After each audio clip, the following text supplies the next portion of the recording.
Welcome my fellow villains. Today we will continue the story of the supreme being who plagued the world with terror and justice. The villain would like to thank these awesome people for their support and for you guys who continue to enjoy our videos. You guys are the best. Now let's get into the video. Winter's end was a long way off, and the air was cold, though he did not feel it. This being might qualify as the toughest entity in the Abelian Hills. This demi-human was Rakesh of the Nagarajas. He was the demi-human who had been appointed as commander of this detachment by the Demon Emperor. Why aren't we attacking yet? I know the human walls are troublesome, but surely they're nothing in the face of our numbers, aren't they? Frightened, are we? Demon Claudano. A vicious expression bloomed on Vijay Lajandala's face as he was addressed with the title of Demon Claw. He swept his eyes over the other member of his species who was present before turning back towards the Nagaraja. The title of Demon Claw is known throughout the foothills, and had been for almost 2 centuries now. This is not because Zoroastrians are a long-lived race but because the title is passed down through the generations. To me, this title is something I had inherited from my father. I knew very well that it is inappropriate for me at the moment. That is why I had to build my reputation in the upcoming series of battles. Yet, I had not been able to prove my strength as the inheritor of the title to the world so far. Everyone I had beaten so far was weak. There had not been any who could take more than a single blow from my enchanted 2-handed battle axe, Edge Wing. This state of affairs could not be allowed to continue. I could not allow this war to end while others still knew me as a mere minion of the archfiend Jaldabaoth. I need a chance to make a name for myself as a warrior, and now is the time. However, Rakesh still did not intend to attack. Vijay's dissatisfaction with that decision was why he spoke to the former in that way. They say the Grand King used to hold that city. Don't tell me you're scared just because the enemy has someone who could defeat him? The Grand King. The king who had led the Bafolk to greatness. He had been one of the top 10 demi-humans, like myself. I'm confident that I stood on even footing with the Grand King, despite the latter's annoying martial arts which could break weapons. Anyone who could beat the Grand King must surely be a worthy opponent. I'll deal with her, so why aren't we attacking yet? I could think of only one person who could defeat someone of the Grand King's power.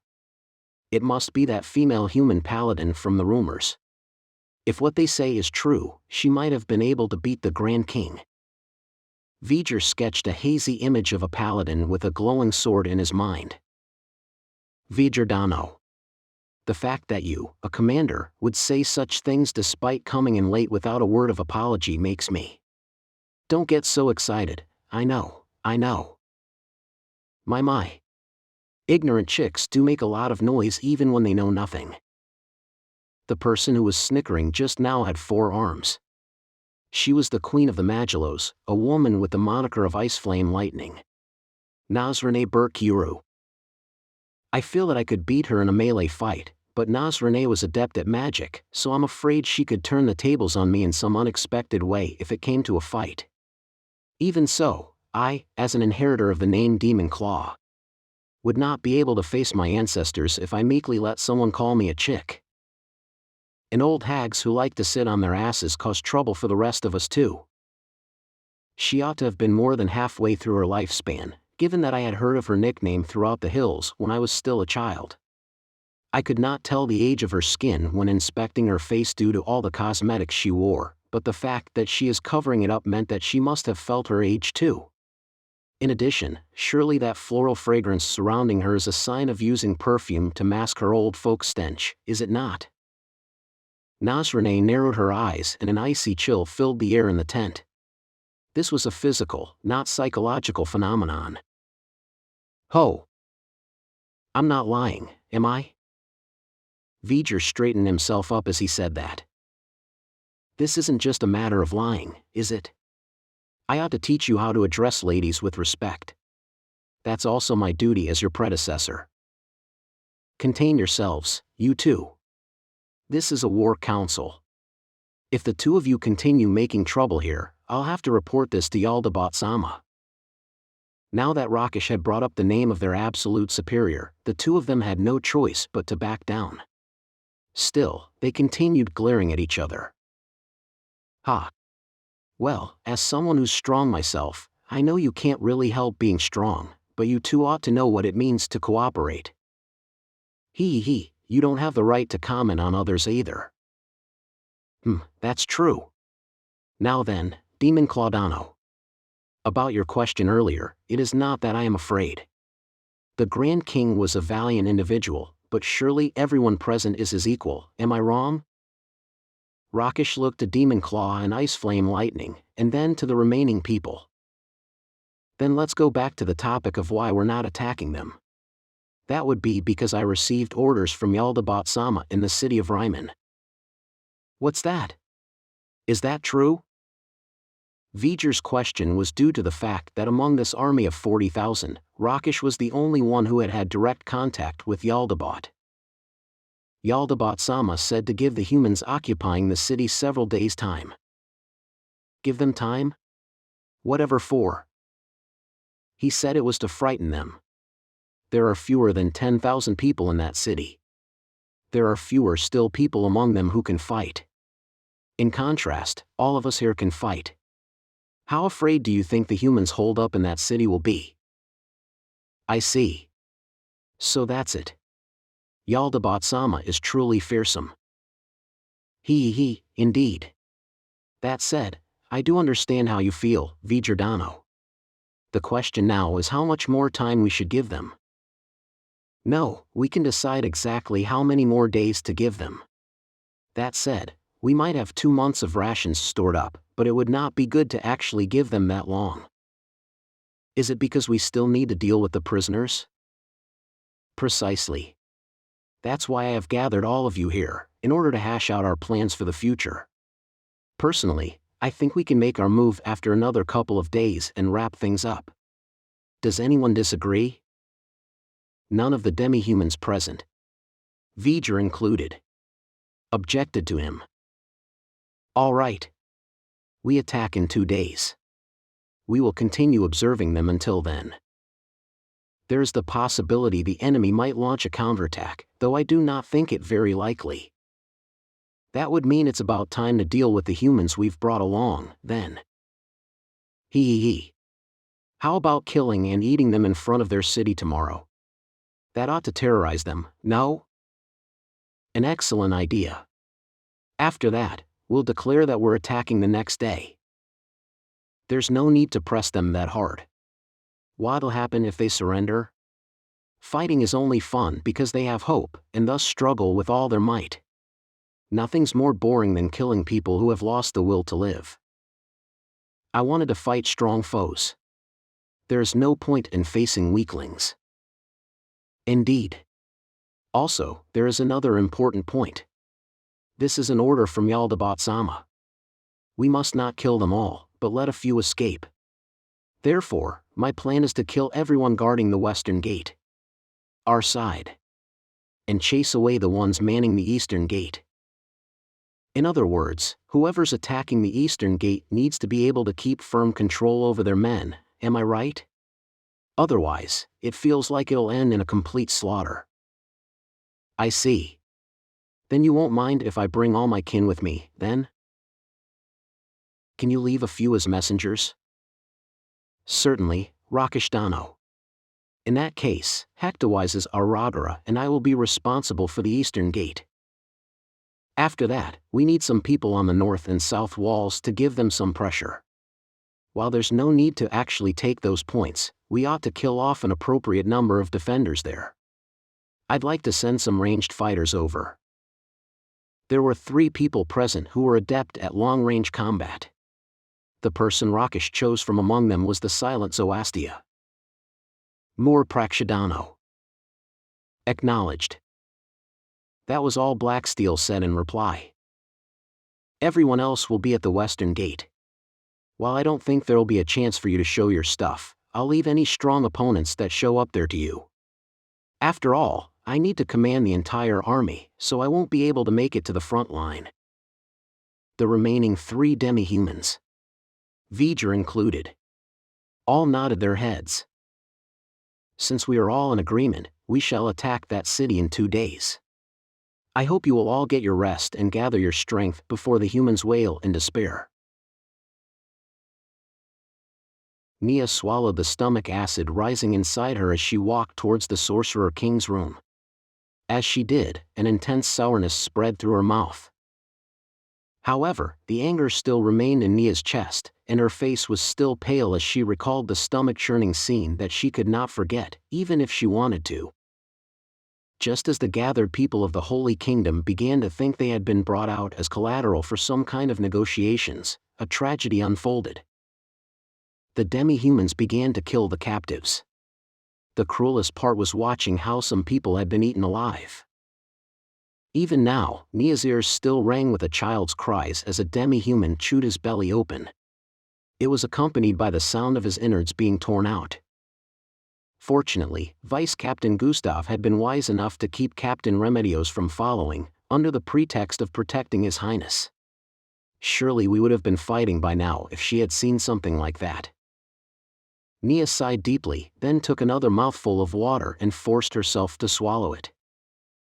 I had heard someone say that it would feel better to throw up if one is nauseous, but given that I'm heading to the Sorcerer King's room, it would be disrespectful to arrive with the stench of vomit clinging to me. After checking her breath several times, Neia stood before the door to the Sorcerer King's room. There was nobody on either side of the door. Now that the city had been encircled by the demi-humans, there is nobody to spare on protecting. Or rather, keeping an eye on. The Sorcerer King. Neia knocked on the door to indicate her presence to the person within. "Your Majesty, I am Squire Neia Baraha. May I enter?" "Come in." After receiving permission, Neia quietly entered through the room's door. The interior was simply furnished since the demi-humans had wrecked most of it. Even so, it was still more than what anyone else in the city had. The Sorcerer King stood with his back to Neia as he looked outside the window. "It seems quite chaotic outside, given how I've seen so many people running around from up here. We've been encircled for 4 days, but this is the noisiest it's been since the first day. That would mean... Are there signs that the enemy is preparing to attack?" The Sorcerer King had shown no intention of participating in this battle, simply staying in his room without incident. He had not even shown up for the strategic meeting when the demi-human army began fanning out around the city. Naturally, the Liberation Army's leadership had not been happy about this, but they found it very hard to ask anything of the Sorcerer King after he had said, "After taking future matters into consideration, don't you think it would be bad if the king of another nation stuck his nose into your business?" I had been ordered to attend various meetings in his place. This is the Liberation Army's plan to share what they knew with the Sorcerer King, and I approved of it. However, that led to me witnessing the tragedy which had unfolded earlier. No, the demi-humans haven't made any big moves like that. But the demi-humans, how shall I put this? Maybe they are trying to make a show of force, so their positions have shifted a little. I see. In that case, this standoff will only continue for a while more, no? The demi-humans are trying to shake your troops and weaken their morale. Come to think of it, do you think you can win this battle? No. I long to say as much.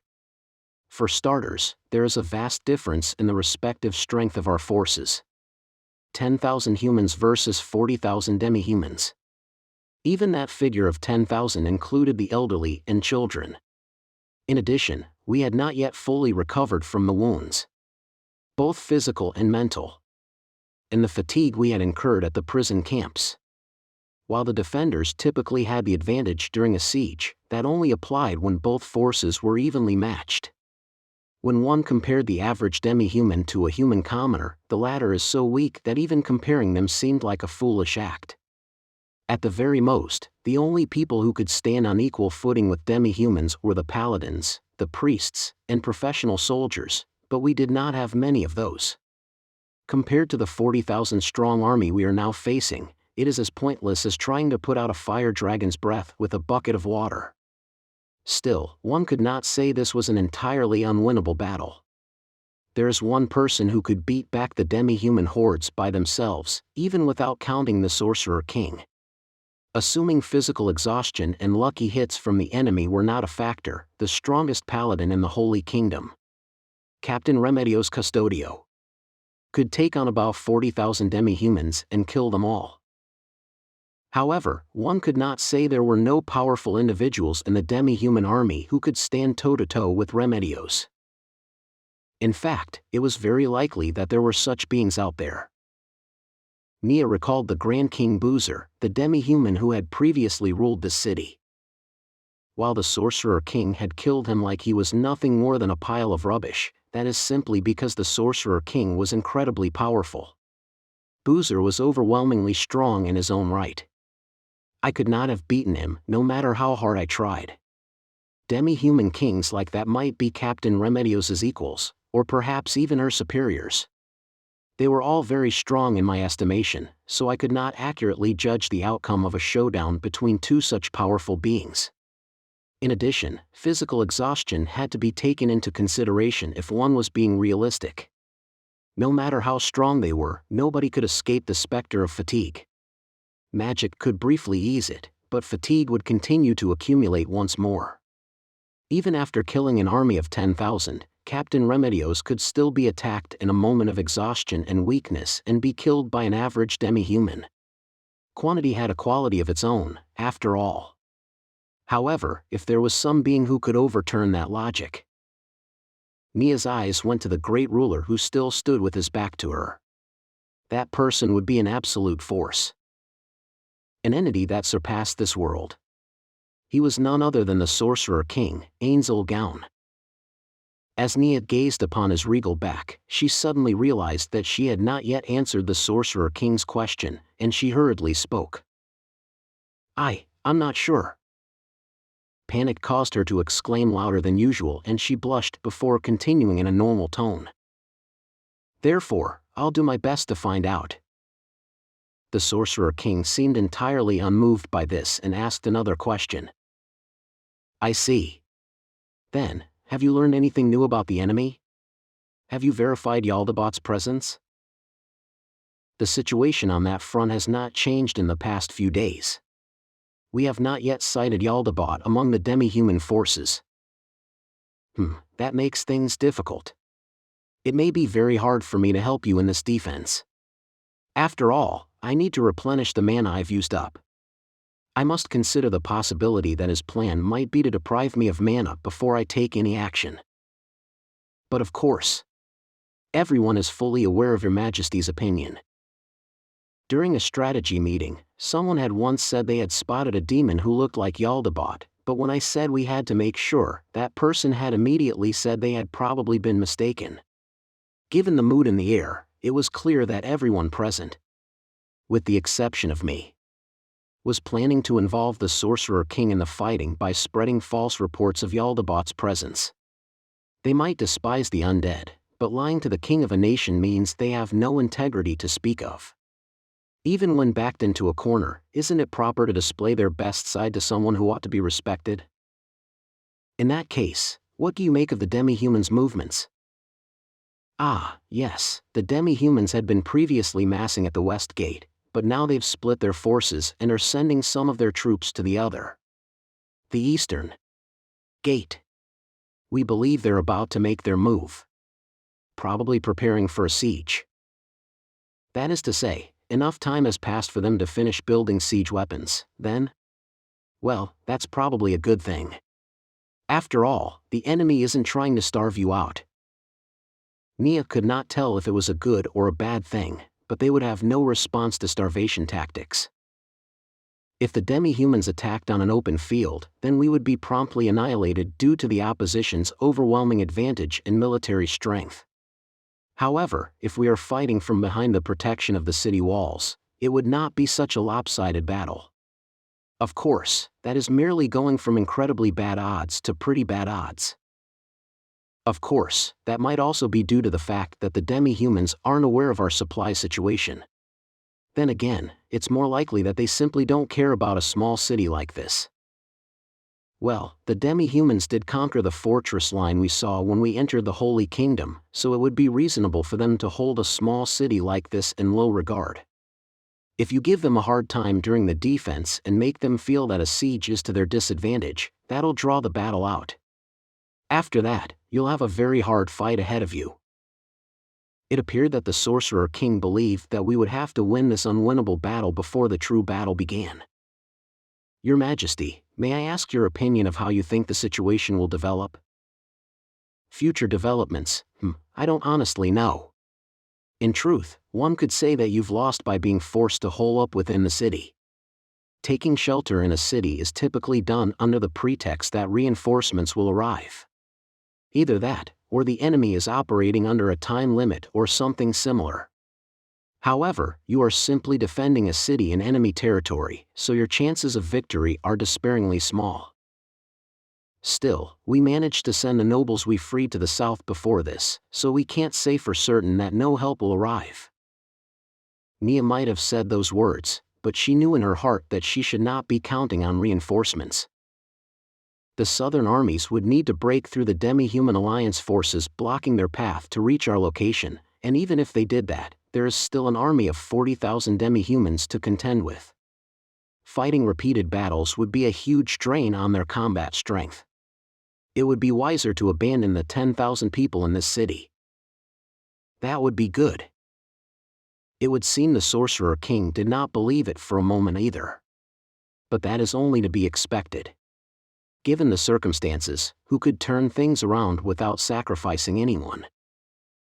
Neia dispelled the notion rising in her head. His Majesty is here to fight Jaldabaoth, so diminishing his chances of victory by having him waste mana on unrelated manners cannot be allowed. It will take me a while before I can once again cast the teleportation spell which I used on the orcs, but I can still cast the spell which I occasionally use to return to the Sorcerer's Kingdom several more times. Taking a few dozen people with me would not be a problem. But I guess you can't decide who to send, and you won't. I am grateful for your understanding, Your Majesty. Perhaps it would have been a better idea to ask the Sorcerer King to take Prince Caspond and flee, but that move is of dubious merit.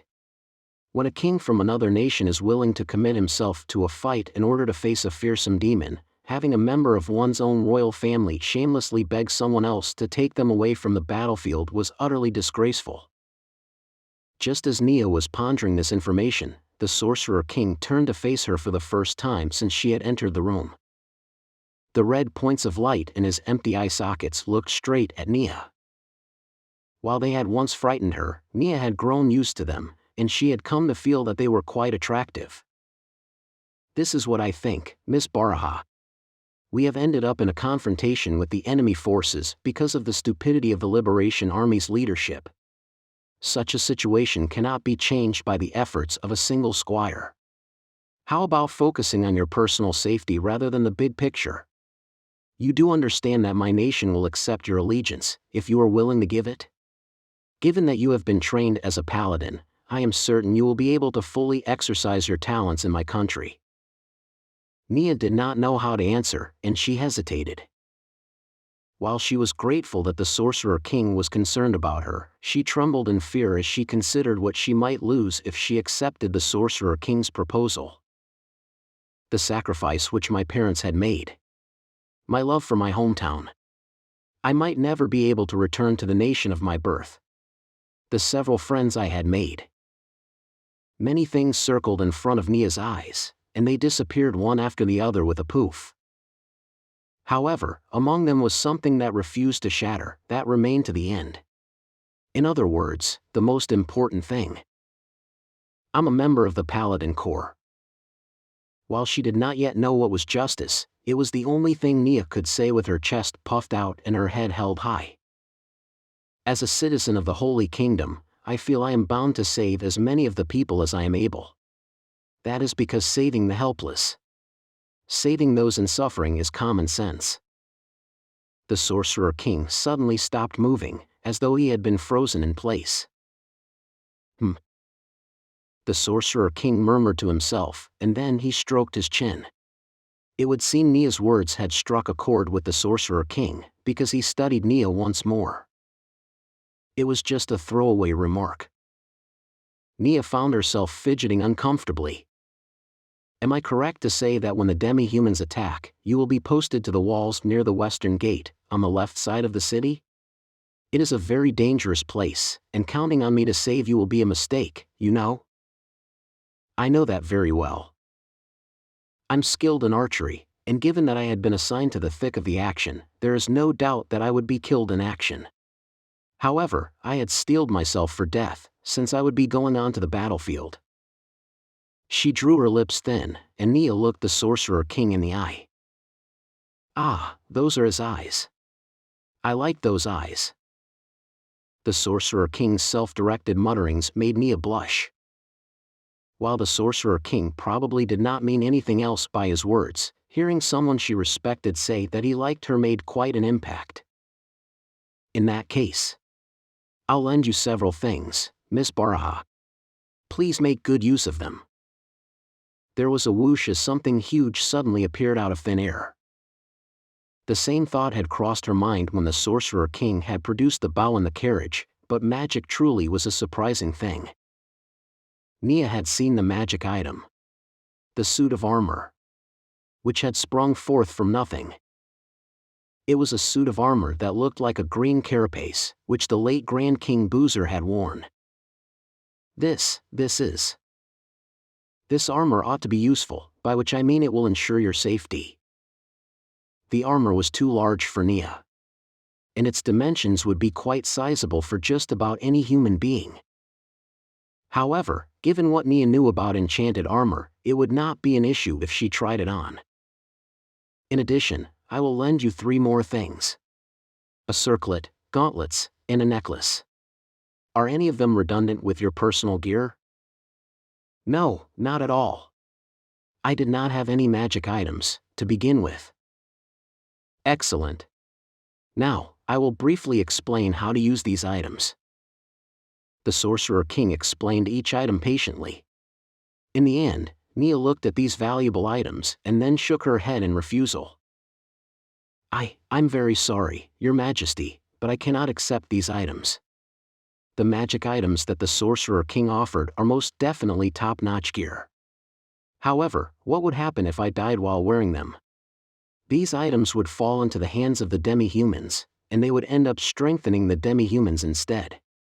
Even if they did not fall into the hands of the demi-humans, what would happen if my corpse went missing during the chaos of battle and my equipment vanished with me? More to the point, I already had the bow which the Sorcerer King had bestowed upon me, so how could I be discontent with that and borrow more things from him? Speaking of which, I ought to return that bow to the Sorcerer King before going to battle. Why is that? These items will be useful to you in the fighting to come, will it not? After all, you are a warrior type, and you lack mana, so you might not even be able to use that necklace's ability. Why don't you take it and give it a try? Neia confessed her uneasiness in response to the Sorcerer King's question. The Sorcerer King heard her words and simply smiled. How about this? Go on to the battlefield with the determination to bring these items back to me, no matter the cost. Neia had been resolved to do just that all along, but resolve alone could not break through her uneasiness. After hearing her answer, the Sorcerer King waved his hand in a magnanimous fashion. Oh, just take them. I have spells that can locate magic items. I can find them even if they're lost. Is that so? Yes, it is. All right, no need to stand on ceremony. Make use of them. If the Sorcerer King could make facial expressions, he would have probably been smiling. Those thoughts ran through Neia's mind as she heard his kind words. Now that he had offered them with such sincerity, rejecting them would be an act of rudeness. The notion of accepting his goodwill warred with the desire to apologize for incurring a loss to the Sorcerer's Kingdom. Well? Can you not make me a promise? A promise to return them all to me afterwards? Come back alive. That was the meaning behind those words, and they moistened the corners of her eyes with tears. Only my parents had ever treated me with such kindness before. The Sorcerer's Kingdom is blessed to have such a merciful sovereign. As Neia thought that, she bit her lip and lowered her head. Thank you very much. I swear I will return them. She lifted her head and wiped away the tears. She could not put the armor on here after all. However, putting on the gauntlets, necklace, and circlet should not be an issue. This is amazing. Strength gained through training accumulated slowly, so it was hard to perceive. However, I could clearly feel the intense augmentation of my physical capabilities. More surprising is the fact that I do not feel any awkwardness in controlling my body given the differences between my previous and present self. Magic really is amazing. The Sorcerer King shrugged as he heard Neia react in awe. That's true. In fact, I've been quite surprised by utility spells myself. By that, do you mean spells which can create sugar and pepper and ice? Then there are spells which can even create ores, though they're not very mana efficient. Some cities also depend on utility spells to supplement their water supply. It would seem utility spells are closely linked to the development of this world's culture. Is that so? Why would a great magic caster like the Sorcerer King be surprised by such trivial spells? Still, it must make sense, given that the Sorcerer King had said it. And indeed, utility spells had come to be of great use in many places. Daily life might not have been possible without such magic.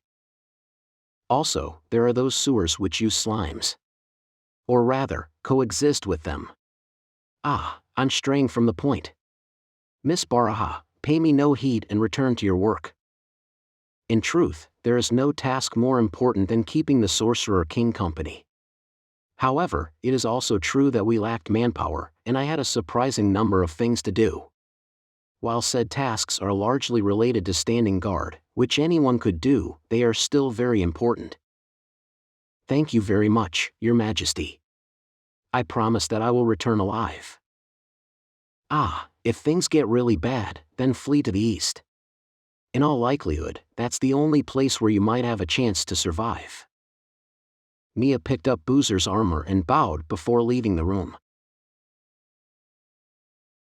Inside the operations room, Remedios Custodio and 3 paladins studied a force distribution chart. Our fighting strength is 10,000. Theirs is estimated at 40,000. Our win conditions are to hold on until reinforcements from the south arrive, or the enemy retreats. We might actually be able to do it if there were 10 of me around. If the members of the 9 colors who had been chosen for their fighting strength were present, they might have been able to put up a good fight, but the fact remained that the present situation is incredibly grim. If we want to buy time, we need to counterattack the enemy hard during their first offensive. That'll put the enemy on their guard and give us the time we need.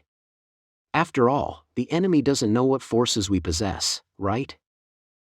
Remedios had also seriously considered the proposal of launching a first strike. We could gather our forces at the east gate and crush the enemy there in one mighty blow before wheeling around to head for the west gate. However, all would be lost if we failed. It is very likely that the west gate would be lost to the enemy's main force before we defeated the small detachment positioned at the east gate, and thus the city would fall. And of course, there is the disparity between our forces. We had to compensate for that gap if we wanted to win. But that's impossible. Remedios wrinkled her brow and looked at the tokens placed on the map. She hoped for a flash of inspiration to descend from on high. However, no such thing happened. Do you lot have any ideas? Yes. Personally speaking. She listened to the paladin's proposal, shot it down, then asked for more ideas, and the process repeated until none of them could come up with anything. Just then, a knock rang through the weighty silence of the room. Captain, you're here. The person who entered was the vice-captain, Gustav Montagnes. It felt like she had been saved by the bell. It would seem the other paladins in the room also felt that way, as a faint glimmer of hope appeared on their crestfallen faces. You came just in time. I wanted to ask if you had any ideas. Remedios gestured to the map sprawled across the table with her chin. It would seem Gustav had gotten her meaning because he nodded. I can supply a suggestion or two, but can I discuss a few things with you beforehand? What is it? Go ahead and tell me. Actually, things have gotten quite bad. Some of the people want to know if the Sorcerer King will be taking part in the fighting. The Sorcerer King would not be fighting in this battle. This is both to recover the mana he had expended until now, and to account for the case that Jaldabaoth's plan was to make him expend mana here. Remedios had difficulty accepting the first reason since her little sister Kalart could restore her mana within a day. However, everybody else felt that the Sorcerer King could not be held to the same standards as human beings, given that he had taken back the city single-handedly. Come to think of it, there had been priests present as well, and they too had agreed with him. However, who could tell if Jaldabaoth was hiding within the enemy ranks? In the first place, we had brought the Sorcerer King here to fight Jaldabaoth. While it would be best if both of them ended up killing each other, I had no wish to see the Sorcerer King defeated. Therefore, it is only natural for me to work as closely as I could with the Sorcerer King so that he could fight to the fullest of his ability, even if I intensely despised the undead. Even so, there had still been some who wanted the Sorcerer King to take the field. Some of the nobles who had remained in the city had offered huge sums of money to induce him to fight, but the Sorcerer King had rejected their offers. What's wrong with that? The Sorcerer King won't be fighting in this battle. You should know that too, right? Just tell them and be done with it. Captain. We can't tell them about this. If things go badly. No, even if all goes well, it'll cause a huge uproar. Why is that? I could not understand it. What is wrong with the Sorcerer King not fighting? After seeing the doubt written all over Remedios' face, Gustav frowned. That's because the people who watched us take back the city know that there are things which we paladins can't do, but which the Sorcerer King can accomplish with only 2 people. She still could not understand what Gustav was trying to say. That may upset some people, but that's how things are. What's wrong with that? No, what I'm trying to say is, they trust the Sorcerer King more than us paladins. If the people of this city learn that the Sorcerer King, the most reliable and powerful asset we have, is not fighting, morale will plunge to rock bottom. Trust? You do realize the Sorcerer King is undead, don't you? It doesn't matter that he's undead. The Sorcerer King freed the city and rescued prisoners. So to them, the Sorcerer King is a hero. A hero? Remedios rolled her eyes as she repeated Gustav's words back to him. The people think he's a hero? But he's undead, no? They hate the living and love death. He abandoned the hostages. No, he killed them off without any hesitation, didn't he? It's all the same to them. Also, it would be one thing if they simply regarded him as a hero. If this goes on, people will start thinking of the Sorcerer King as their savior. If things go wrong, it might affect the Holy Kings. The Holy Queens, you mean? I've said this many times already, but Kalkasama must be locked up somewhere. There were paladins and priests who collapsed everywhere after that battle with Jaldabaoth, but we couldn't find Kalkasama and Kalart anywhere. He wouldn't need to move her if she was dead. I'm sure she must have been taken hostage. I misspoke, Captain. I feel that it might be a problem that could cause problems for Her Majesty's reign. Her reign? Yes. Our fortress line has been smashed and nobody can stop the demi-humans from invading. There will start to be people who want to flock to the side of a supreme being who can protect them. But he's undead. You know? I say again, it doesn't matter if he's undead. He saved them in their hour of need, didn't he? Remedios still could not understand that point. But the Sorcerer King wasn't the only one fighting, was he? We fought too, under the Holy Queen's flag. Yes. You're right. We all fought, even the common folk. But even with all that taken into consideration, if the Sorcerer King does more than us, then there might be people who would value him over the Holy Queen and seek to make him their new ruler. Ha! How did that happen? Not only is he a hero, but that undead creature's also being placed above the Holy Queen? Do you even know what you're saying? No, the people. It doesn't matter, he's still undead. How much suffering and effort do you think Her Majesty had to go through for the sake of the people? How could the people? Please wait, Captain. What do you mean, wait? What the hell are you talking about, Gustav? No, is that what you truly believe? In the grip of her powerful emotions, Remedios slammed her fist down on the table. As someone who had entered the realm of heroes, that blow crushed the area of the table beneath it and gouged a chunk out, which fell to the ground. Please calm down, Captain. We all know the greatness and kindness of Her Majesty as a matter of course. There's no way the Sorcerer King or any other undead creature could compare to the great Holy Queen. But we only know that because we stood by the Holy Queen's side. Are you out of your mind? Even if they've never had an audience with her before, there's no way anyone would respect the undead of another country more than the ruler of their own nation. You're delusional. Captain. Even if the Sorcerer King is undead and the king of another nation, he was still the one who freed them from torment. And that is something. Something that Her Majesty, that we could not do. Gustav spewed those words out in one big burst, and the room echoed with the sound of him trying to calm his flustered breathing. What do you all think? The paladins who had previously been in the room all looked at each other as they heard Remedios' quiet voice. After that, one of them spoke up, a look of mortal determination on his face. Naturally, we paladins do not consider the Sorcerer King a hero. However, we also know that the common folk might feel that way. Most of the people know that the Sorcerer King conquered this city with the strength of just one person. Those who have not seen the Sorcerer King's power, in turn, exaggerate these rumors, further deifying him. It is a fact that the Sorcerer King stepped forward by himself to offer aid to a country which was neither an ally nor one that was friendly to him. If we disregard the fact that he is undead, those actions will qualify as heroic. It would seem I am the only one who could not accept this state of affairs.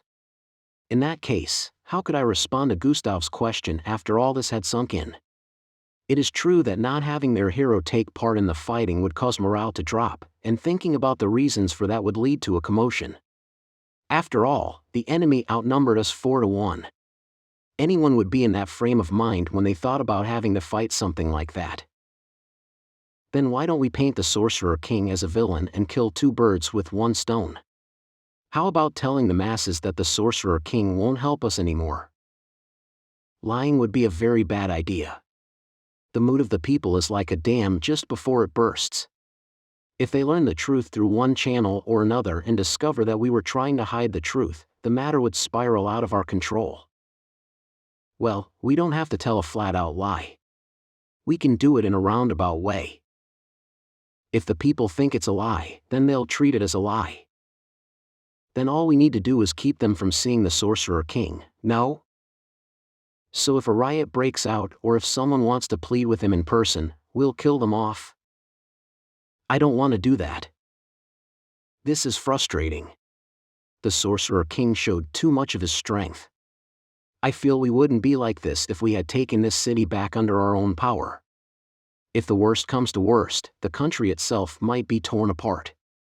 Who's going to stop the Sorcerer King if he declares this land an enclave of the Sorcerer's Kingdom?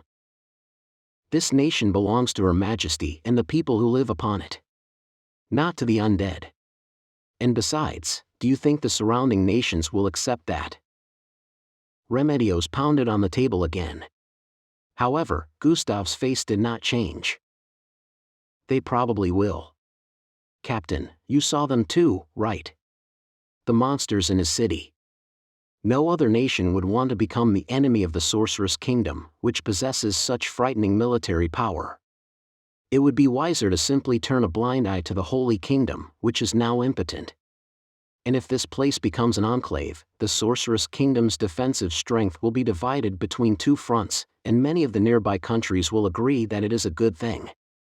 And if the people wish for this to happen as well, the Sorcerer King will have just cause for his actions. So being a country of the undead is better than being a nation whose people can't even defend themselves.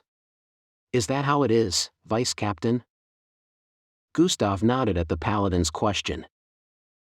Just so. Gustav. Did I make a mistake in bringing the Sorcerer King back here? Of course not, Captain. It was the best choice at the time. However, it is true that we've relied too much on the Sorcerer King's power. Like I said earlier, if we had taken back those prison camps with our own strength, we wouldn't be in this situation now. For all we know, the people might still fear and hate the Sorcerer King, being that he's one of the undead. So what should we do? We need to appease the people, buy time, and defeat the enemy army by ourselves. If we can't even do that, then even if we defeat Jaldabaoth, the fighting might still continue. Remedios looked up to the ceiling. Then that's what we have to do. Damn that Sorcerer King. Did he plan all this out beforehand? I don't know. I really don't know. But he might have. Maybe he desires to expand his domain. Is the Sorceress Kingdom very small? I wouldn't say it's very small, but it's true that the Sorceress Kingdom is only his city and the land around it, as well as that plain which is rumored to spawn large quantities of the undead. So that is why he had his eyes on the Holy Kingdom's land. There is certainly more than enough evidence to lead to that conclusion. That damn undead creature. We should have asked for Mamon's strength after all. Perhaps things might have ended the same if Mamon had come. The shock would simply not have been as great as the impact which the Sorcerer King made. A king conquering a city by himself is an incredibly striking image. The fact that said king is one of the undead who is our nation's sworn enemies is also a big factor in this. In other words, a villain doing a good thing had a greater impact than an average person doing the same thing. Damn it. Now that silence had returned to the room, Remedios, who finally realized that Gustav was asking for her opinion, gave her orders. We'll discuss this with Caspon-sama. If, perhaps, though I feel it's not too likely, just in case, Her Majesty has passed away, then he is the most eligible person to be the next Holy King. Since we have not yet found any other members of the royal family, that will certainly be the case. We'll go ask his opinion of all this, then. Remedios left the paladins in the room and led Gustav to Caspon's room. In the end, things turned out just like Gustav had predicted. The conclusion was that they would delay in answering the people, and if the enemy should attack during this time, they would face them without the assumption of the Sorcerer King's assistance and beat them back, thus showing the world that the strength of the Holy Kingdom was still undiminished. There were large movements in the Demi-human camp. Upon receiving that report, Neia knew that the time had come. There was no doubt about it, this was a prelude to an attack. Neia ran through the city. She knew that the people she was running past were staring at her. Their line of sight was drawn to the items she had borrowed from the Sorcerer King, and they were filled with shock. Neia's acute hearing picked out people asking a question through the noise of the crowd. Who is that warrior? It's the Sorcerer King's squire. The woman from the Sorceress Kingdom. I'm not from the Sorceress Kingdom. It bothered her every time she heard false rumors like that. Part of her wanted to know, yet did not want to know how the rumors had wrongly depicted her. However, I would need to clearly and firmly deny any rumors which might inconvenience the Sorcerer King. Still, the Sorcerer King's squire. It pleased her, but just as she was about to smile, a quiet groan came from one of the people she ran past. Even if he does resemble father. That thought passed through Neia's mind as she arrived at the wall adjoining the west gate, where she had been assigned. That was also where practically all of the demi-human forces were gathered. Close to 80% of all the paladins, priests, soldiers, and able-bodied men in the city had been stationed at the West Gate or in its vicinity. Remedios Custodio commanded the West Gate. Gustav Montagnes commanded the East Gate. Caspon Bessares was the nominal Supreme Commander. Of course, the Supreme Commander stayed within the headquarters in the center of the city and did not venture out. I could see the West Gate at last. The Sorcerer King had demolished the East Gate's portcullis, but the West Gate's portcullis is still intact. However, many demi-humans are stronger than human beings. They could probably wreck it easily with logs. Neia clenched her hand into a fist before it could tremble. If they broke through this point and made their way inside, it would be very difficult to deal with the demi-humans once they began spreading through the city. In other words, the city would be lost. Given the circumstances, I could not run. I would probably fight and die in combat against a vast swarm of demi-humans. Neia brought her trembling hand to her mouth, and then bit down. Don't be afraid. If you're scared, you'll miss a target you could have hit. The magic item I borrowed from the Sorcerer King could defend against magical mental attacks, but it could not suppress the fear born of my own heart. Even so, I would probably have been even more frightened if I had not worn it. As she felt the pain spreading from her fingers, Neia entered a tower on what seemed to be the left side of the city and ran up the stairs to the top of the wall. Neia had been assigned to the Sorcerer King's side, and so she was apparently the last to show up, and the other people who were supposed to be here were already present. As Neia prepared to rush off to her station, the Paladin commanding the left flank of the western wall stopped her. The Sorcerer King. His Majesty seems to be missing. For a moment, Neia looked at the Paladin in surprise.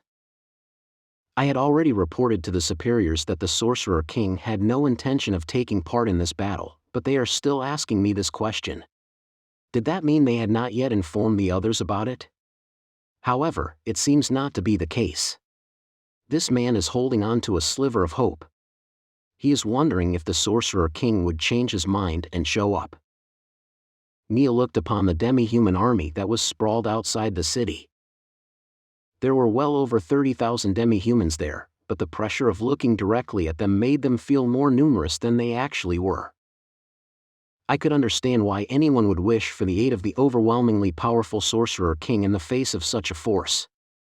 That is because I had once felt the same way too. However, yes, the Sorcerer King is not here. That's because this is the Holy Kingdom's battle. The Paladin was speechless for a moment. Neia slipped past him and ran to her post. Hold on. Squire Neia Baraha. Yes. Neia stopped and stood at attention. Stand by here for the time being.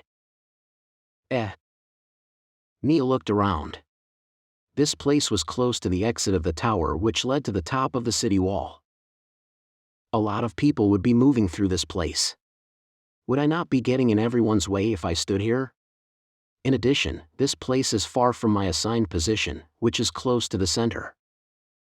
May I ask the reason for this? Is there something you need me to do? No, it's not like we need you to do anything, it's actually a little troublesome. Squire Baraha. Just stay put here. Do you understand? Ah, yes. I had no idea what is going on, but there must have been some reason for it. There is no reason to keep a trained soldier here for no reason when the fighting might break out at any moment. Is my assignment changed? Is it so that I can focus on sniping the enemy commanders? The bow I borrowed from the Sorcerer King looks amazing even at a glance, so does that mean they're using me as a trump card? I understand. How long will I be waiting? Also, where shall I wait? Well, just until the enemy moves in. As for where, anywhere is fine. I need to wait right until the last moment? It is indeed weird. Just as a sense of wrongness began to fill Neia, several men who looked like they had come from the militia carried a huge pot up the stairs. This is probably food for the defenders standing by on the walls. They are sweating far more than the cold weather warranted, and it is clear that these men had come back and forth many times. It is only to be expected, given that they were feeding several hundred men. Neia leaned against the wall to give them room to pass, and the men moved hurriedly past her. However, one of them lifted their head a little and noticed Nia's face. "Huh? Aren't you the Sorcerer King's squire?" "Ah, no, would that be you, ma'am?" "Ah, no need to be so formal." Forgive me." "Yes. I have been assigned the duty of serving as the Sorcerer King's squire." Perhaps they had heard Neia speak with the man, but the other pot-bearers stopped and looked at Neia in surprise. It was probably for the same reason as the man from just now. She was slightly embarrassed to be known as the Sorcerer King's squire, but at the same time she felt very proud of herself. "I say, actually, there's something I'd like to ask the Sorcerer King." "Stop that. No, could I please ask you to save it for later? She's very busy. Would you mind carrying on with your work?" Suddenly, the Paladin stepped between Neia and the men, as though to hide her. That was a strange thing to do. It looked as though he did not want me to speak with those men. Is that the reason for the order just now? He doesn't want me to talk to them. Why is that? Is it because they were going to ask a question about the Sorcerer King? I do not know why he was doing this, but finding the answer would be simple enough. I don't mind. What seems to be the problem? Since the Paladin did not want her to speak, then she would just have to address them directly. "Squire Baraha. Are you trying to keep people from asking about the Sorcerer King?" Neia answered as loudly as the shout which had been directed at her. In truth, it is quite shameless to keep borrowing the Sorcerer King's reputation like this, but I had to make sure the Holy Kingdom is not doing anything which might negatively impact the Sorcerer King. I do not want my home country to disgrace itself. Neia gently addressed the man who had asked her the question earlier. Of course, she knew that it was probably going to frighten him, even if she felt her tone was gentle. "I will answer to the best of my ability if your question is related to the great Sorcerer King. That said, I am not of the Sorcerer's Kingdom, so I regret to say there are many things I do not know either." But you. Aren't you from the Sorcerer's Kingdom, ma'am?" No, it's not like that. I'm a squire from the Paladins of this country." Really? Well, yes. So you don't need to be all formal with me. The crowd burst into a commotion. Perhaps it was because the Paladin had shouted at her just now, but at some point the militiamen on the walls had started looking her way. While matters had taken quite an embarrassing turn, she could not let herself look bad now that she had invoked the name of the Sorcerer King. Neia puffed up her chest proudly, determined to let all the soldiers present hear her. It would seem the Paladin had resigned himself to the fact that he could not hide this, and so he stood to one side while glaring angrily at Neia. Then, first off, that armor of yours looked like something that the boss of those goat-headed monsters wore. Were you the one who defeated it? No, not at all. The previous wearer of this armor was the Grand King Boozer, and the Sorcerer King slaughtered him with a single spell. The crowd enthused. He actually beat that monster. I can't believe he used only one spell. Did he really take down a whole city by himself? He actually defeated so many demi-humans. He's super strong. I think I'm falling for him. He's not like the undead I know at all. Even though they were whispering into each other's ears or muttering to themselves, Nia's keen ears could clearly hear them. Of course, it made her very happy to know that others felt the same way about the great man she so admired. This was particularly true for those people who maintained that opinion despite knowing that he was undead. His Majesty's efforts were not in vain, there are people out there who get it. Then, will His Majesty be lending us a helping hand this time round? The ruckus fell silent in an instant, and that reaction told Neia that this question was a critical one. His Majesty will not be taking part in this battle. This is because it is a battle that we, as citizens of the Holy Kingdom, are fighting to save our nation, and not another country's war. In addition, His Majesty needs to conserve mana for when he faces Jaldabaoth. The men's faces fell as they heard her reply. Neia prepared herself for a rebuke. Well, that makes sense. Normally, the king of another country wouldn't come over by himself. Heaven will punish us if we're not grateful to him despite all he's done for us. Yeah. Also, she said that he's saving up his mana to defeat Jaldabaoth. That king is very cool-headed, but even so he's a man who'll choose a method that saves more people. No, he's undead. In that case, there must be a reason why he won't take part in this battle. I mean, I saw it back then. Ah, I saw it too. It's true that we're the ones who value this country the most. I'll protect my wife. What are you talking about? We came from the prison camps before this city was liberated. She could hear voices of goodwill from all around her. Of course, there were some who were unhappy that the Sorcerer King was not coming to help. However, they were outnumbered by the people who could understand the Sorcerer King's considerations, and it warmed her heart.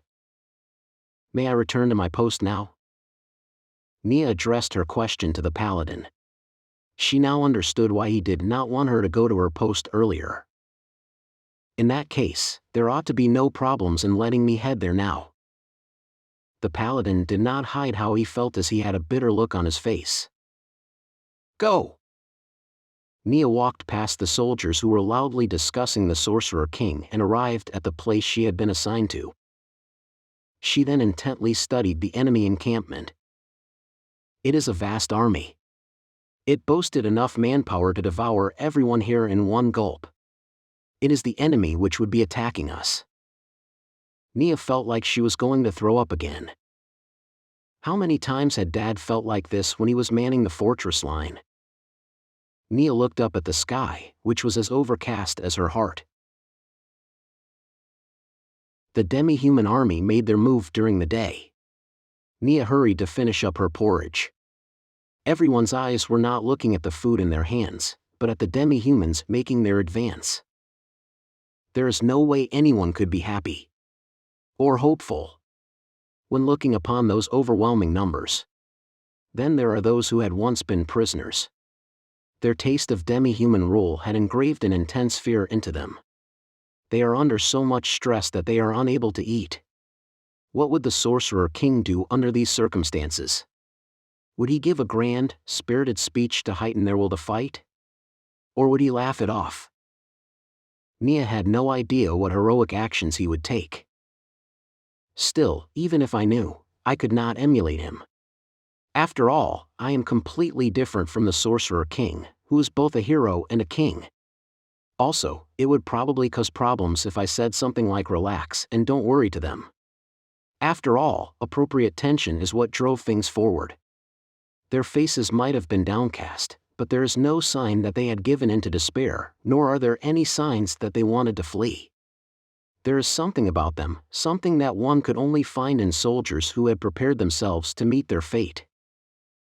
The reason for that was apparently due to something that one of the militiamen, who had been one of the first to be freed from the prison camps, had said about the Sorcerer King.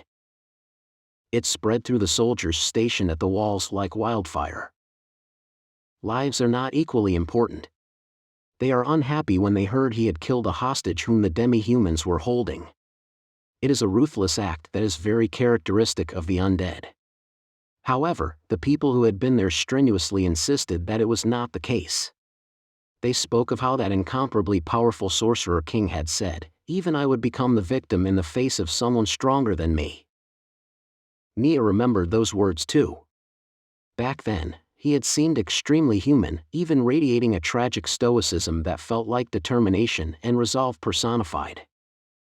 It is a powerful promise to protect those things which were important to him, and it had a persuasive power to it which could not be put into words. And then, everyone thought about what would happen to the people dear to them if we are defeated here. Their fighting spirit was strengthened by a powerful sense of purpose, which said, I don't want to let my loved ones go through hell again. Had His Majesty considered that things might end up like this all that time ago? If he had not said those words to stiffen the people's resolve, our forces might have lost morale in the face of the overwhelming army before us, and we might even have dissolved into a rout. Neia had only seen the Holy Queen once. She had almost no idea of her abilities or her character.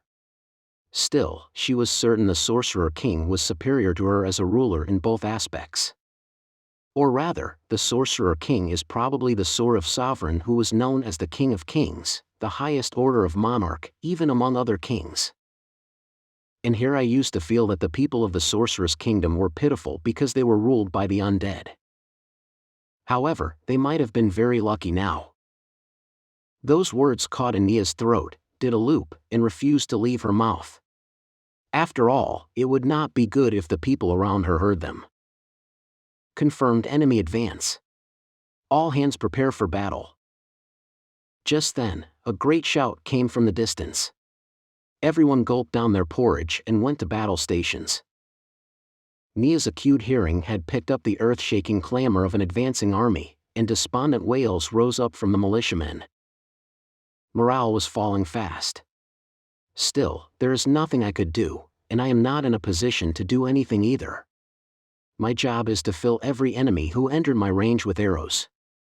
Ever since this city had been taken back, I had spent every waking moment practicing my archery when I had not been performing my duties as a squire. It is thanks to that practice that I had gotten used to Ultimate Shooting Star Super, and I'm now able to use it properly. Still, why are the demi-humans attacking now? Attacking at night would be better for them. Do they have something in mind? If the Sorcerer King were here, I could ask him about this. The absence of the magic caster who had walked beside or in front of her for the past month made her feel like there was something important missing from her heart. No. I can't rely on His Majesty for everything. I need to stand on my own 2 feet. Although I'm not sure exactly what the demi-humans are planning, there ought to be a reason for launching their attack in broad daylight. In that case, it would be best not to be careless. As Neia observed the demi-humans from the battlements, the front line of demi-humans drew her attention. Hey, that's... There was an ogre standing 3 meters tall in the front rank. That demi-human carried a massive weapon. It is some kind of ranged weapon that is protected by a wooden shield. It was a ballista. Although it seemed just right for the demi-human due to the latter's massive size, the fact is that they could be used as siege weapons. Many ogres carried these weapons, which ought to have been mounted in place, and they stood in a row. Had they scavenged them from a city and remodeled them for upright shooting? The drums thundered, and the ballistas were prepared to fire. The city walls literally began to shake. The battlements collapsed in some places. While we would have to have been lucky not to take any casualties given the circumstances, luck is with us for now. A gigantic arrow shattered the battlements. It was not so much an arrow as a javelin. A thick javelin that was longer than Neia was tall raced through the air and embedded itself in the walls. At this point, the only word for it is siege weapon. Surely nobody could take a hit from it and survive. The ogres looked like they were preparing for a second volley. You bastards. Neia stared at them. The ogres are far, far away. Given the power of my bow, I could probably hit them at that range. However, the arrow's penetration ability would be greatly diminished, and the fact is that I could not practice long-range shooting like this within the city limits. I do not know the range to them, and I am not confident that I could shoot through the ballista's shields and kill their wielders. That being the case, all we could do was open the gates and fight a pitched battle to kill the ballista team, but that would be an extremely foolish move. In other words, all we could do is keep on taking this one-sided attack. We have to pull back. But if we do, we can't stop the enemy advance. What kind of plan does the brass have? Although the enemy was only shooting so far, they would move to take the walls if the men retreated, and if the enemy seized the walls, then the city was all but lost. Even Captain Remedios would have a hard time being surrounded by enemies in a melee. In that case, all we could do is sacrifice our rear guard and flee the city from the east. However, that would probably lead to the situation we had discussed in a previous strategy meeting. We would be harried along the plains, or we would be crushed between this army and the one arrayed against the south. What would the Paladin commanding the West Gate decide? Would he fall back, or would he fight to the end? As Neia contemplated the matter, a second volley came from the enemy. The walls shook again as the lance-sized projectiles struck it. The trembling felt more intense than the last time, and at the same time she heard an unrecognizable sound. She looked at the source of the sound and witnessed a horrific sight. One of the ballista bolts had shot clean through a wall and impaled a militiaman hiding behind it. Blood bubbled out of his mouth. Several seconds later, the man's twitching stopped and he collapsed like a puppet whose strings had been cut. The bolt had nailed him to the wall like an insect specimen, and his arms and legs dangled limply downwards. Screams broke out from around her as the men saw the hideous corpse which had suddenly appeared among them. Neia grabbed the necklace which the Sorcerer King had lent her, and bit her lip. That is a fatal wound. No amount of healing magic could cure that. The death of one soldier does not greatly affect our fighting strength. However, the fear generated by his gruesome death infected the surroundings. The thought that they might be next and that there was nowhere safe for them triggered the survival instincts of the men, and their bodies trembled. Under divine flag. Someone cast a spell. The terror coursing through the militiamen was suppressed in that moment. This was the result of using magic to improve their resistance to fear. Don't be afraid. Take up your weapons to save those who have gone through the same pain as you. Spells and certain special abilities could briefly panic people, but the fear they felt now came from their own hearts. Under the effects of the fear-suppressing spell, the fire blazed anew in the militiamen's eyes. Still, that is simply covering up the actual problem. The important thing is whether we could do anything about the one-sided attack we are taking from the enemy. Otherwise, the only thing that would come of it would be more dead and wounded. However, Neia could not come up with any good ideas. Take cover. The enemy doesn't have unlimited ammunition. They couldn't have brought so much with them. I see. Most of their resources ought to be going to the south in order to provision the army standing off against the southern forces, so is that why they thought that they would not have brought enough ammunition for their weapons here? Still, even a captive craftsman could make a lot of those bolts in a short time, although the crossbows were a different matter. This is a gamble. The third wave came. The ogres were not used to archery, and many of them missed their shots. Even so, many of the battlements crumbled under the third volley, and there were many casualties among the militiamen. The massive, lance-like bolts could pierce a man and the man behind him as well. Under Divine Flag is a spell that was centered on the paladin who had cast it, which meant that its effect were strongest when many people were bunched up within its effective radius.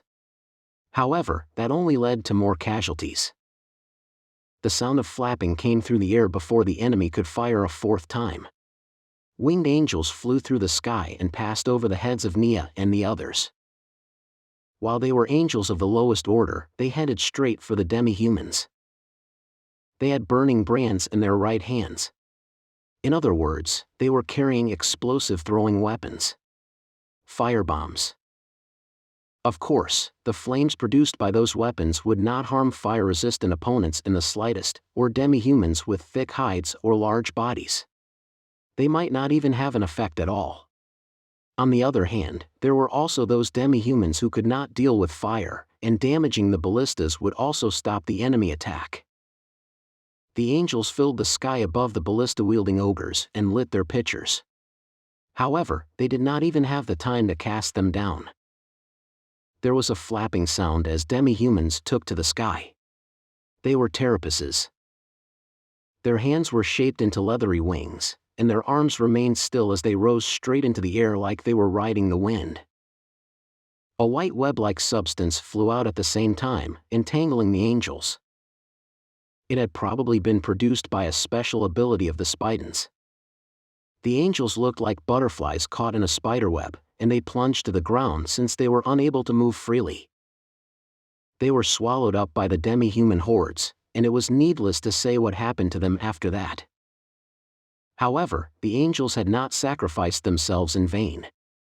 Several firebombs hit the ground, and roaring flames splashed all around.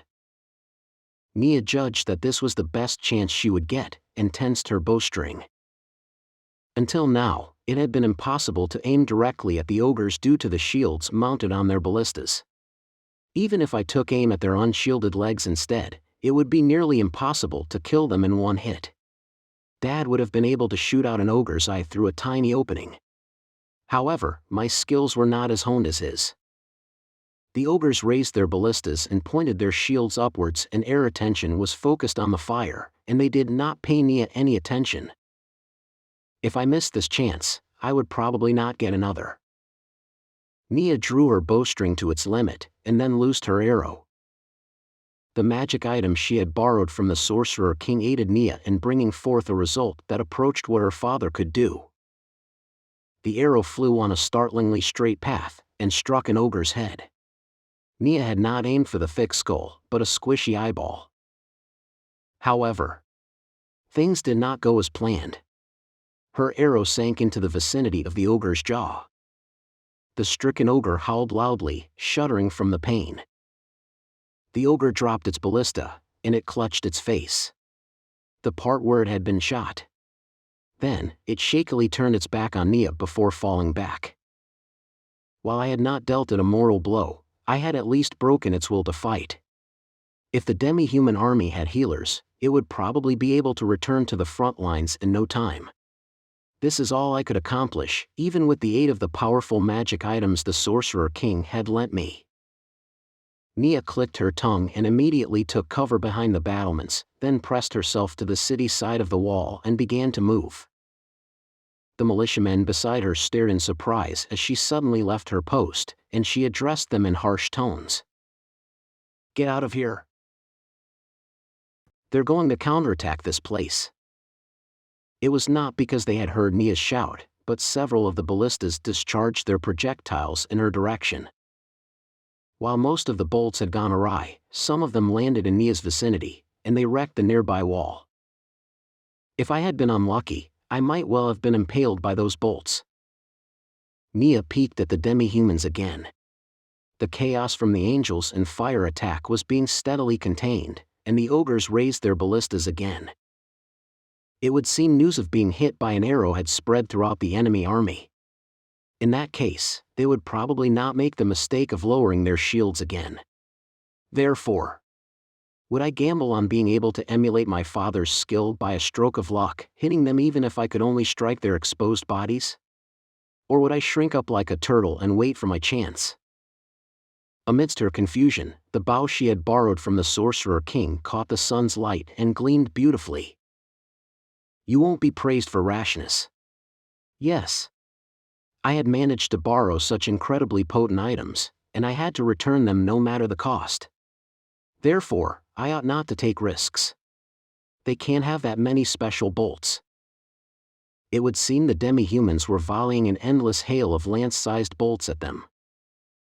However, their crude manufacture meant that very often, they flew towards places with nothing to hit, and some of them even fell into the city streets without striking anything. Neia could not return fire, so all she could do was hunker down and wait for the enemy attack to stop. Fragments of the destroyed city walls showered Neia. Some unlucky militiamen were hit and died on the spot, while others silently prayed for the enemy attack to stop, since they could not do anything else. Soon, Neia heard a mighty doom, the beat of a drum. The same sound repeated itself 4 times. In the distance, the same sound came from what should have been the left wing of the enemy's formation. They're coordinating their movements with the number of drum beats. It looks like the right and left wings are using that to communicate. If I could enter the enemy camp and steal one of those drums, then beat wildly on it, that ought to disrupt the enemy's cohesion. That said, it would be impossible. The enemy ought to know the importance of their drums. Therefore, they would be heavily guarded. In that case, who could charge into their camp? Perhaps an adventurer could use invisibility or silence or other spells to cause chaos among the enemy and then sneak in.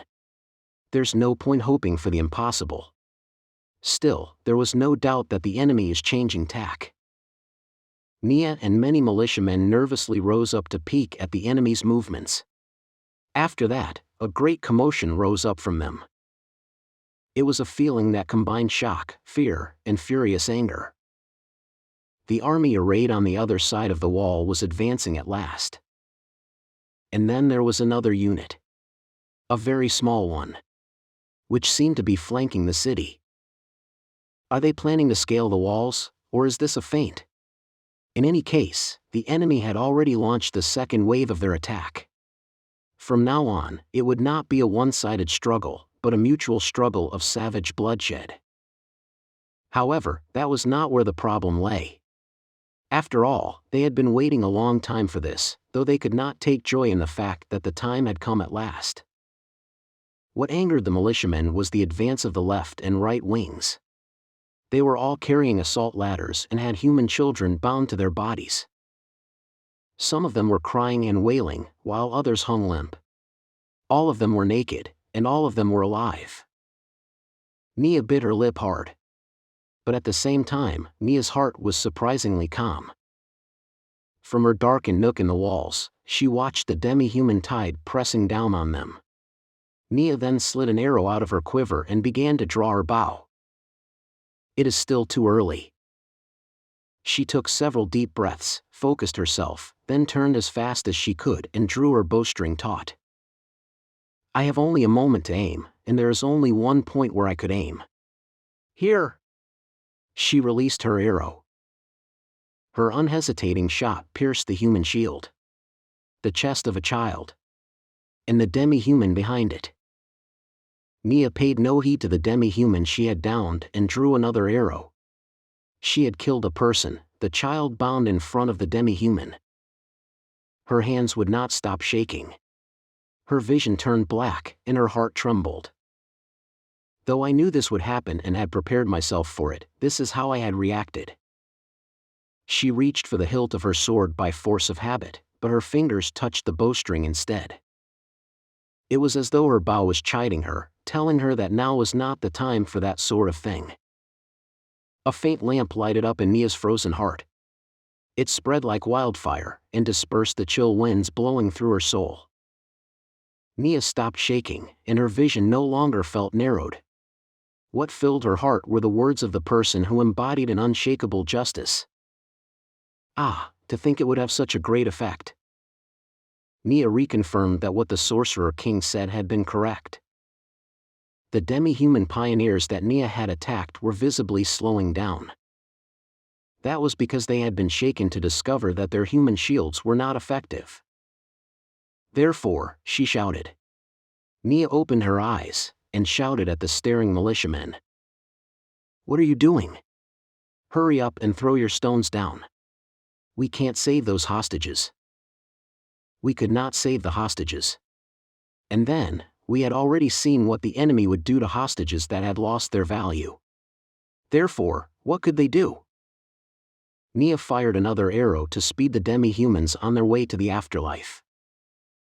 Neia used her practiced vision and saw that her shot had pierced a boy through his forehead. She did not know if it was because she had been aiming for an armlet or because the boy's skull had lessened the impact, but this arrow had not been immediately fatal. However, the enemy's front line is in chaos. That is only to be expected. However, I only had an effect on this region. Everywhere else, things are continuing as though nothing had happened. It looked like a small den in a long, long line. Hurry up and throw the stones. Neia shouted at them again. If they do not throw their stones, everything I had done would have been for nothing. That is something even more unforgivable than taking the lives of people. Children who had futures ahead of them. The enemy was attacking on the left, right, and center at the same time. If even one of the enemy elements slowed down, it would relieve the pressure on us. If the enemy reached the walls, they would climb up while using the children as shields. If they managed to make it up the walls, the militiamen would not be able to resist the demi-humans. What I had to do now is see how much fighting strength I could shave off the enemy before they arrived. It's very difficult for militiamen to kill children. Therefore, there has to be someone who's willing to set an example, even if they get their hands dirty. Neia fixed her eyes on a paladin in the distance. You should have realized that when you took the prison camps in this city. You ought to have known that the Sorcerer King was right. You ought to know that you can't do anything else. And you certainly ought to know that it's pointless to obsess over lives you can't save. What you should be doing is devoting all your strength to save the people you can save. Neia fired another arrow. Just like before, her shot killed a girl and the demi-human to which she had been tied. Hurry! A shout echoed all around Neia as a stone flew. It seemed to sweep away the anxiety in her heart. The thrown stone hit the demi-humans, who were still hesitating. While it was a long way from being fatal, it would seem that it had done some damage. Hey, you guys! Hurry up and attack the demi-humans. Give up on the kids they're holding hostage. Neia recognized the militiaman who was shouting. He was the father of the boy that the Sorcerer King had killed when they had liberated the first prison camp. Neia was surprised to find him here. If they get past us, the women and children will suffer worse than they did before we saved them. If you still love your children, then throw those rocks as hard as you can. His voice seemed to banish all their doubts, and it was shortly followed by a volley of several rocks. While they flew on weird paths and there is no telling where they are aimed at, the fact is that they had been hurled out. By the time Neia drew her bow again, a hail of stones descended on the demi-humans. The children cried and wailed in a heart-rending way. Even so, the rocks smashed mercilessly down on those pitiful children. They are the most tragic sacrifice of all, caught between the savagery of both sides. Neia prioritized aiming for those children. I should liberate them from their pain and torment as soon as possible. This is a sign of respect for the few who had to be sacrificed to help the many. Neia leaned out to find her next target, and then she felt something tearing through the air as it approached her, but all she saw was a burst of light. Is this an enemy magic attack? Neia froze for a moment. At the same time, she felt a gentle impact from her belly. It felt like something had struck her lightly there. Startled, she stumbled a step back, and then she heard a clattering from her feet. She looked closely and saw something that looked less like a lance than a gigantic arrow, a ballista bolt. Neia hurriedly ducked back behind the wall. After that, she heard a scraping sound as something huge struck the city walls. Cold sweat ran down her back. Neia unconsciously stroked the part of her where she had felt the impact. The Sorcerer King had thrown his sword earlier, and it had been deflected by the bubble of light from Boozer's armor. That would explain what had taken place just now. It would seem Boozer's armor, which the Sorcerer King had lent, had protected me. In other words, my life had been saved in the nick of time. Is that some kind of protection from ranged attacks? My chest, shoulders, and belly are protected by the armor, but what about other places? Does that ability have to be activated? No, more importantly, how many more times can I use it? Or has it already been used up? Without the armor that the Sorcerer King had lent her, there was no doubt that Neia would have been impaled through her abdomen. That fact sent shudders through her body. Ha! Ha! Ha! Come on, damn it. Neia had not entered the radius of under divine flag. She had felt that it was unnecessary because she had the circlet that the Sorcerer King had lent her. That was why she could feel the fear of death like this. However, there were no tears in Nia's eyes. Instead, she gripped her bow before revealing herself. I have resolved myself to continue fighting, even if it meant taking the children's lives. I could not allow myself to lose the will to fight after taking a measly little ballista bolt. This is to keep the children we could not save from suffering any further. At the same time, it is also to slay the demi-humans who had dragged them into battle. Neia loosed the arrow embodied both these things. The intention to attack without regard for the children spread from her portion of the wall, until everyone was throwing rocks at the demi-humans. Neia even saw the paladins throwing rocks. Bastards. You bastards. Ah, damn it, those demi-humans. I'm sorry. I'm sorry. I'm sorry. Please forgive me. Although those cries of remorse echoed up and down the line, they did not stop throwing their rocks for a moment. However, the enemy was far too numerous. The demi-humans had already reached the vicinity of the walls, and they began deploying their ladders one after the other. Several men pushed the ladders away with long sticks and the angels destroyed several more, but regretfully, there were just too many enemies to face. How are the firebombs coming? Get the priests to assist with their spells. This is bad. They've got a ladder up over there. I'll be going over, take care of this side for me. Throw those rocks. There was a big commotion on top of the walls. Several demi-humans nimbly avoided the spear thrusts from the militiamen, instead grasping the spears and pulling their wielders off the wall. After stiffening her resolve, Neia leaned out from behind a battlement and shot a climbing demi-human from the side. Neia could slay the resilient armets and bladers because she possessed the ultimate shooting star super. Nia's body was clearly visible as she leaned out, and she was hit several times by stones spat by stone eaters. I am protected by Boozer's armor. Still, I would probably be bruised and I might have suffered a fracture or two. Though she was sweating heavily, she did not stop firing on the demi-humans for a moment. I can still do this. I only have enough mana to use the necklace of healing which His Majesty lent me once, so I need to save it.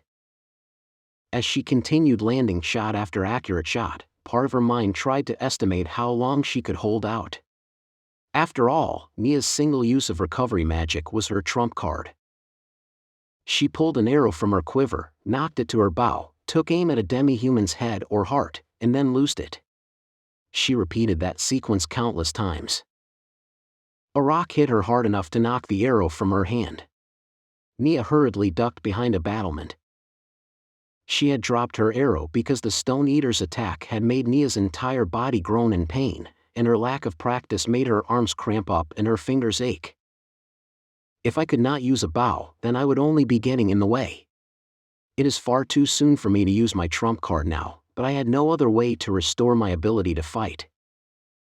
Activate, Heavy Recover.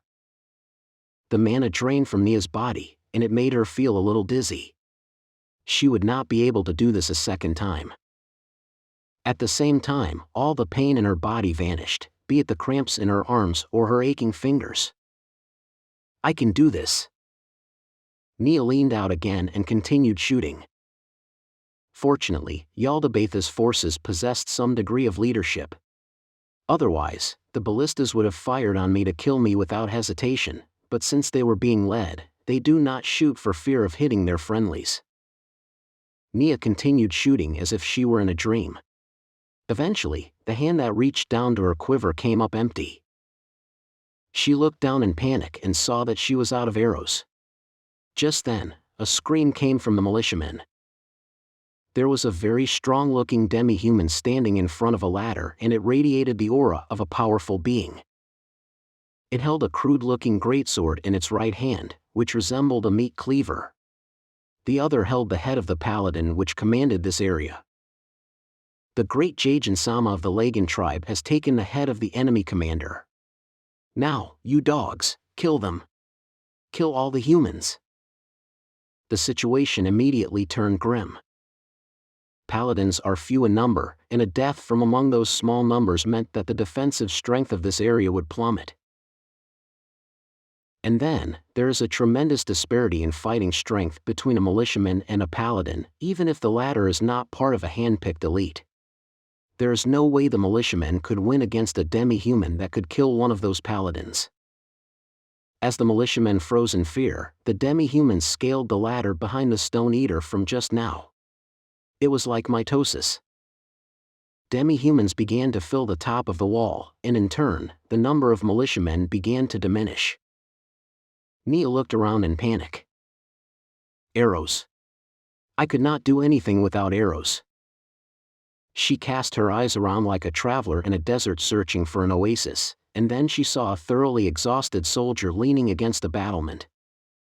There's a quiver with arrows beside him. That's it. I'll take the arrows from that wounded man and send him back to the rear. But Neia sucked in a breath as she ran over. The man who looked like an archer was missing half his face. He was clearly dead. He had probably taken a direct hit from a stone eater.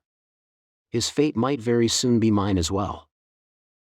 Neia looked more closely, and found several similar corpses. Her usually sensitive nose finally picked up the thick scent of gore in the air. As the porridge suddenly rose in her throat, Neia forced herself to swallow it back down with all her might. I barely succeeded, but there is no telling if it is because I had been lucky, or because I had become resistant to this after watching the live eating performance earlier. Neia grit her teeth and transferred the arrows remaining in the nameless archer's quiver to her own. Restocking her quiver felt like she was restoring her own fighting spirit. I can still fight. There's still things I can do. After quickly finishing up her work, Neia put the corpse's hands together and closed his remaining eye. I'll fight for your sake too. Until the very end. As Neia turned and rose, she no longer muttered to herself. Her spirit rose to a peak it had never reached before, and her senses were incredibly keen. She felt like she was a part of the bow which she held. Considering Nia's skills, it seemed almost impossible to snipe Jajan given the sheer numbers of friends and foes between them. However, I still have these gauntlets. And the ultimate shooting star super His Majesty lent me. I can do this. She loosed her arrow as she filled herself with that powerful conviction. By the time Jajan noticed the whistling in the air, it was too late. The arrow pierced his head, and Jajan fell limply to the ground. Jajan of the Lagan tribe has fallen by the hand of Neia Baraha. Although she shouted those words, she was not answered by a cheer. That was only to be expected. Neia felt a little embarrassed as she realized that, but she had succeeded in shaking the demi-human's morale. She could feel the pressure on them easing off. It would seem this had not been a complete defeat. Neia took up her arrow again, then turned to face a suitable demi-human before sending an arrow his way. She shot the demi-human through the head and he fell from the wall. Neia drew another arrow from her quiver. She was doing it like it was nothing, like it could not be helped. Am I a master archer like my father now? My bowmanship had rapidly improved during the course of this battle. That is how I had managed to kill Jajan, though the latter had been wounded during the battle with the Paladin. Amidst the chaos of war, Neia sought new prey to bring down. I'm an archer, so why aren't they targeting me? That question was answered as her next arrow pierced another demi-human skull. Don't approach that human carelessly. She's wearing the Grand King's armor. The Grand King? Grand King Boozer? Grand King Boozer's armor? Nia's sensitive ears caught the chatter which the demi-humans exchanged. No doubt about it. That's Boozer's armor. Don't tell me that human brought down. Ah. Is that it? When the Sorcerer King said it would protect me, was he not referring to the armor's ability to defend against ranged attacks but the reputation of defeating Boozer? The Grand King Boozer's name was well known throughout the demi-human forces. Therefore, the demi-humans who had mounted the wall were under the false impression that they are fighting the warrior who had defeated Boozer. The fact that Neia had killed a leader-class demi-human in one shot only added to that. That is why they refused to advance against me, even though they knew I am an archer. I have to hand it to the Sorcerer King. Did he take this into account as well? In all likelihood, few demi-humans would chase me now even if I turned tail and ran. They would probably prioritize holding their ground over chasing a strong foe, even if they are making a mistake. Therefore, my life is probably in no great danger. The Sorcerer King's advice to flee to the East Gate suddenly came to mind, but she could not do it after all. Anyone like that would never have come here in the first place. Neia loosed another arrow, and killed another demi-human. Ooal! That glare again. Glare. Well, I am looking at them. It's the eyes of someone who hungers for slaughter. That female human, at least, I think it's probably a female, she's no ordinary enemy. Probably. A female. Look at that bow. It's amazing. It's not just her skills. The mad-eyed archer. What do you mean by that name? Do you know that human? No. Does that female human have a nickname? Hang on. I once heard there was a human archer with a devil's face and amazing skills with the bow. Could that be it? That was Dad. The mad-eyed archer. The archer who killed Boozer. For some reason, the phrase mad-eyed archer spread through the demi-human ranks like a wave. They've already decided it. As that thought ran through her mind, Neia no longer had any opportunity to correct them. As Neia loosed her arrows, the militiamen began moving. Everyone, hold the line. Don't let the demi-humans near that girl. Oh. Form ranks. Remember your training. I'm moving up. About 20 militiamen moved to act as shields for her. Just kill those bastards for us. We'll protect you. Got it. The sound of flapping wings came from the enemy encampment. Neia pivoted and pointed her arrow at the source of the sound. Her eyes were filled with the sight of carapaces rising from the enemy formation. There were many of them. While it seemed as though bypassing the wall should have been their objective, several of them dove from the flock and descended on Neia. She had long since abandoned the thought of who to aim at. Neia calmly loosed an arrow at each and every one of her enemies. After downing the carapaces heading at her, Neia exhaled lightly. She could hear again after being released from that state of hyperfocus. To the side. She wanted to dodge, but a torrent of pain came from her left arm. The armlet beside her had torn her arm apart. Ugh! Despite her cry of pain, Neia still made to pull out another arrow, but then she thought that she might not be able to properly brace her bow. In that case, perhaps drawing my sword might be better. Her hesitation was a huge weakness, and the savage-looking armlet raised its arm, preparing to follow up on its previous attack with a strike to the face. She wanted to backstep, but her opponent was a superior fighter and managed to close the distance to her, so she could not evade it. Intense pain filled her face. The claws had ripped through her left cheek and opened a wound that exposed the interior of her mouth. Fresh blood filled her mouth, and the taste of blood spread over her tongue. In addition, she could feel her warm blood oozing from her cheek, the sensation spreading down her neck and chest. Neia had no time to draw her sword, and so she slammed Ultimate Shooting Star Super into the armlet's face. The armlet had probably not expected her to do that with the bow, so it tried to back up to avoid the attack. Since she could not move her left arm well enough to brace her bow, Neia drew her sword with her right arm. Neia performed a ramming stab like she was prepared to die for it. The armlet immediately countered with razor-sharp claws, but a nearby militiaman had wounded its leg and its aim was off. The claw missed her ear by a fraction of an inch, and in turn, her steel blade sank into the armlet's throat. Neia glanced down to the armlet as it collapsed and then surveyed the situation. While she had been focusing on loosing arrows, the militiamen on the wall had been almost completely wiped out. The demi-humans had reached Neia, and there were only 5 more men remaining, all pressed close to the wall. Neia glared at the demi-humans, and they backed off. The pressure on Neia and the others eased a little. Sorry about that, Hassan. The militiamen who had been pressed to the wall took a defensive formation in front of Neia. We won't let those bastards past us, even if it's the last thing we do. The person who said this looked like a cowardly man in his 40s, with an unhealthy, protruding gut. However, his face was flushed with what seemed like the excitement of battle, and his body was covered in so much blood that one could not tell if it was his or the enemy's. Even so, he refused to kneel, standing tall with an indomitable spirit. He certainly looked like a reliable warrior. "Thank you very much," Neia said as she spat out a mouthful of fresh blood which had pooled there. "I'll leave this to you." He was not the only one who was like this. None of the fallen militiamen showed any sign that they had attempted to leave the perimeter they had formed around Neia.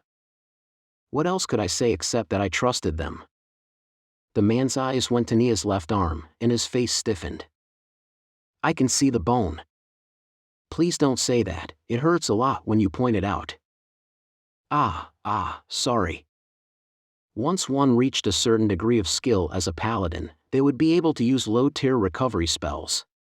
However, Neia was only a squire, so she could not do so. There are no paladins or priests by my side, and my mana had not yet recovered enough to use the magic item again. It would probably be best to abandon the thought of using my left arm in this battle. Neia glared at the demi-humans, but just moving her eyeballs made the wound on her face ache. The pain made her gaze that much more ominous, and as the demi-humans felt it, they went on their guard. "Thanks to your shots, nobody else made it up here like that guy just now, Barahasan. It's because of you that we managed to survive this long." If the demi-humans before Neia's eyes rushed them all at once, the militiamen would probably be routed in an instant. However, they were all wary of Neia the archer, so they could not move together. In truth, she could understand their caution once she heard what the demi-humans were saying. The mad-eyed archer. Could it be that she's nothing much with a sword? Don't get careless, she's just pretending she can't use a sword to throw her opponents off. Really? You're a real smart guy. Should we get the snake men over and kill her from a distance with spears? Neia laughed in her heart. It would seem that I had gained quite an undeserved reputation thanks to the power of the magic bow I had borrowed. Is there hope for me? Neia asked herself that question quietly enough that the demi-humans could not hear, and then she laughed. If it's the bow I borrowed from His Majesty, the ultimate shooting star super, shooting wouldn't be a problem, but... The man tried saying the name Ultimate Shooting Star Super, and then he laughed forlornly. I see. So it's very bad, huh? Say, Barahasan. You jump down from the wall and flee. You should live on. Neia looked at the man. Forgive me. It's only natural for you to be angry at such foolish words. But, while I don't know what sort of hell you've gone through, you're around my daughter's age. I think, but letting a girl like that die is just... I wasn't angry, I was just looking normally at you. Well, this is a common thing by now and I do not take offense at it. The man is speaking the truth. It would be wiser to fall back for the time being and heal my wounds until I could use my bow, rather than swing a sword I am not used to. What'll happen to them if I do that? I know very well. I can't help them even if I stay and fight. I'll just die for nothing. But... Neia swept the bow in her left hand down and to the side. I need to return this weapon. There's many reasons why I should run. But, what will His Majesty's enemies think if I run away while I'm wielding a weapon that he lent me? In that case, how could I run? How could I, as one who holds a weapon borrowed from His Majesty, turn and run? She tightly gripped the sword in her right hand. Repaying one's obligations is only natural for a human being. The people of this country, specifically, the head of our paladins, are not the sort to do that, but I wanted to show the Sorcerer King that not everyone in this country is like them. Neia suddenly shouted like she was wailing. Since I could not use my bow, the militiamen would die for nothing protecting me. In that case, I ought to take advantage of the demi-humans' mistaken fear of my power and attack while they could not bring their might to bear. The enemy had probably not expected Neia to charge so many enemies, and they moved slowly enough that even Neia's meager swordsmanship was enough to cut them up. The remaining militiamen behind Neia followed her lead. Neia swung her sword. It bounced off, and the demi-humans swung at her open body, only to have their attacks deflected by Boozer's armor. Neia thrust her sword. She stabbed into a demi-human's body, and when she pulled it out, its organs followed. Before that demi-human hit the ground, another demi-human's claw struck at Neia's face. The wound on her left cheek was followed by one on her right, and the blood which flowed out got into her eyes. Intense pain filled her legs. A demi-human drove his dagger deep into flesh. One of the militiamen fell. Sword swung. 2 more militiamen went down. 1 demi-human collapsed. All the militiamen were dead. There were nothing but enemies in front of Neia and to her sides. Her breathing was ragged, and her heartbeat irritated her. The parts of her body which had been struck by the enemy blazed hot, and every time she moved them, waves of seizing pain filled Neia with agony. I'm scared. I'm afraid. I'm going to die. The thought frightened her. She had been prepared to die here. The enemy outnumbered us several times to 1, and their individual fighting power is superior as well. The enemy had all the advantages, and the only advantage our side had is our defensive position. That being the case, it would be stranger if I do not die. Still, looking death in the eye is terrifying even if I had prepared myself for it beforehand. The word East Gate, said by the person she deeply respected, echoed through her mind. Though she was prepared to die, she still wanted to live. What would happen when people died? What would the moment of my extinction be like? My soul would return to the great flow, where the gods would judge me, and those who did good as written in the scriptures would go to a land of eternal rest, while the wicked would be delivered into a land of torment. Still, even if I had accumulated good deeds throughout my life with the aim of reaching my eternal rest, I'm afraid to face the end of my life. Neia swung her sword. That powerless strike could not possibly slay a foe in one hit. Anyone attacking even when surrounded would take vicious counterattacks from the enemy. A sword pierced Neia's armor and cut into her. Neia was still alive thanks to the armor that the Sorcerer King had lent her. I would have died long ago without it. Indeed, I would have become a corpse like the countless dead militiamen and civilians who had been scattered throughout the city like they had been carelessly thrown away. I must be in really bad shape. Neia laughed at herself for being able to think about such inappropriate things even as she was this close to the afterlife. Her feet slipped due to the force of her swing. Her left thigh seized up and her right thigh was injured and could not hold her upright. Neia lost her balance and fell. She leaned against the battlements, but it was all she could do not to collapse. The world was turning white and cloudy, and she could hear a distant, wheezing panting. It was an annoying sound. She wondered who was making it, and realized that it was herself. She was at her limit. Neia was going to die. Just a bit more and the mad-eyed archer will be dead. Ah! All together now. The voices of the demi-humans came from far away. This is a real pain. I could no longer tell what the demi-humans are saying. However, they are probably not singing me praises.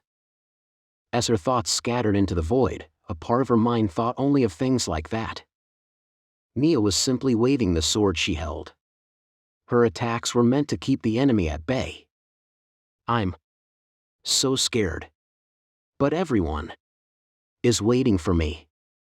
In that white and cloudy world, she saw the smiles of her mother, her father, and her friends from her home village. Who are they? Ah. Buchan. Muchan. Danne. I'm scared. Your Majesty. Her lungs and her heart and her arms and her brain wanted to rest.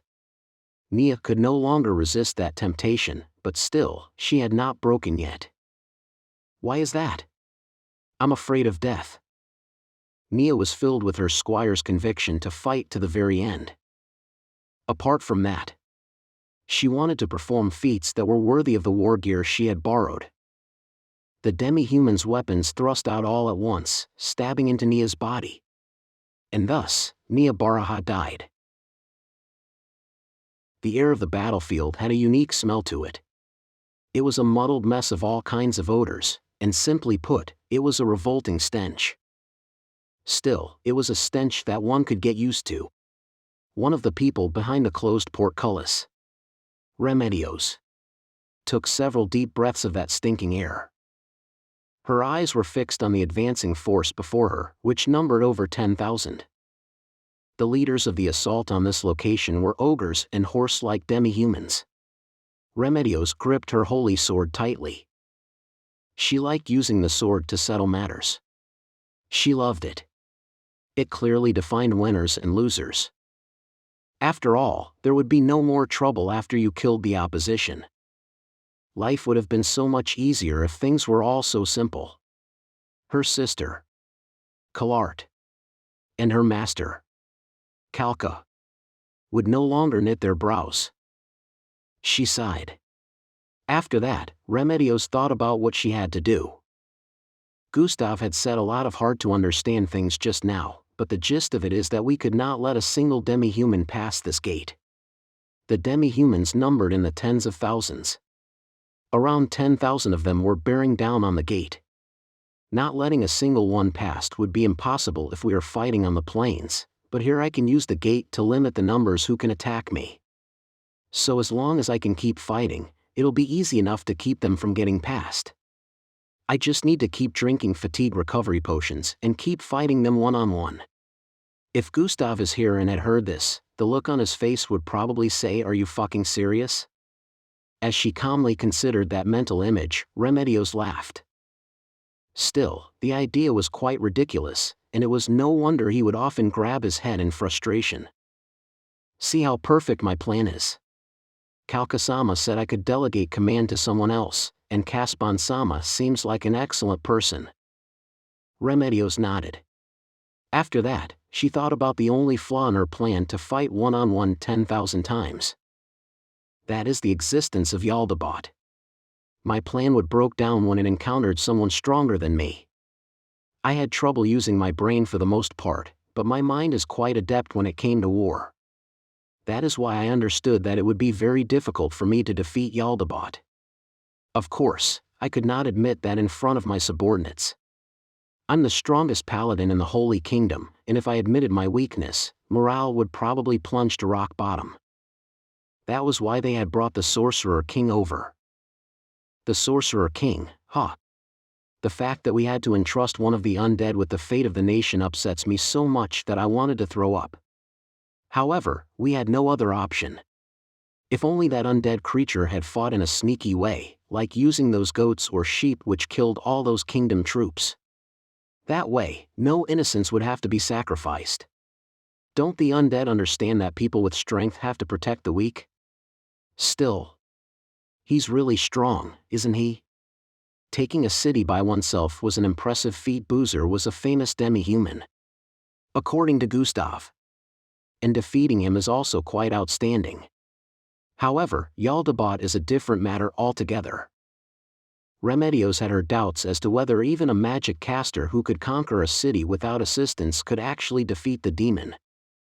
Perhaps I would have learned the truth if I could have crossed blades with him just once, but Gustav had desperately pleaded with me not to. Therefore, I do not know exactly how strong the Sorcerer King is. Remedios remained dubious of the Sorcerer King's strength. I had personally experienced Jaldabaoth's might when he had revealed his true nature, but I could not sense anything like that from the Sorcerer King. If he is truly able to crush the kingdom's army, then he ought to be surrounded in an aura of power that could not be hidden.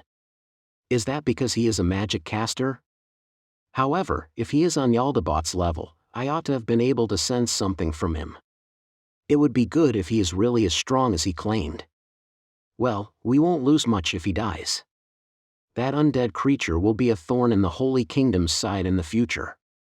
Ideally, the two of them would kill each other. Remedios' opinion had not changed even after her subordinates protested it. No, it had only solidified after the Sorcerer King killed the boy who had been taken hostage. As a paladin, I could not tolerate anyone who could calmly commit such inhuman acts. The people of that country were actually ruled by fear, right? When one thought about it, a lot of points pointed to that conclusion. Perhaps having him and Jaldabaoth kill each other would be for their good too. The problem is the people of our nation. Gustav is right when he said that this is a chance for us. We paladins can show our strength and abandon the Sorcerer King's foolish opinions. Still, if Jaldabaoth shows up, we have to let him handle it. Remedios took off her helmet. She wanted to scratch her head. It is hard to imagine that the citizens of a country run by an amazing individual such as Kalka would tolerate one of the undead like that. Just thinking about the matter should have revolted them. Squire Baraha also. Could it be that she's been charmed by a spell or something? Yes. He might be using some spell with a wide area of effect that forces people to like him. Damn it. I had not considered that possibility. I should tell Gustav about this. That said, it'll have to wait until we win this battle. Remedios looked behind her. There stood neat ranks of civilians holding spears and shields. Brave gentlemen. Regretfully, the Holy Kingdom is currently being trampled by demi-humans, but you must accept it. Defeat the demi-humans and save the innocent civilians. Your friends and family. From their suffering. This is the first step towards our goal, which is to drive out these bastards here and take the Holy Kingdom back with our own hands. As Remedios shouted imposingly, anxious looks filled the faces of the militiamen. The filthy demi-humans are attacking this place. Gentlemen, raise your shields and thrust your spears. Become a wall that will not let the enemy past you. There's no need to be afraid. Other than their first wave, the only demi-humans you will have to deal with are the demi-humans fleeing from me. All you need to do is hold them for a while so that the paladins and I can take them down. That eased their tension a little. While being too relaxed is not a good thing, being too tense is even worse. Remedios mused that all the militiamen she could see were in an ideal frame of mind. You lot were trained all day yesterday. All you need to do now is show the fruits of that training. No need to be so tense. Remedios paused for a moment and then shouted louder than before. First rank. Shields up. The first row of the militiamen, who looked like they were encircling the gate, braced their shields. Shields! Dig in! The shield-wielding civilians slammed the spiked portions down with all their might. Thus, they produced a wall of steel in moments. Second rank. Shields up. Now those shields would go over the heads of the first and the second ranks, like a lid on top of them. This way, they would protect against attacks which made it past the first rank. There were also paladins who could cast under divine flag spaced evenly through the second rank, to protect them from the fear of being pushed by the enemy. Third rank spearmen, advance.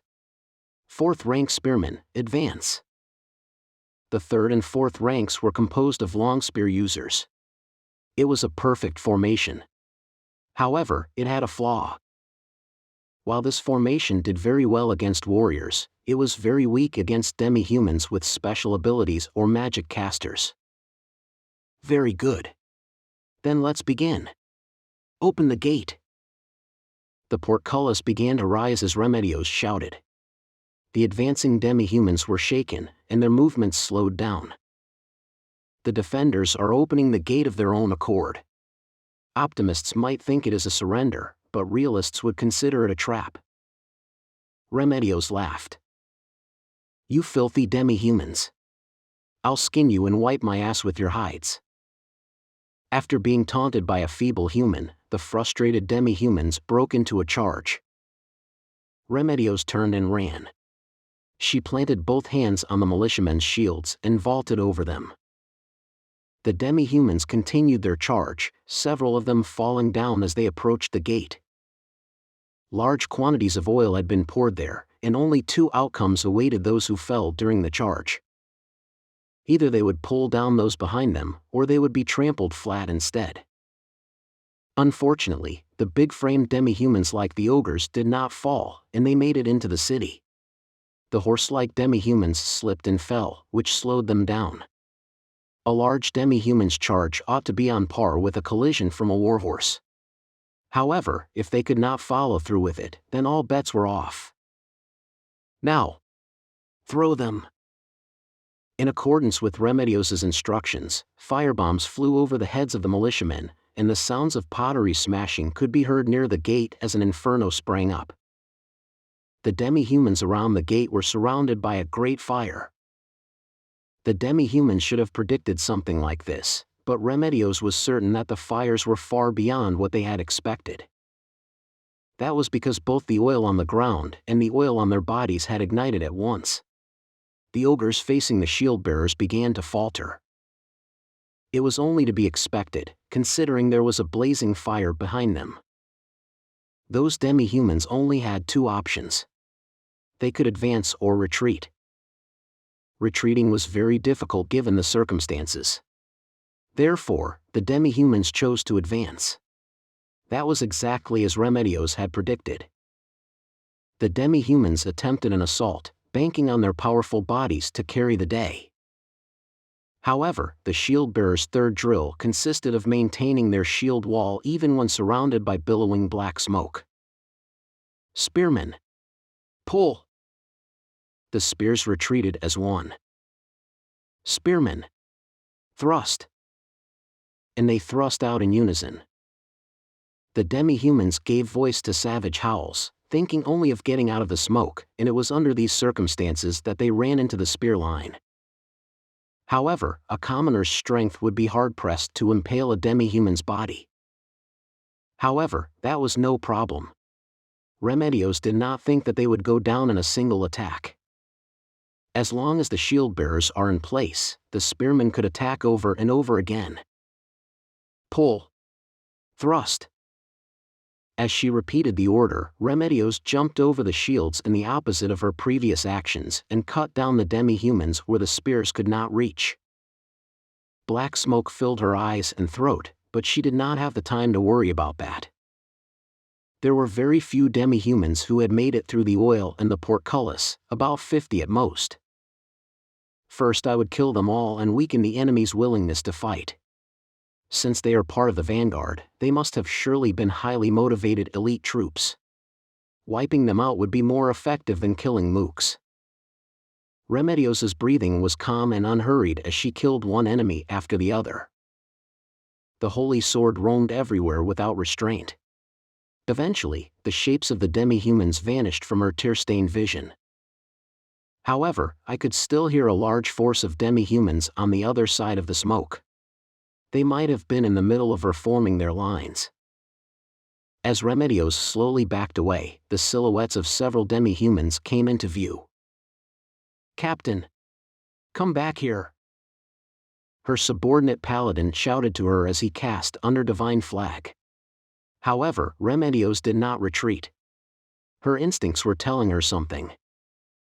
As the smoke thinned, she could sense 3 demi-humans slowly approaching her, and shortly after that, her hunch was proved right. I have originally planned to kill tens of thousands of demi-humans by myself here, and I am very confident of doing so. However, fighting these 3 demi-humans at once is extremely dangerous. There are only 3 of them. While I could not make them out due to the smoke, I could tell they are brimming with confidence, given their unhurried pace. Even their fellow demi-humans seem to have handed their task over to those 3, unwilling to come any closer. They're strong. I don't know if I can beat them even if it's a one-on-one fight. Or can I? I've got no chance if it's 3-on-1. Remedios' instincts screamed at her to flee rather than take these 3 on at the same time. But how should I escape? I have no idea. In contrast, if I beat those demi-humans, it would amount to a flawless victory for this theater of combat. Remedios gripped her holy sword tightly, and spoke without looking back. "Paladin Sabicus, Paladin Esteban. Both of them replied with a yes. And, from the sounds they made, Remedios judged that they had come to her side. Can you pin 2 of them down until I kill one of them? Leave it to us. Remedios' instincts told her that she was being unreasonable. They might be able to buy a few minutes for starters. But how about sending more people to take the demi-humans on? No. My opponents were a mere 3 people who had entered the fray by themselves. Clearly, they were confident in their own abilities and wanted to show off their strength. Enemies like those would surely accept a one-on-one challenge. Such is the arrogance of the mighty. In addition, such arrogant beings typically took pleasure in making the weak suffer. They would take the extra time to torment their victims even if they could have finished them off in a matter of seconds. With that faint hope in mind, she decided on a 3-on-3. Paladins, if the 2 who stepped up are defeated, continue fighting them one-on-one. The order goes: Sabicus, Esteban, Franco, and Galban. They were abandoning their advantage in numbers to buy time. Simply put, she was ordering everyone to kill themselves. However, the Paladins did not hesitate for a moment when they received those orders. This is what it meant to be a Paladin. This is what it meant to embody justice. This is what it means to sacrifice yourself for others. This is probably the last time they would be seen alive and unscathed. Even so, Remedios did not take her eyes from the 3 demi-humans for even a moment. She did not want to miss any chances to glean information from them. I don't have a clear picture of what's going on, but the first 2 demi-humans look like skilled fighters. Perhaps that ape-like demi-human is a monk. That 4 arms looks like a magic caster. Or is it something else?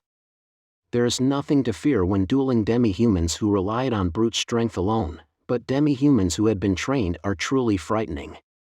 If they had received warrior training, then they could stack their training and their natural physical abilities to become exceptional individuals who could surpass even veteran warriors of the Holy Kingdom. In truth, the opponent who had given me my hardest fight, Jaldabaoth aside, was such an entity. She recalled the blow that had stabbed her through her abdomen. That was why she paid attention when fighting demi-humans and heeded the warnings of her instincts on top of that.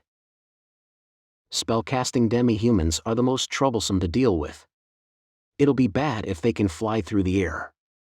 While I could use my armor's abilities to fly for short periods of time, I would not have my full range of movement while in flight. Ascending, descending, and turning were all very exhausting, and I would not be able to use my usual fighting style. If my opponent could cast fly, I might never be able to reach them with my attacks. While I possessed martial arts which allowed me to make ranged sword attacks, it would be difficult to win quickly when one took into account the fact that their effectiveness is a great deal lower. The 3 demi-humans entered through the gate, and then stopped. To think we'd have to join forces for a puny human. Remedios could not make the 3 demi-humans out clearly through the smoke, but their relaxed tone had reached her. The hand gripping the holy sword beaded with sweat, and a bitter taste spread over her tongue, something that only happened when danger drew close. The beast and the ape are definitely among the best of the best. While I am not sure about the 4-armed one, the fact that I could stand by their side meant that I am on their level. In other words, these 3 demi-humans were a match for me. This smoke's getting in the way. What a pain in the ass. A strong wind blew the remaining smoke away with a whoosh. The demi-humans' forms were revealed. Standing at their head was a gigantic demi-human who wielded a battle axe. Zoastia! Paladin Esteban exclaimed. Remedios was somewhat baffled. Zoastia? Was that the demi-human's name? Well, it makes sense that you'd know of me. In that case, I'll spare you on account of your learning, so that more people will hear of my strength. Vijardano. Jaldabaoth Sama will get angry if you take matters into your own hands like that. At the very least, have him drop his weapon and take him prisoner. The entity addressing the Zoastia was the ape-like demi-human. Thoroughly confused, Remedios turned to the people around her, a question mark floating above her head. Zoastia? V'ger? V'ger Zuztia? Zuztia V'ger? While she was simply asking the names of the opposition, V'ger did not realize that, and so he laughed in delight. Kuaa! You're calling me that because you've concluded that I'm the leader of our race? You humans have good taste. She's just being polite, V'ger Dano. That's right, it's just a courtesy, V'ger. It was only then that Remedios realized she had made a mistake about his species name. Right after that, the demi-human called V'ger twisted his face in displeasure. And I even asked Jaldabaoth-sama for permission to spare anyone who pleased me. Don't regret it. Who's going to regret it? You can regret fighting us in the afterlife. What a spirited young lady you are. You are a young lady, right? I'm not good with the ages of other species. It doesn't matter, that ought to be it. The demi-humans were probably being very serious. This was simply the difference between their species. Now then, human girl, I shall introduce ourselves. I am Halasha Ankara. This is V'ger Legendara, who needs no introduction. And last of all is Nazrene Burt Kurudano. Those names. Aren't they the White Elder and Ice Flame Lightning? Cuckoo. Even the humans know our names. The fledgling, on the other hand. Human. Do I not have a title like that? I've never heard of the name V'ger Legendara. However, there's an axe-wielding Zoastia like you who's quite famous. It's the Demon Claw, Veju Sandik Nara. That was my old man. I'm the heir to the title of Demon Claw, V'ger Legendala. I'll make sure you think of my name when you hear the words Demon Claw. We'll leave the human general to you then, V'ger Dano. So be it. It's hard enough that you've been forced to come right up to your opponents instead of using spells from a distance. Frankly speaking, I was planning to fight them all by myself. We were ordered to work together, you know? So you're having trouble because you're getting on in years? The four-armed demi-human clicked her tongue and turned to give V'ger a scary look. In truth, it felt like they might start killing each other at any moment if they were left unchecked.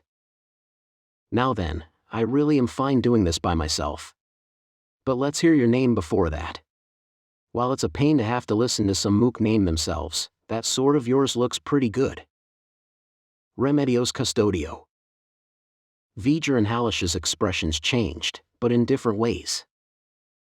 V'ger was smiling with bloodlust at the thought of meeting a strong foe, while Halasha was surprised. Nazrene, on the other hand, remained unmoved. So you're the one, huh? You're Remedios Custodio? They say you're the strongest paladin in this country. Excellent. If I kill you, I'll become famous. I'll be the Zoastia who defeated the strongest paladin in the Holy Kingdom. The new successor to the title of Demon Claw. In that case, that must be the Holy Sword, right? Say, V'ger Dano, how about letting me face her instead? I'll have my people sing your praises if you let me take your place. Both demi-humans reacted immediately to Nazrene's words. So you're planning to hand it over and then ask Jaldabaoth for a child? We've decided that I'll deal with her. There's no need for you to do anything. Begging to be bred by a demon? You make me sick. Remedios could not help blurting out what she really thought after hearing that exchange, and Nazrene turned to give Remedios an irritated look. So you don't even understand what it means to bear the child of the Supreme Ruler. Humans truly are moronic creatures. Even Jaldabaoth-sama would lavish care on the species of his offspring, no?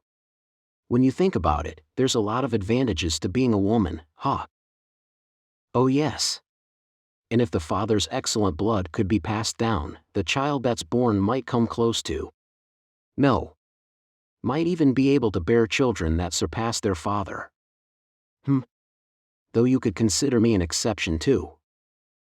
These 3 demi-humans do not act like they are feeling threatened despite being on the battlefield.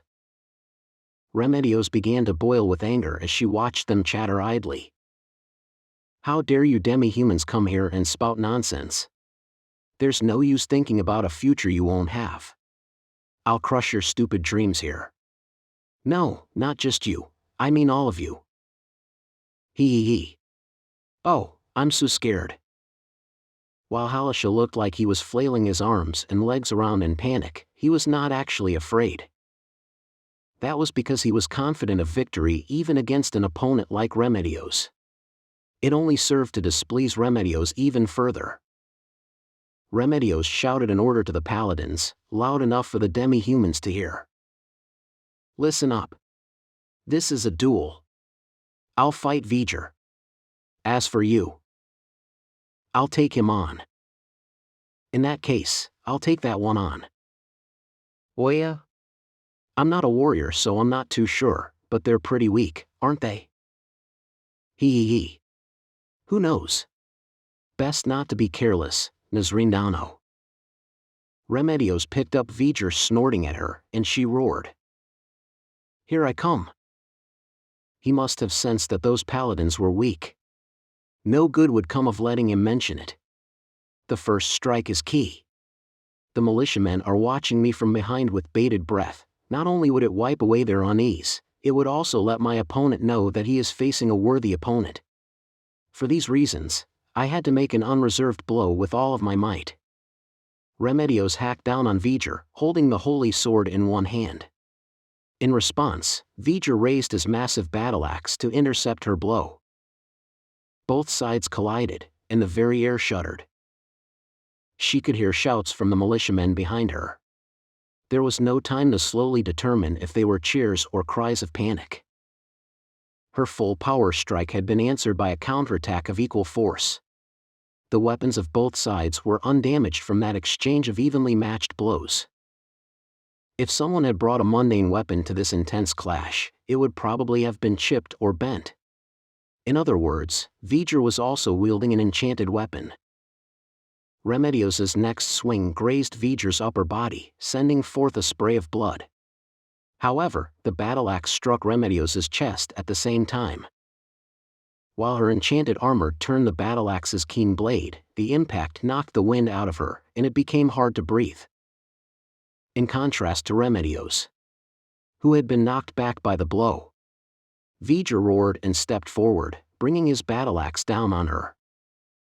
She did not have enough oxygen to counterattack. Remedios raised her holy sword high and gracefully deflected the battle axe's force. That hair-raising strike missed her by a few millimeters and slammed into the ground. So powerful was the hit that for a moment it felt like she was floating. Remedios turned to face V'ger, now defenseless because his battle axe was buried in the ground, and lunged in with her holy sword. Strong strike. Fortress. Having judged that he did not have the time to extricate a heavy weapon like his battle axe, V'ger took one hand off its hilt and used it as a shield. V'ger's right arm spurted fresh blood. However, the holy sword did not reach V'ger's face.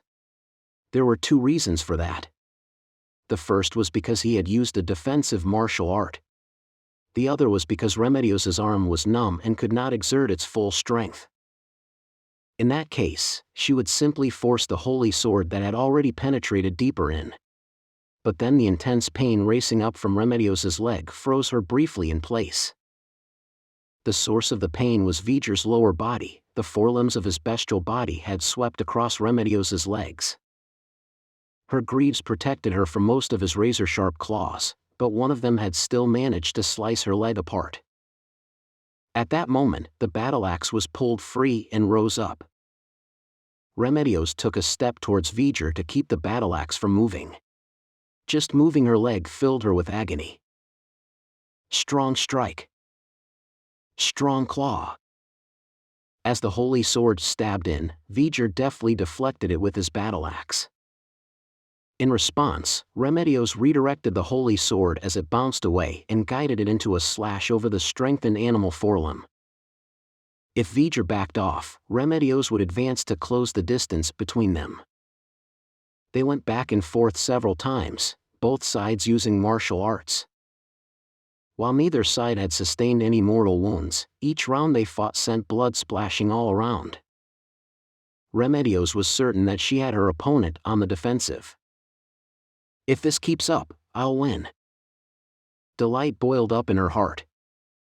If I could defeat these 3 powerful demi-humans, I could protect the people here. That way, they would regain their trust in the Holy Kingdom. There's no need for that undead being to show up. Simply put, the difference between warriors and paladins was that warriors were offensive frontliners while paladins were defensive frontliners. If the question was who would be better against a magic caster, the answer would be a paladin.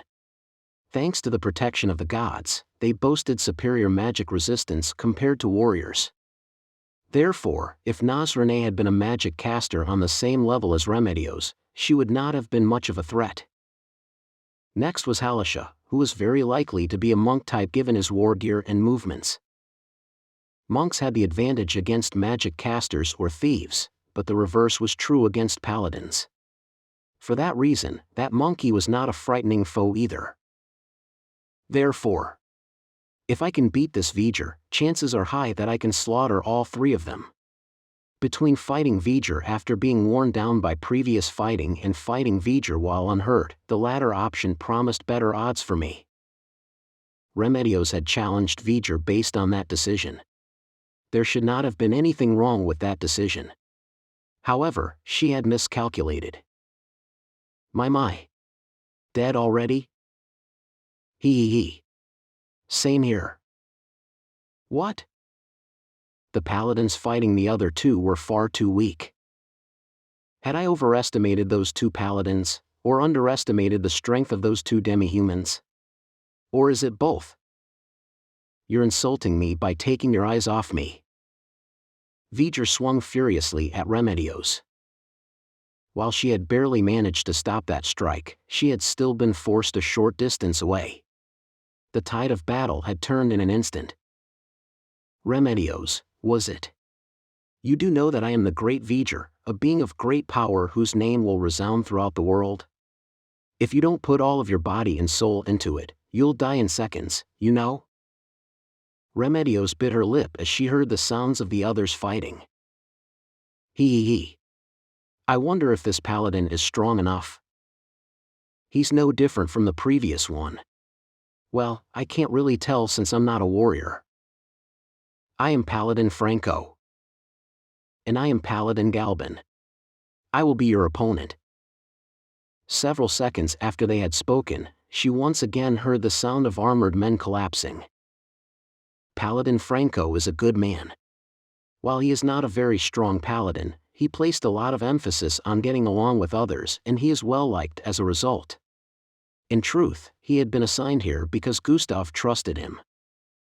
Remedios knew his character, and so she had given him the task of organizing the militiamen here. I had heard that Paladin Galban is a newlywed. However, his wife is currently locked up somewhere. He had extinguished his desire to save her and had come to assist me instead, in order to help more people. These 2 people, who were too young to die, had been killed. Distracted again. V'ger roared, and dealt her a blow that was even more ferocious than the previous one. Remedios flung herself towards V'ger, taking the blow on her sword arm, and then she slid her blade. But V'ger nimbly evaded it. What's this, some kind of bluff? Or did your body remember that movement because of all your training? V'ger growled. He was not wary of a worthy foe, but delighted. Hey, fledgling. We're done here, but you've been at it a long time. How about it, need help? You must be kidding. My legend will be tainted if I need your help to kill her. Many people will speak of this if I beat her in a one-on-one. V'ger words are correct. How about this, Nazrene Dano? We'll destroy the human shields, and then... As if I'd let you. While she was still confronting V'ger, Remedios took her eyes off him and turned to look at the defenseless pair. "You bitch. I told you already, I'm your opponent." V'ger did not allow her to do so. Her defense was full of holes, but he did not swing at her with his battle axe, instead launching a kick. Remedios took the blow and was sent flying into the shield wall with tremendous force. The shock of the impact threw her breathing into chaos for a moment. The militiamen cried out in fear. "Keep your attention on me, human. Fight seriously." V'ger's shout was followed closely by the sound of his footsteps. If he swung his long-handled battle axe, he would send the shield-wielding civilians flying, creating a gap in the formation big enough that recovery would be impossible. Even though Remedios had lost her balance, she still took a step forward, lunging at V'ger who stood in front of her. If possible, I would have liked to finish off V'ger with Meow abilities. That is because of the power that I'm holding in reserve to deal with the other two.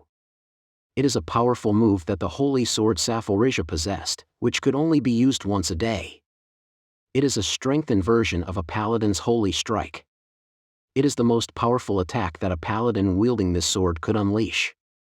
But my instincts told me it would be best not to do so. However, if I do not immediately defeat V'ger, the other two demi-humans would kill more people. I want to protect Kalkasama's wish. Remedios cried out without words, ignored her instincts as they screamed at her, and mentally sent a command to the Holy Sword. At the same time, she infused her Holy Strike into the blade and made her move. The Holy Sword glowed with divine radiance, and light extended out to twice the length of the actual blade.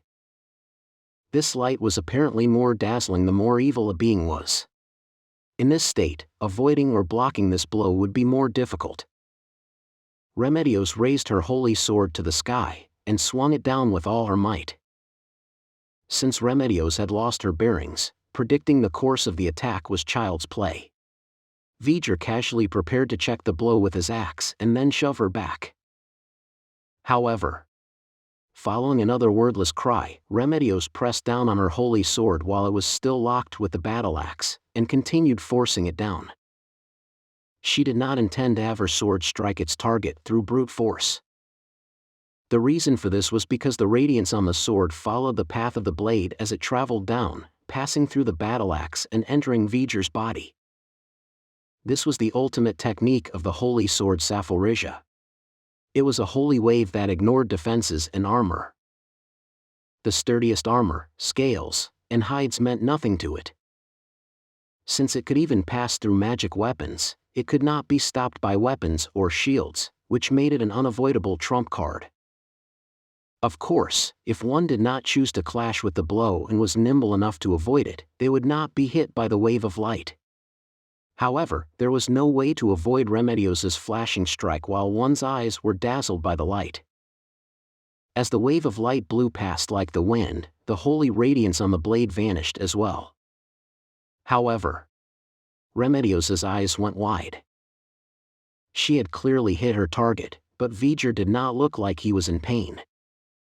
What? That was a flashy move, but it hardly hurts at all. Is it just for show? Though I have to say, it did startle me. This guy. He's not evil aligned. This technique is more effective the more evil one's foe is.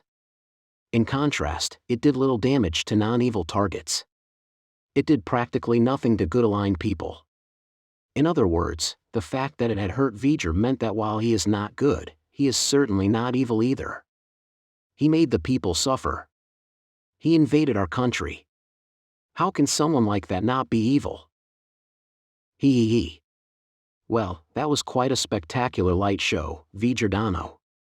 Are you really unhurt? It was so bright. It's still burning my eyes. I had made a mistake. I should not have used that move on V'ger after all. V'ger tested his limbs and made sure his body was fine before shrugging. While he seemed defenseless, I could not find any weaknesses in his defense no matter how hard I look. A light show? Well, I'm not too sure what that was all about, but it's nothing much, right? V'ger, I'm kind of surprised. To think you were unharmed by that attack. I might have underestimated you. Phew. You get it at last. Ha ha ha. Alright, human. You did well in making me look good. If you surrender, I'll kill you painlessly. How about that? Don't make those unfunny jokes.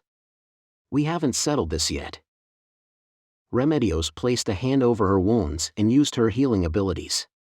Her pain was carried away by the sensation of warmth. A lot of Paladin techniques won't work on him since he's not evil.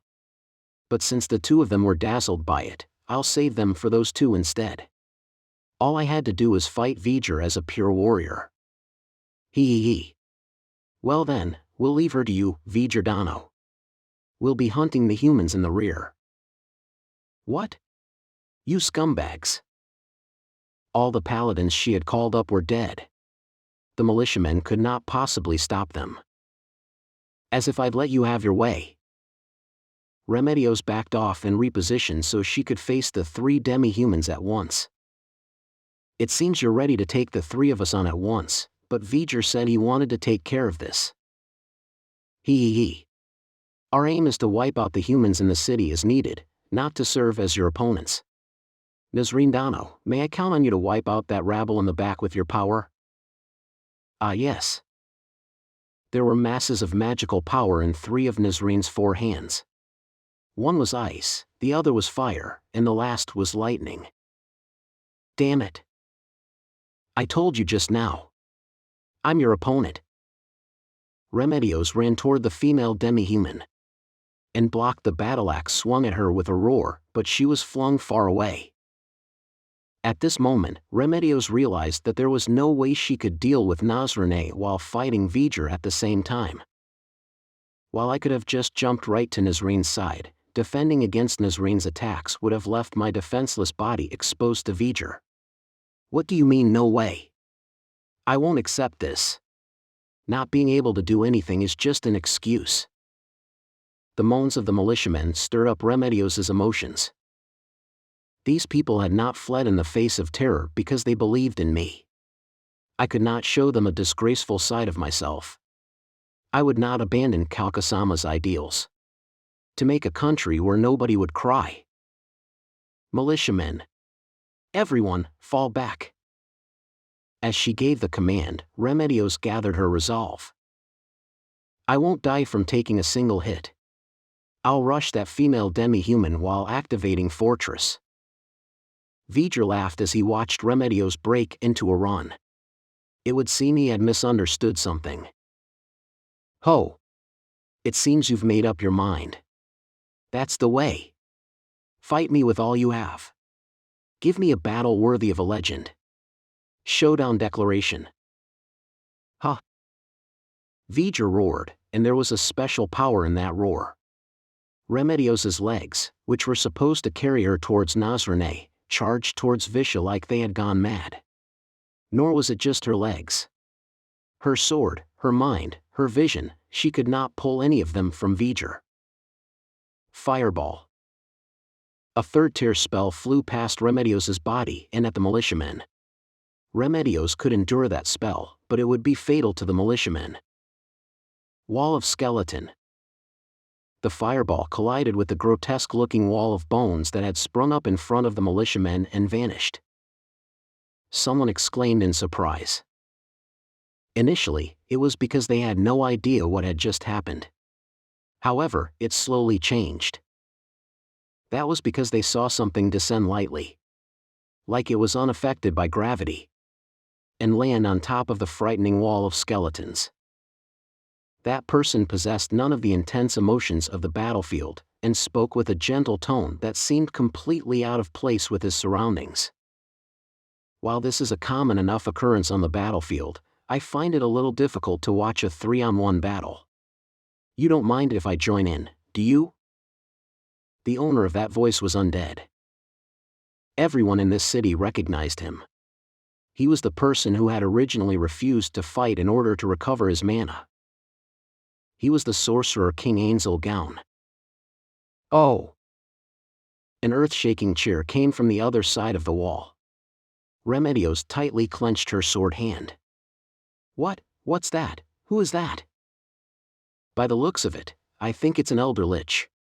So there's a type without skin. Still, does a mere elder lich have the power to stop my spells? Is it because of his robe? It does look quite impressive. Or no, is it because its summoner possesses great power? Remedios did not comprehend the demi-human's words at all. She heard the sounds, but she did not understand what they meant. That was because all her energy was focused on quelling the intense hatred welling up within her.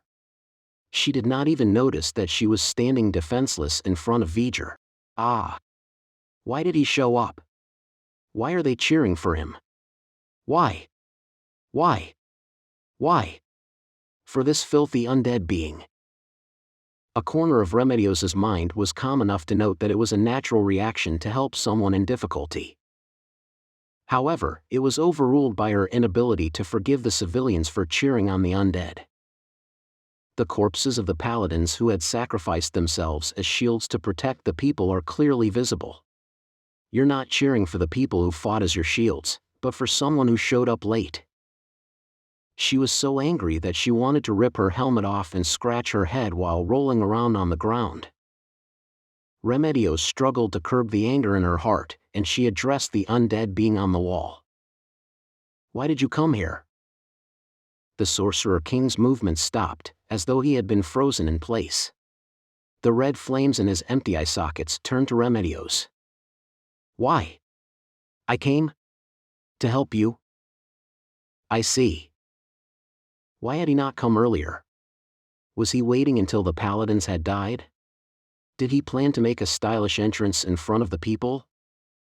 She wanted to shout that at him, but... Then I'll leave it to you. And get rid of the wall.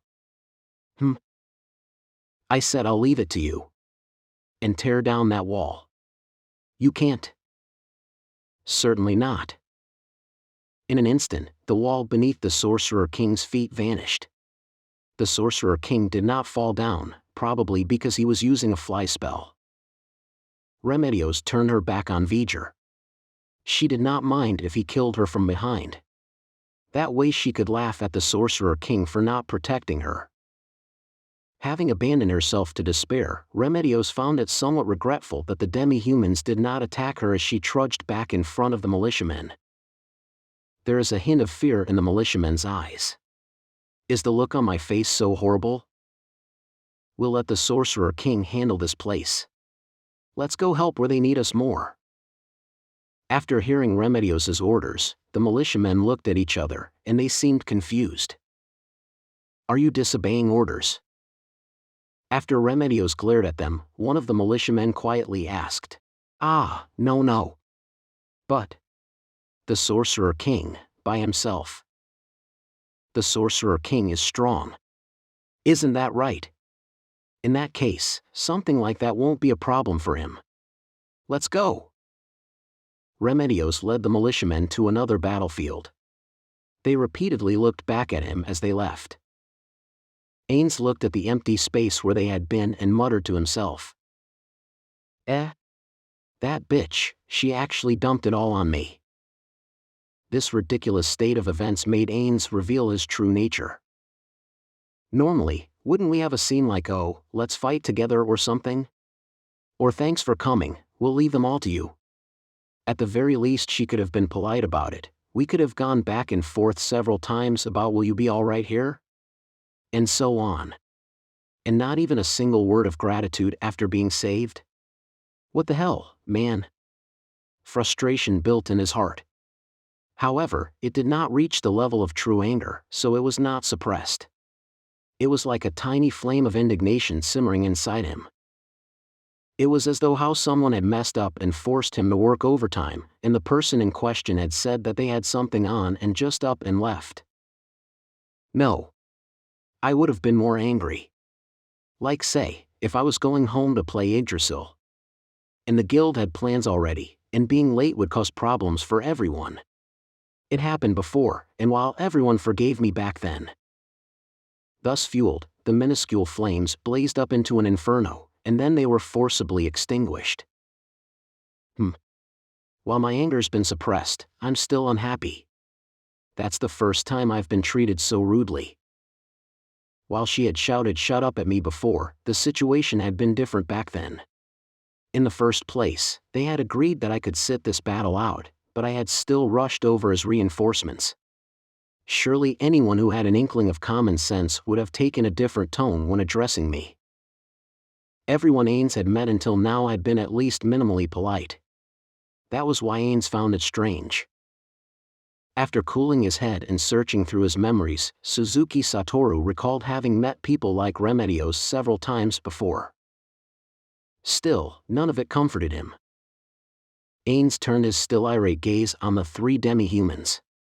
Granted, it was not entirely their fault either. Ainz understood that he was simply taking it out on them. What should have happened is that the captain's relationship meter with me should have maxed out when I saved her from danger. She should have apologized for treating me this way all this time, and then worked hard for me in all ways in the future. That is why Ainz had been observing her from the air with perfect unknowable active all this time, and then stepped in to help her when she was in trouble. But in the end, things had turned out like this. I could not understand how we had ended up this way. If the department's quota is not met and it is close to the end of the month and someone stepped up to make up for the shortfall, surely everyone would be grateful to that person, right? Especially if that person had finished his own work long ago and had come back from his leave to help them. I had been observing the battlefield from above, and I had a firm grasp of the big picture. There are many more dangerous places than this. I am even aware that the girl who had glared at me all this time is in danger. Even so, I had chosen to come to this place because I wanted to sell a favor to the highest-ranking person I could. Better to rule in hell than serve in heaven and all that. And I had judged that the captain of the Holy Kingdom's Paladin Corps is the highest-ranking person here. However, I really am annoyed. As he grumbled without thinking, Ainz heard a piercing laugh. Hee. Looks like you've been left here. Hee, how sad, how sad. An elder lich. In other words, an individual that's powerful as a magic caster. Is there a need to be careful? I haven't seen that wall-making spell before, but it seems to be of a fairly high tier. So it's still a magic caster, then? Don't really feel like fighting it. In the end, you need to beat a warrior if you want people to sing tales about you. The 3 demi-humans seemed to have recovered from the bizarre situation enough to banter with each other. Ainz turned to look at them, and his eyes focused on the ape-like demi-human among them who seemed to have laughed just now. Does it matter?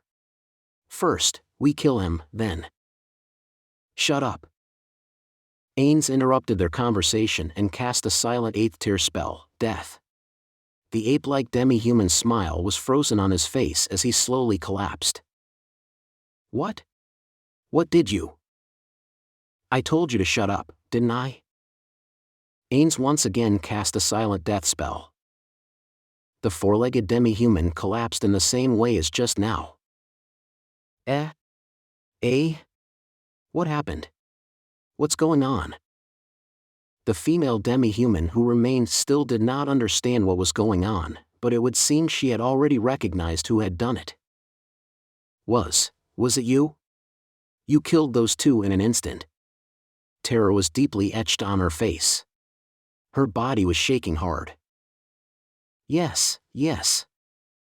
Ainz carelessly cast a silent death on the female demi-human as well. She did not die. Ainz's death had been resisted. In the moment he realized this, Ainz's mind immediately switched gears, entering a mental state that could be considered a combat mode. Is it a defensive racial characteristic? A protective spell she had cast on herself? Had she resisted it normally? Had a magic item protected her? Or was it something else? While one could not completely rule out the possibility that it might have been a coincidence, surely she could not have resisted it under her own power. I had observed the 3 of them as they fought. While I do not think that I had the full measure of their abilities, I am certain that they could not resist the power of my magic in a direct contest. As Ainz mulled over the reasons for this, he felt that it would be best to stay on his guard and let his opponent make a move. Perhaps I might discover something that could only be found here. I would like to see the trump card wielded by someone who could resist my usual attack methods. Well, it doesn't matter what she did. What a waste of time. If I'd known, I would have left that woman alone and gone to help elsewhere. I was thinking that if I fought together with that woman, we could have put on a show of hard-fought triumph, so we would have spent a bit more time on the back and forth. A chatty undead being stood before her. What kind of undead creature is this? The undead couldn't possibly ally themselves with humans. Is it being controlled by a necromancer? Still, that power. While I had no idea what he had done, he had instantly killed 2 warriors who were on par with me. Could such a powerful undead being even be controlled? If his finger pointed at me, would I be the one to perish next?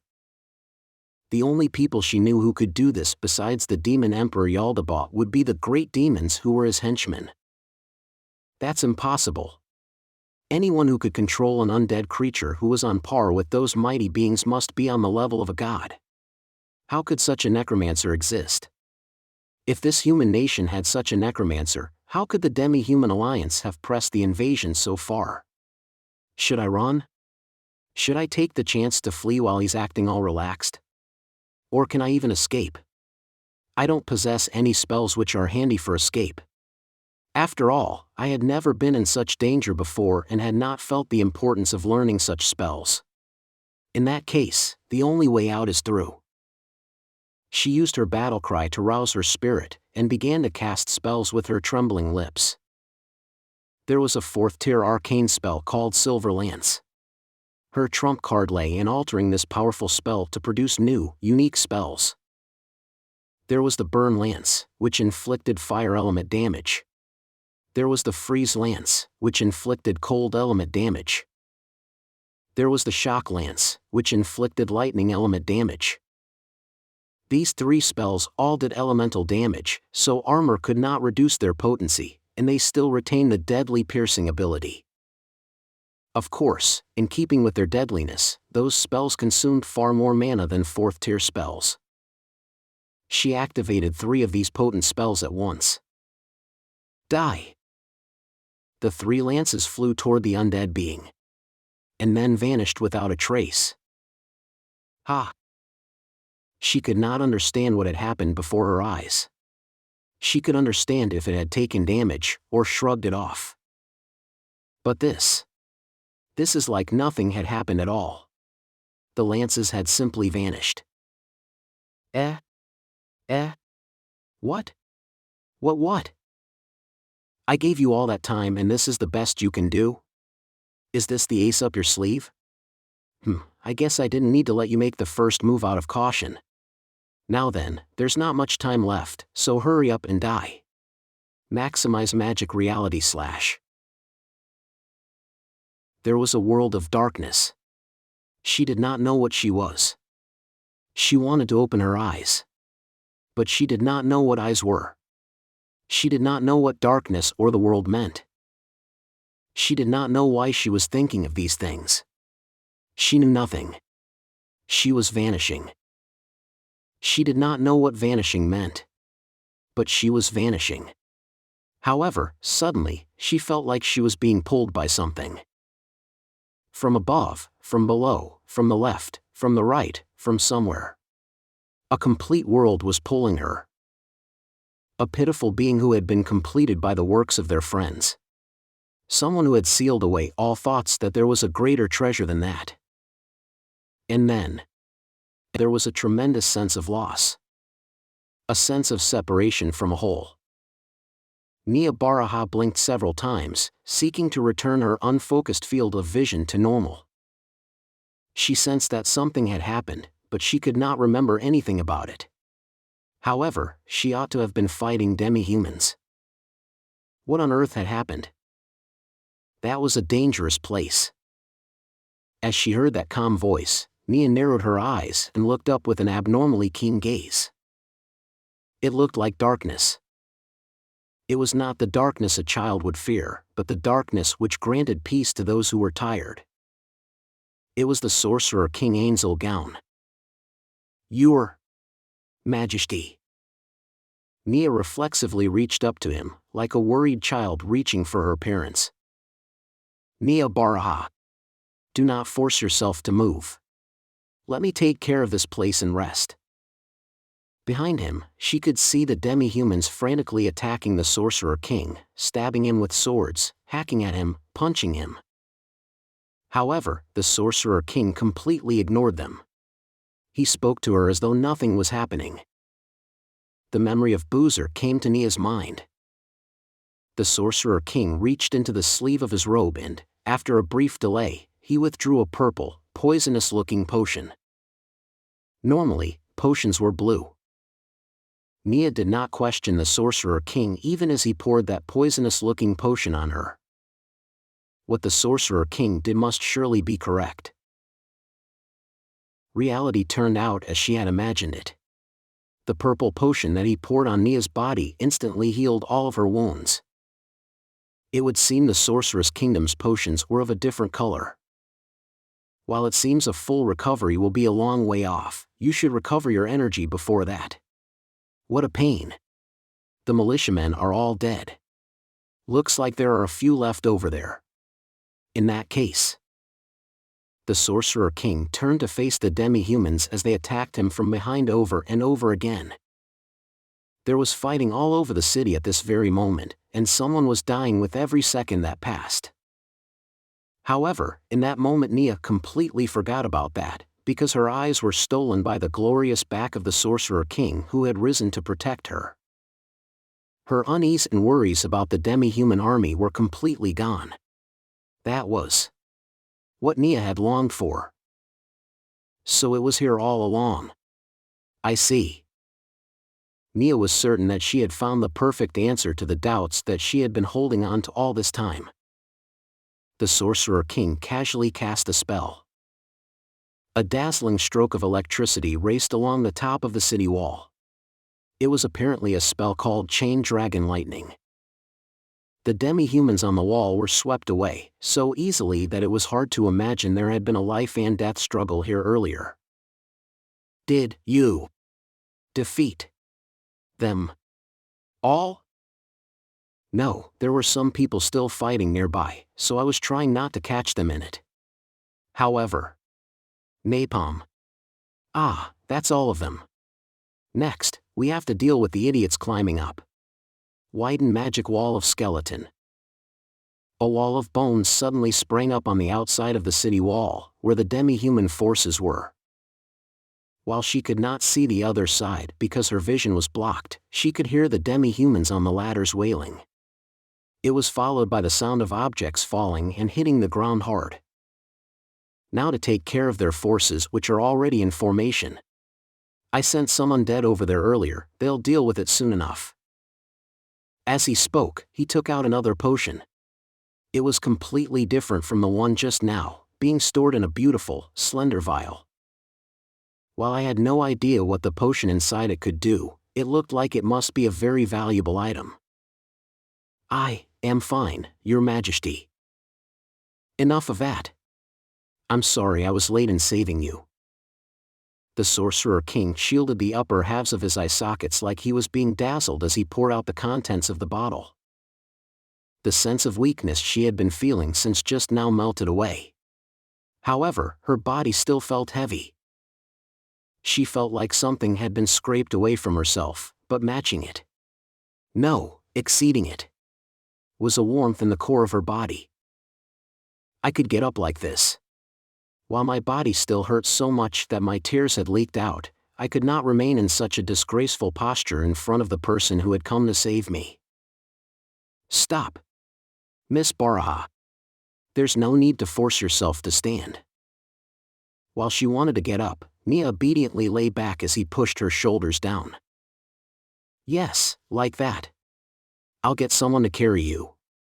You lot, over here. The Sorcerer King waved to what seemed to be militiamen. It was at this point that Neia realized that for the sake of expressing her gratitude, she had not yet asked the question that had to be asked. Your Majesty, will you be alright? You came to help us and used the mana you should have been saving to fight Jaldabaoth. It's fine. When you think about it, it couldn't be helped considering that it was for the sake of saving you. Your Majesty. A weighty stone seemed to have fallen from her chest. I understand now. What is it? The Sorcerer King waited for Neia's reply. I understand what justice is. Ah, so you found the justice that belongs to you? That's good. Is it protecting the weak, or something? His voice was full of tenderness, and so Neia replied with confidence. Your Highness is justice. For a moment, the Sorcerer King froze. I understand now. Your Highness is justice. Ah, is that so? You must be tired. Don't you think it would be better to rest? You'll think of strange things when you're tired. Surely you won't want to roll around on the bed and make weird noises after you calm down, right? I'm a little tired, but more importantly, my heart is cleared up. I am absolutely certain that your Highness is justice. No, I said so back then, but I'm not justice. Look, what they call justice ought to be something like protecting the weak is common sense, that kind of abstract concept. Right? I mean, normally speaking. No. Justice without power is meaningless, but power like what Jaldabaoth possesses is not justice either. Therefore, being strong and using that strength to aid others is truly justice. In other words, you are the incarnation of justice, Your Majesty. As Neia's eyes went wide while she spoke, the Sorcerer King suddenly raised his hand, and then placed it over Neia's eyes like he was coaxing her to sleep. The pleasant coolness of his finger bones made Neia's cheeks relax. Ah. If you shout too loud, won't it make your wounds hurt? After this, we can slowly continue what you were talking about just now. Yes. Your Majesty.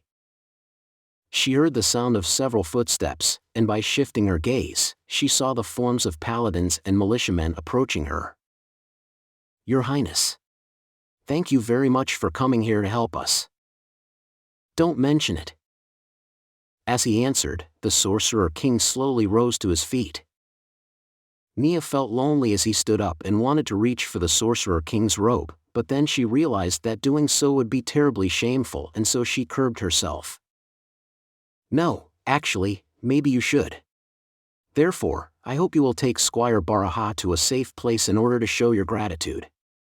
While you can't see it from here, I've already sent the undead I made into the Demi-human encampment, so it should be alright for you to stand down for a while. Your Majesty. Neia Baraha. And also, the people of this country. Let me handle the rest. I promise you that I will do my best to save the people of this city. The Sorcerer King floated lightly into the air. Also, there's one more thing. Can you help me move the bodies of those 3 demi-humans over there? They were strong foes, so I want to study them carefully. The 3 corpses to which the Sorcerer King pointed looked like they had once been very impressive demi-humans. Move them with their war gear. Don't worry about being rough with them, but do not misplace their equipment. I'll leave that to you. As he watched the Sorcerer King fly into the air, a paladin turned to Neia. Squire Neia Baraha, while we would like to carry you, the lack of materials for a stretcher makes things difficult. Can you stand? Yes, though it's difficult. Neia slowly got to her feet. Her legs were trembling, and they ached as soon as they took her weight. Neia leaned on a militiaman's shoulder and hung on tightly to him. Looking down from the city wall, the unit that was supposed to be defending the west gate was gone, and there were no bodies. The sound of clashing blades on the wind seemed to be coming from far away, so taking the shortest route down from the side tower ought to be fine. Neia sought the form of the Sorcerer King who had disappeared into the sky. It is a shame I could not see him. Neia thought as she entered the side tower. As he greeted the demi-humans invading the city with attack spells from the air, Ainz thought about the sequence of events that had transpired and wrinkled his non-existent brows. That is a huge mistake. The order is all wrong. I should have prioritized Neia Baraha over that annoying woman. The girl had died because I helped that woman and was thus delayed in going to Miss Baraha's side. I had to use a high-level wand to resurrect her because I am not sure how high-level she was, and I am afraid of her turning to ash like the lizard man from back then. In truth, I had no idea whether the price of resurrecting her is justified by the benefits she could bring to me and Nazarick. That said, since the plan to help Captain Remedios and indebted her to me had been a complete failure, I ought to at least try again with Miss Baraha, which is why I had chosen to resurrect her. However, would a Wand of Resurrection, a 7th tier spell, have been fine as well? It seems I was being too generous. Also, it'll take an hour before I can swap out this ring. Ainz was looking at one of his 8 rings, the one on his right thumb. It was the Ring of Wand Mastery. Said ring was an ultra-rare artifact dropped by a boss. Normally, only magic casters of the appropriate tradition would be able to use the spells stored within a wand. That said, a patch had updated certain wands so they could be used by all players. Unfortunately, the wand imbued with the 9th tier spell True Resurrection that I had used to resurrect Miss Baraha is not one of them, and I would not be able to use it under normal circumstances. However, I could use it as long as I had this ring.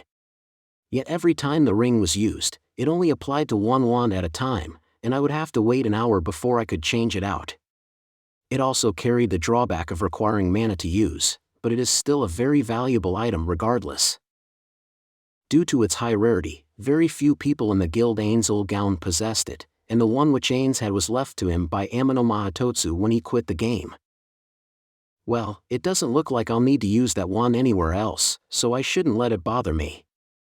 Speaking of which, I just realized when I covered her eyes, it feels like she simply respects me. Given what she said. Does that mean I've gained her trust? I wonder what happened.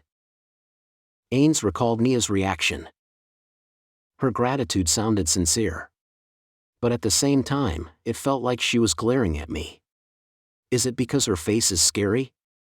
How about recommending she wear sunglasses or something? I might have thought that, but of course, I could not actually say it. In the carriage, she had mentioned being conscious of how scary her eyes had looked. If one encountered a lady with smelly armpits, how would they react when you said, "You stink," and gave them a bottle of perfume? It feels like all the respect I've cultivated would vanish and she would only resent me. In addition, Ainz Suzuki Satoru was not brave enough to say such things. Ainz spotted a cluster of demi-humans nearby and discharged an area effect spell at the ground, slaughtering them all. The militiamen who had been facing them waved to him. Ainz raised his arm as well by way of response. Originally, he had intended to just raise his hand, but there was a distance between them, so he put his arm up high in order for them to see him. That's right. It's the merciful Sorcerer King. Be grateful to me. Speaking of which, does resurrection magic make people go mad or act weirdly?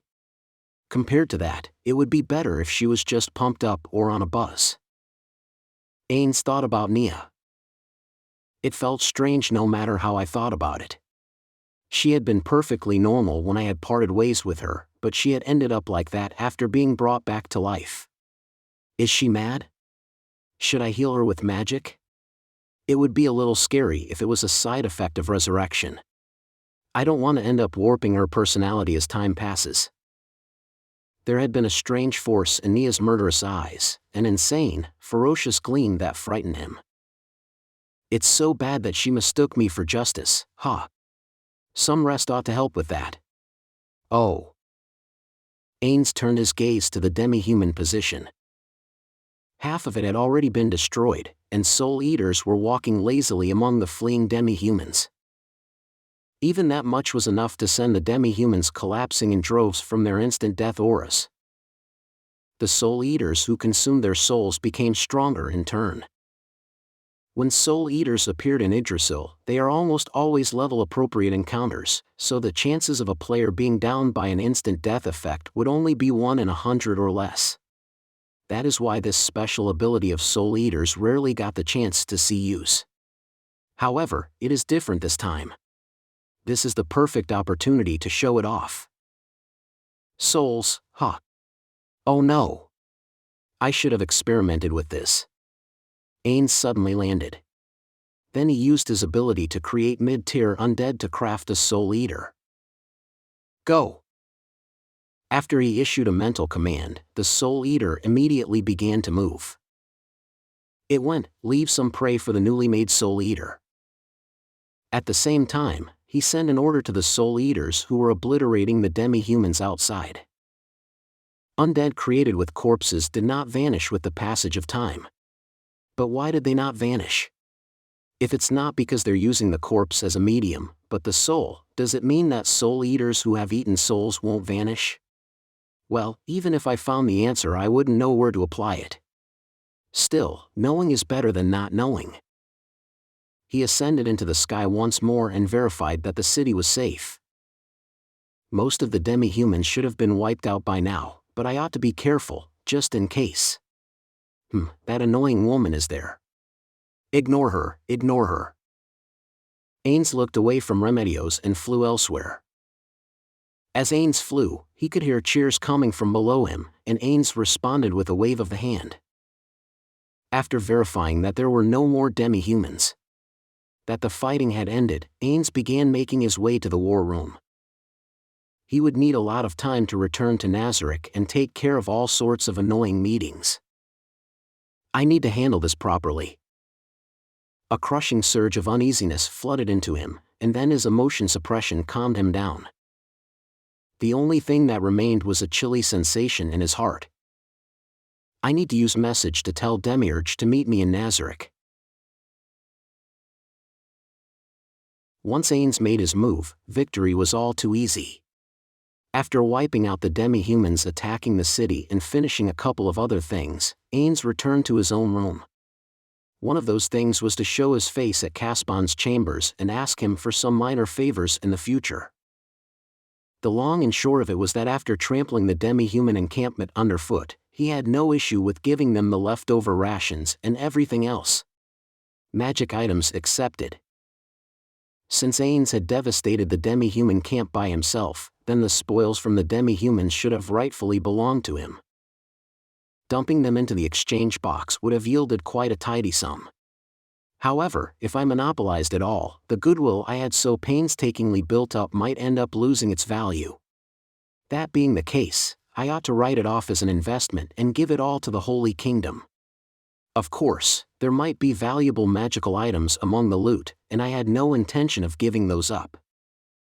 Normally, Ainz would have gone to the camp by himself and used greater magic vision, detect magic, and other such divination spells to examine the scene. But he felt that there was no need to do so.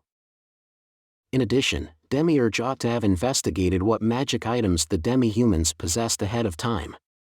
Even if something had slipped the net, there ought to have been nothing there which could harm me. If there was, then it would have been more eye-catching. After that, he went to recover the equipment from those 3 demi-humans. As expected, nobody had dared loot the corpses, and so Ainz recovered their magical items without incident. Of course, I had an idea of how powerful these items are from the mana they contained, but I still held out hope for something bizarre or unusual. He dumped them onto the bed and prepared to magically investigate each and every one of them, but he had something he needed to do first. Now then. He deliberately made noise. Part of that was to psyche himself up, but there was another meaning to it. There was something he needed to do before sending the message to Demiurge. Ainz took out a scroll. Demiurge brand. And cast a spell, whereupon a pair of bunny ears sprouted from Ainz's head. He used them to check for nearby sounds, and it seemed like there was nobody hiding to spy on him. However, that was not enough to put him at ease. After all, there was magic, such as the second-tier spell Silence, which could eliminate sound, and then there were also thief skills. It is too early to conclude that there is nobody around just because I could not hear anything. It's thanks to Demiurge's farm, which allows us to obtain raw materials easily, that I can use scrolls this casually. Dumping large quantities of produce into the exchange box means we can make back the gold spent on the scrolls without any problems. I've thought about this before, but I have a good feeling about the various ways in which Nazarick is developing. We could still use the ordinary parchment from this world for first-tier spells like Rabbit's Ear. One would need Yggdrasil materials to go any higher. However, part of the supply problem had already been solved. While it is true that they could only be used as substitutes for up to third-tier scrolls, Demiurge had already done a great deal of work. The first and most indisputable thing was that when considering everything that had been done until now, he was the most deserving of commendation for his contributions. Next would be Albedo and her perfect management of Nazarick. Ainz then went on to use his ability to create lesser undead and brought forth a wraith. Check the surroundings and see if anyone's spying on me. After receiving the order, the wraith left the room without opening the door. Wraiths had astral bodies, and so they could move straight through walls and other such obstacles.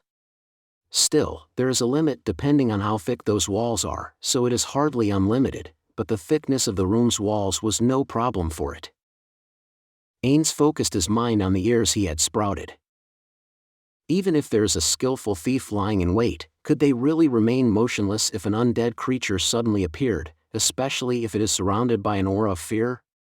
In addition, they would need a concealment ability that could hide them from detection by a wraith. Of course, deceiving low-tier undead is easy, but if someone actually possessed these abilities, then they must be very capable indeed. Ainz concluded that there could not be such a person. If there is someone like that in this nation, then they should have had them take part in the previous 2 battles. That said, I can't rule out the possibility that someone like that might be wary of me and thus lying in wait. Still, given that woman's personality, it shouldn't be possible. If there was someone like that, it wouldn't be unusual for Demiurge to inform me about them. It would not be unusual.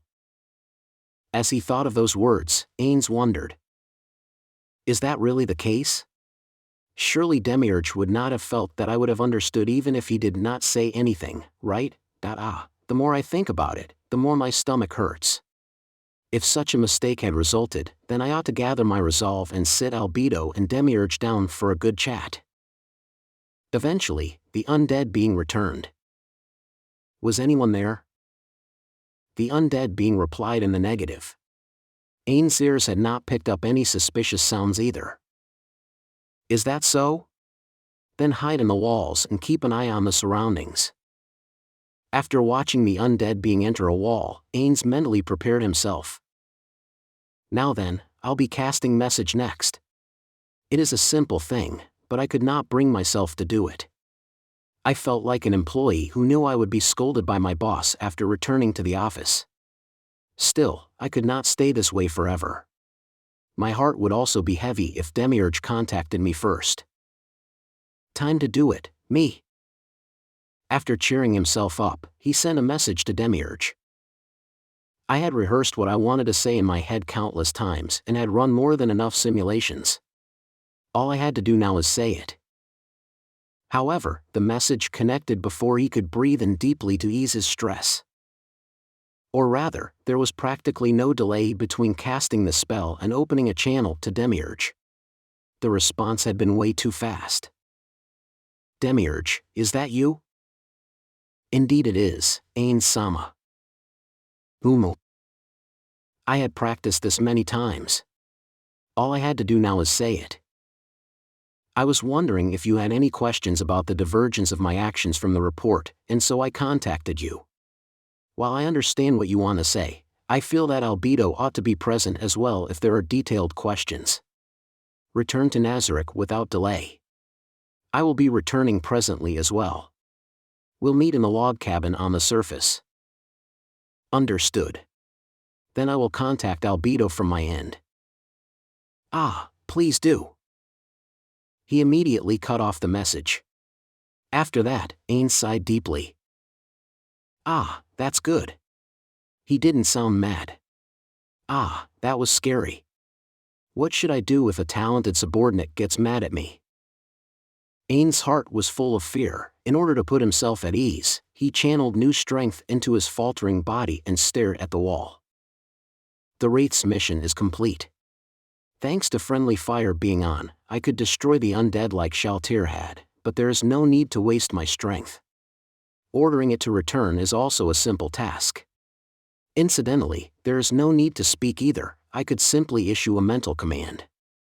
In that way, I could break the tenuous link between us. That said, there are countless such links stretching back towards Irantal. Over there, I am not confident of being able to give a clear order without speaking it. That much is true. However, I had made very few undead in this place, so issuing a clear-cut command would be simple enough. Disappear. Now then, to return to Nazarick for a while. After this would come a very frightening task. A task of deception that had to be completed. I would have liked someone else to handle it if I could, but that is impossible. Besides, who could I hand it to? Ainz touched the magic items from the 3 demi-humans on the table in the hopes of clearing away his unease. Foo-foo. They're weak, they're cheap, but still, obtaining magic items in this world makes me happy. Well, maybe I'm not as happy as Pandora's actor would be, but it does feel like I enjoy magic items too, huh? The armband that had protected against my instant death spell is the Death Guard armband. It could grant immunity to death magic once a day. Ainz picked it up and twirled it in his hand several times, then put it back on the table. Boring. If only there were better items. Now then. Just as he was about to set out, he heard the sound of knocking on the door. Your Majesty, this is Neia Baraha. Ainz immediately inspected himself. Then he looked around the room to ensure that his bearing was that of the absolute sovereign that was the Sorcerer King. After that, he slowly settled himself into a chair and the pose he adopted was King Ainz number 24. Enter. He did his best to speak in a low, weighty voice. This change in pitch was also the result of repeated practice. The door opened, and Neia, her injuries now recovered, entered the room and bowed to him. I am deeply grateful to be granted permission to enter, Your Majesty. I have come here in order to discharge my duties as a squire. Ooal. I am glad you came, Miss Baraha. But there is no need to fulfill your squire's obligations today. While your wounds might have healed, the fatigue of the battle must. Ah, it's been taken care of. The potion I had used back then is one that removed both fatigue and exhaustion. It was a potion that Infiria had praised to the heavens. I am able to fulfill my obligations as a squire thanks to your Majesty's power. Also, I am very happy to be allowed to stay by your Majesty's side. Neia smiled. Or was it a smirk? One's body would naturally go on the defensive in the face of a hostile or evil smile, but Ainz's kingly poise was unbreakable. Is that so? However, I must return to the Sorcerer's Kingdom for a while to handle some critical tasks. I apologize for wasting your trip. I see. She looked very sad, but she did not look cute at all. All he could think was that she was glaring at him. However, Ainz had already thought of a way to deal with Neia. All he had to do was close his eyes. That way, her eyes would not frighten him anymore. Speaking of which, I am glad that you are well. That you are alive, Miss Baraha. Thank you very much, Your Majesty. All this is thanks to your power. In particular, without this suit of armor, I might not have been able to hold out until Your Majesty arrived. But you didn't hold out, you died. Well, all's well that ends well. Come to think of it, I heard she was fighting on the city walls, so giving her that armor that could defend against ranged attacks was the right choice. Foo-foo. Well, that is good to hear. How about the bow? Did you show off its power to the masses? Yes. Many people saw the amazing power of this bow. Although, they're all dead now. What? I see, so that's what happened. What a shame. I had failed again. Ainz was filled with a profound sense of regret. If everyone who saw it was dead, it was no different from nobody seeing it at all. Maybe I should give up on trying to promote rune weapons. Still, I think there ought to be more chances for it.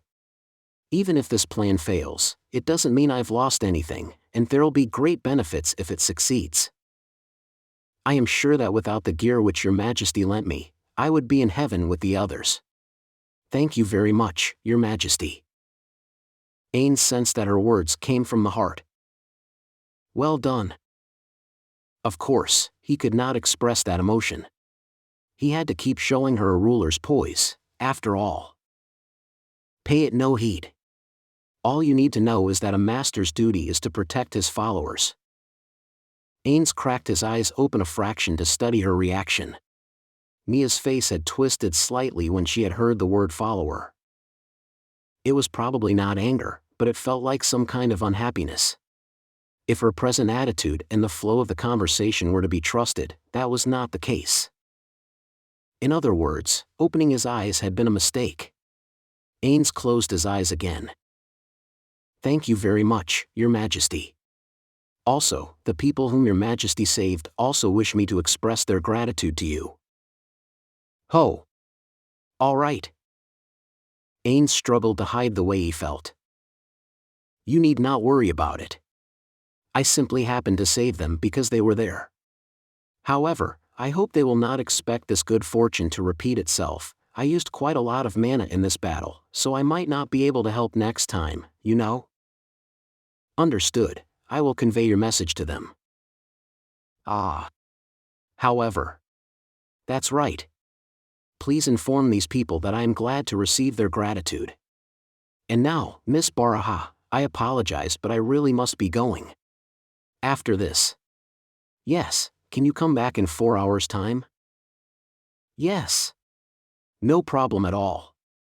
Then, please excuse me, your Majesty.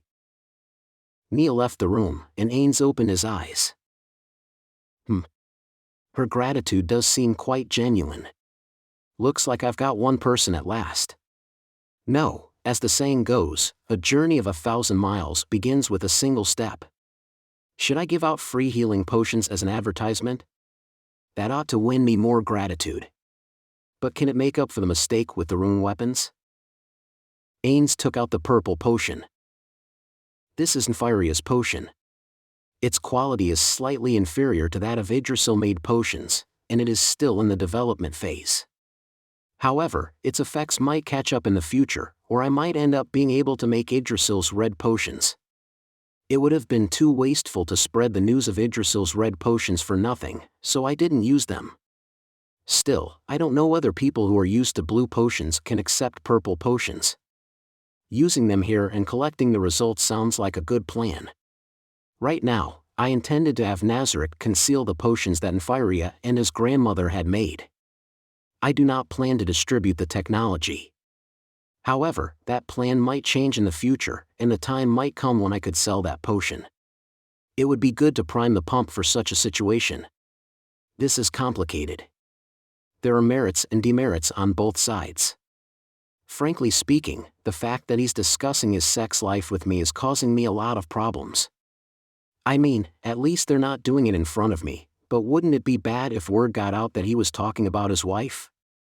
In the first place, why is Nefaria even discussing this with me? Is it because he has no male relatives and is far away from the city he had lived in until now, so he thought that he had nobody to talk to? For all I know, he might be thinking that Narberl and I have that sort of relationship. But he ought to know that I'm a skeleton.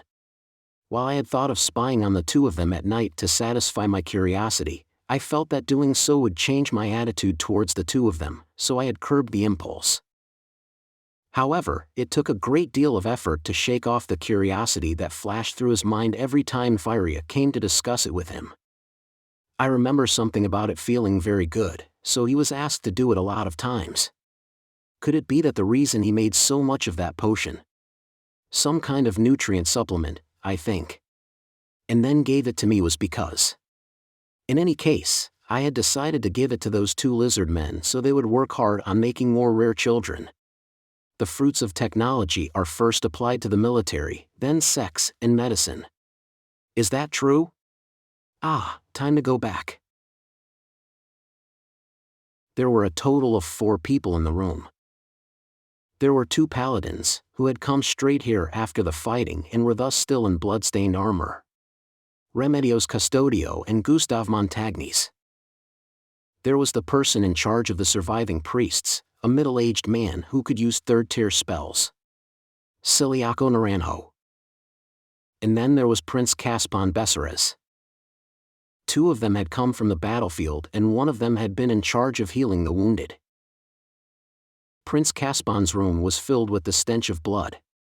Remedios had not removed her helmet even now. That was not proper etiquette for visiting a prince's chambers at all. One could even call it disrespectful.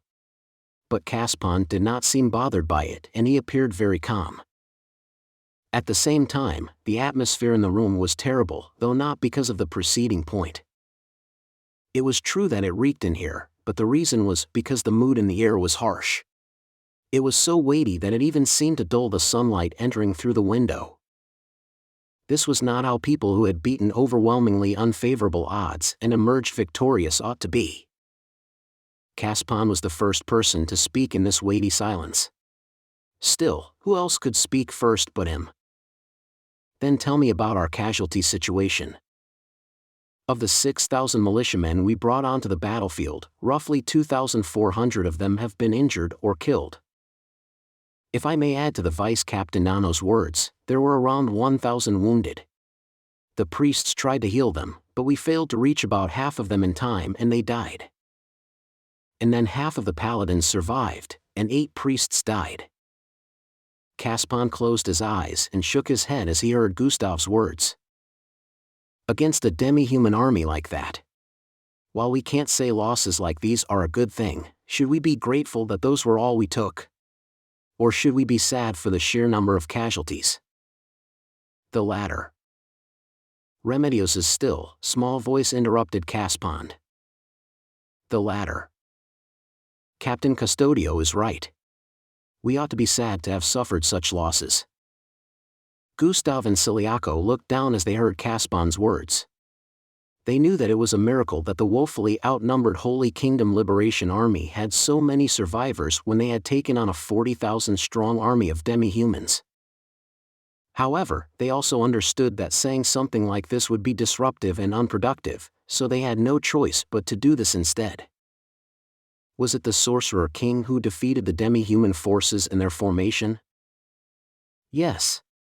We're unsure about the details due to the Avlak eyewitness reports during the chaos of defending the city walls, but there's talk of mysterious undead beings destroying the army. I see. That matches up with what I heard from the Sorcerer King. So he used the undead he created to clean them up. Wiped out a massive army like that. In that case, do you think the Sorcerer King can defeat Jaldabaoth? Caspon shifted his gaze to Remedios, but she simply pursed her lips and remained silent.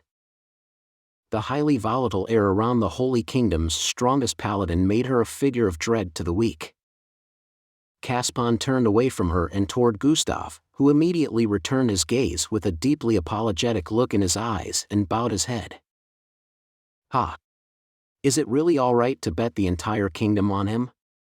Or rather, should we think of what to do if the Sorcerer King loses to Jaldabaoth? Does anyone have any ideas for the next best thing we can do if that comes to pass? He was answered by silence. Amidst all this, Remedios spoke up. In that case, how about calling Mammon over? The 3 people other than Remedios looked at each other with severe expressions on their faces. Remedios, who felt it was a good idea, frowned. What? Do you have any better ideas? It's more proper than that damn undead, no?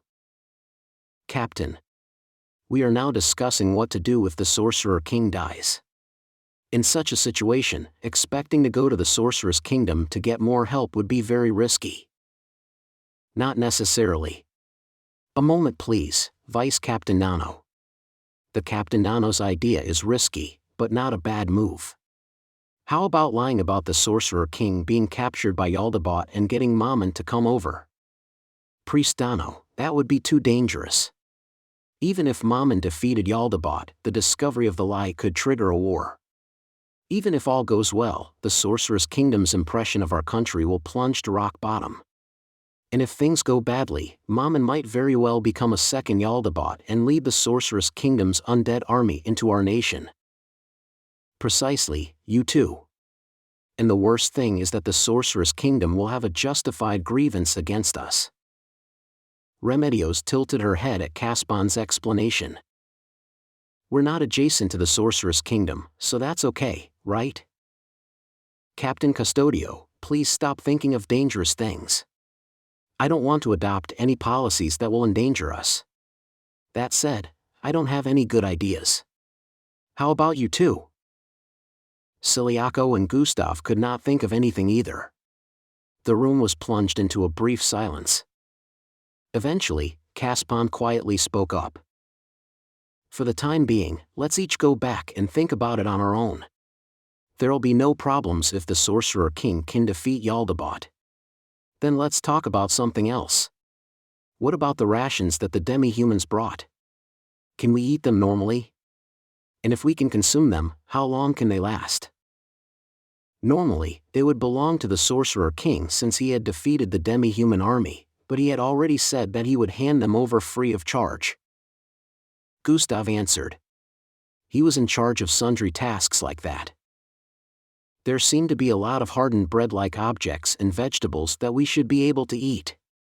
Thanks to the attack of the Sorcerer King's undead creatures, they were captured intact, so they are in very good condition.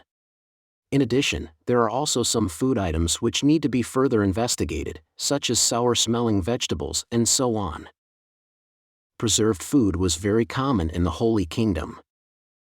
However, these were demi-human rations, so they might belong to a species that ate rotting food, which was why Gustav said they had to investigate further. There is only one problem. That would be the meat. Which means? Gustav's face was dark as he looked at Caspond. A portion of the meat looks like it came from humans. That conclusion came from looking at its shape and we're not certain about it. Maybe we could tell if we ate it, but I'd rather not sample it, if you don't mind. How much meat are we talking about here? Ciliaco had a disgusted look on his face. Many demi-humans eat meat, so there was a lot of it. At a glance, it seems like half of the rations they brought were meat. What? Half of the rations for an army of 40,000 troops is meat? Hypothetically, if a demi-human ate a kilogram of meat a day, that would make 40 tons. If they had enough for 2 weeks, that would be 560 tons. In that case, how much of that is human meat? We don't know. Checking each and every piece would take a lot of time, and if they aren't in their original shapes, it would be a shame to pointlessly discard food when the future seems grim. I would like to separate the human meat from the other meat. Priest Naranjo, can your spells do anything on that front? My apologies, Prince. We cannot do something like that. I feel my colleagues among the Paladins should be the same way. Caspon saw Gustav nod and sighed deeply. So magic can't do everything, huh? How about having the captive demi-humans eat it to find out? We should let the dead rest in peace. If there's human meat, we ought to return it to the earth. Exactly, Captain Custodio. What do you think, Vice Captain Montagnes? Yes, I agree with the captain. I feel that no matter what, we won't have enough time to investigate each and every barrel of meat. We ought to use our time and effort on other areas. I see. Very well, I understand. So with regards to the demi-human meat, we'll dispose of everything that looks questionable. In that case, how about the demi-human's arms and armor? The Sorcerer King had also handed them over for free, but but he had also said that he would be expecting something in gratitude, so we would have to hand over the appropriate items if the time comes. If we could defeat Jaldabaoth or take back the royal capital, I plan to announce to the people that I would be handing the nation's riches over to the Sorcerer's Kingdom. Firstly, recovering the equipment from the demi-humans and burying the corpses will need time, therefore we won't even have time to check their quality. Priest Dano, if any undead spring up here, will they become the Sorcerer King's minions? Undead spawned easily in places where many people died. A place where more than 10,000 demi-humans had died fit perfectly. Upon being addressed, a profoundly distressed look appeared on Ciliaco's face. I do not know. I truly do not know. But anything could happen, so we ought to deal with the bodies and sanctify the land as soon as possible. I would like to rely on our strength alone for that, but we simply cannot manage that way, so I would like to get some help from the Paladins. Ah, leave it to us. We're used to dealing with the undead, after all. I'd expect no less from Captain Remedios, it puts my heart at ease. If only the Holy Queen Sama or Kalart Sama were here. Everyone fell silent as Ciliaco's words tapered off. After what seemed like a period of silent prayer, Caspon spoke. Ah, something on that point, Vice Captain Montagnes. The Sorcerer King seems to want to take the magic items back to his nation, so he picked them out first. Of course, he'll return anything that belongs to the Holy Kingdom. Understood. That said, while we have some knowledge of swords and armor, we'll have difficulty with other items. If anyone here has knowledge of magical items, I would like them to step up and help. I could help when it comes to items passed down through the royal family. As for religious items, though. Ciliaco nodded as Caspond looked at him. In that case, we'll go get helpers from among the civilians. Still, this was really unexpected. No, we should say it was more than we hoped for. We ought to thank the Sorcerer King's power for surpassing our expectations. Nobody present voiced any objections. Amidst the silence, Caspon spoke again, like he was their representative. This city did not fall thanks to the Sorcerer King's power. There was a very audible sound of teeth grinding, and Caspond looked worriedly at Gustav. After this, I will need to thank him on behalf of the Holy Kingdom. When the time comes, I hope you will all be present. In any event, being able to draw on the Sorcerer King's power and achieve victory is a joyous occasion. We did our best too. Don't forget that. Remedios' words seemed to freeze the air in the room. No, it was two people who had frozen up, Gustav and Ciliaco. Gustav's mouth opened and closed like a koi. He looked like he had no idea how to apologize for his superior's outburst. Indeed. Captain Remedios, it is a fact that we would not have won this battle without the fierce resistance that you and the people put up. Caspon saw Remedios nod, and then he continued speaking. However, it is also a fact that without the Sorcerer King's help, we would have lost, and it is just as true that he could have won by himself. Am I wrong? Remedios savagely ripped off her helmet and flung it at the wall, making a loud bang. Your Highness. Did something happen? The door to the room flew open, and the paladins on guard outside rushed in. Nothing happened. Continue waiting outside. The paladin's eyes went back and forth between Remedios' helmet and the look on her face, and they realized what had happened. After indicating that they understood, they quietly left the room. Captain Custodio, please do not get worked up. I ask you to be calm. How can I be calm? Almost everyone I've met on the way here was praising him. It's as though he won the whole thing by himself. Didn't he only show up halfway? How many people died before he won? That was a victory paid for by the lives of the people, the paladins, the priests, men, women, elderly, and children. Remedios glared at Caspond. It's not true that he won by himself. Captain. Gustav could no longer hide his fear at the way Remedios was acting in front of the prince. Remedios had never been one for thinking, but at the very least she was smart enough to know who was her superior. However, things were different now. She seemed like a pain-maddened beast. That bony bastard was flying around in the sky when it was all over to show himself off. Is war a game to him? Captain Custodio, it seems witnessing the deaths of so many of the small folk have upset you. Would you like to take a rest? In response to Caspon's mature answer, Gustav shot the man a grateful look. Before that, there's one thing I've been thinking of. I'm sure Jaldabaoth and the Sorcerer King are in league with each other. The three people other than Remedios looked at each other. Do you have a single fact to back that up, Captain Nano? Siliaco looked coolly at Remedios. If one looked calmly at what she had done until now, she was clearly saying that because she hated the Sorcerer King and wanted to bring him down. Now was not the time to let one's personal preferences dictate one's decisions. Isn't he the only one gaining from this? Both the demi-humans and the people of the Holy Kingdom are dead. The Sorcerer's Kingdom is wearing away at our fighting strength in order to someday take control of the nation and the hills. That's why he came here. I see. That certainly makes sense from the perspective of profit. What do the two of you think? Gustav furrowed his brows as he answered Caspon's question. The Sorcerer King came here because we asked him. Also, was it not the captain's suggestion to have the two of them fight? Indeed it was.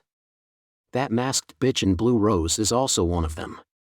If not for what she said, we would never have gone to the Sorcerer's Kingdom. If not for that suggestion, we would have gone to the Empire or the Theocracy. And who knows, he might have come anyway even if we didn't say anything. Caspon sighed deeply. Captain Custodio, your logic has been nothing but self-serving from the start. You're simply twisting the facts to match what you're saying. I recall the Sorcerer King saying he wanted the maid demons, am I wrong? Please forgive me for saying these things which are unbecoming of a priest. I hear that those maid demons are quite powerful. In that case, I can understand why the Sorcerer King would like to obtain them. Demons do not need to eat or drink and they do not have a maximum lifespan.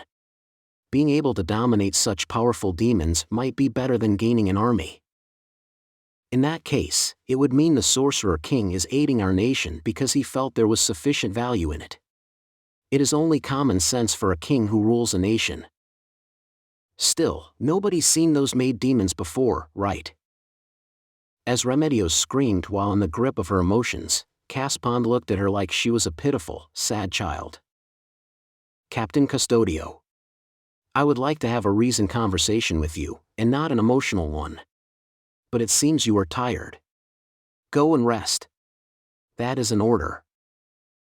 The red-faced Remedios still looked like she wanted to shriek something else, but Caspon was a step ahead of her and continued speaking. Go visit the wounded men. That's part of your duties as a field commander, am I wrong? I understand. Remedios picked up her helmet and left the room. There was no way to describe how the air in the room relaxed after that. It felt like the sense of fatigue one would have after a storm had passed and all the pieces had been picked up, mixed with a sense of relief at the fact that one had managed to survive. However, one man was not finished yet. Your Highness. I sincerely apologize for Captain Custodio's actions. Caspon smiled bitterly to Gustav as the latter bowed his head. It must have been really hard on you too. However, could you think about the future too? I honestly have no idea what's going to become of this country after this war is over. If only we could find my sister, the Holy Queen. What happened to the Holy Queen during the Battle of Kalancha? Did you hear anything from Captain Custodio? Gustav was Remedios' personal assistant. Therefore, he would have been present when Remedios told Caspon about it. The fact that he knew but was asking again proved one thing. The prince suspected that Remedios might have been lying to him. My prince, I heard the same thing from Captain Custodio that she told your Highness when we met for the first time. She had been sent flying by a shockwave and when she came to, the Holy Queen and her sister. Calart Custodio, were nowhere to be seen.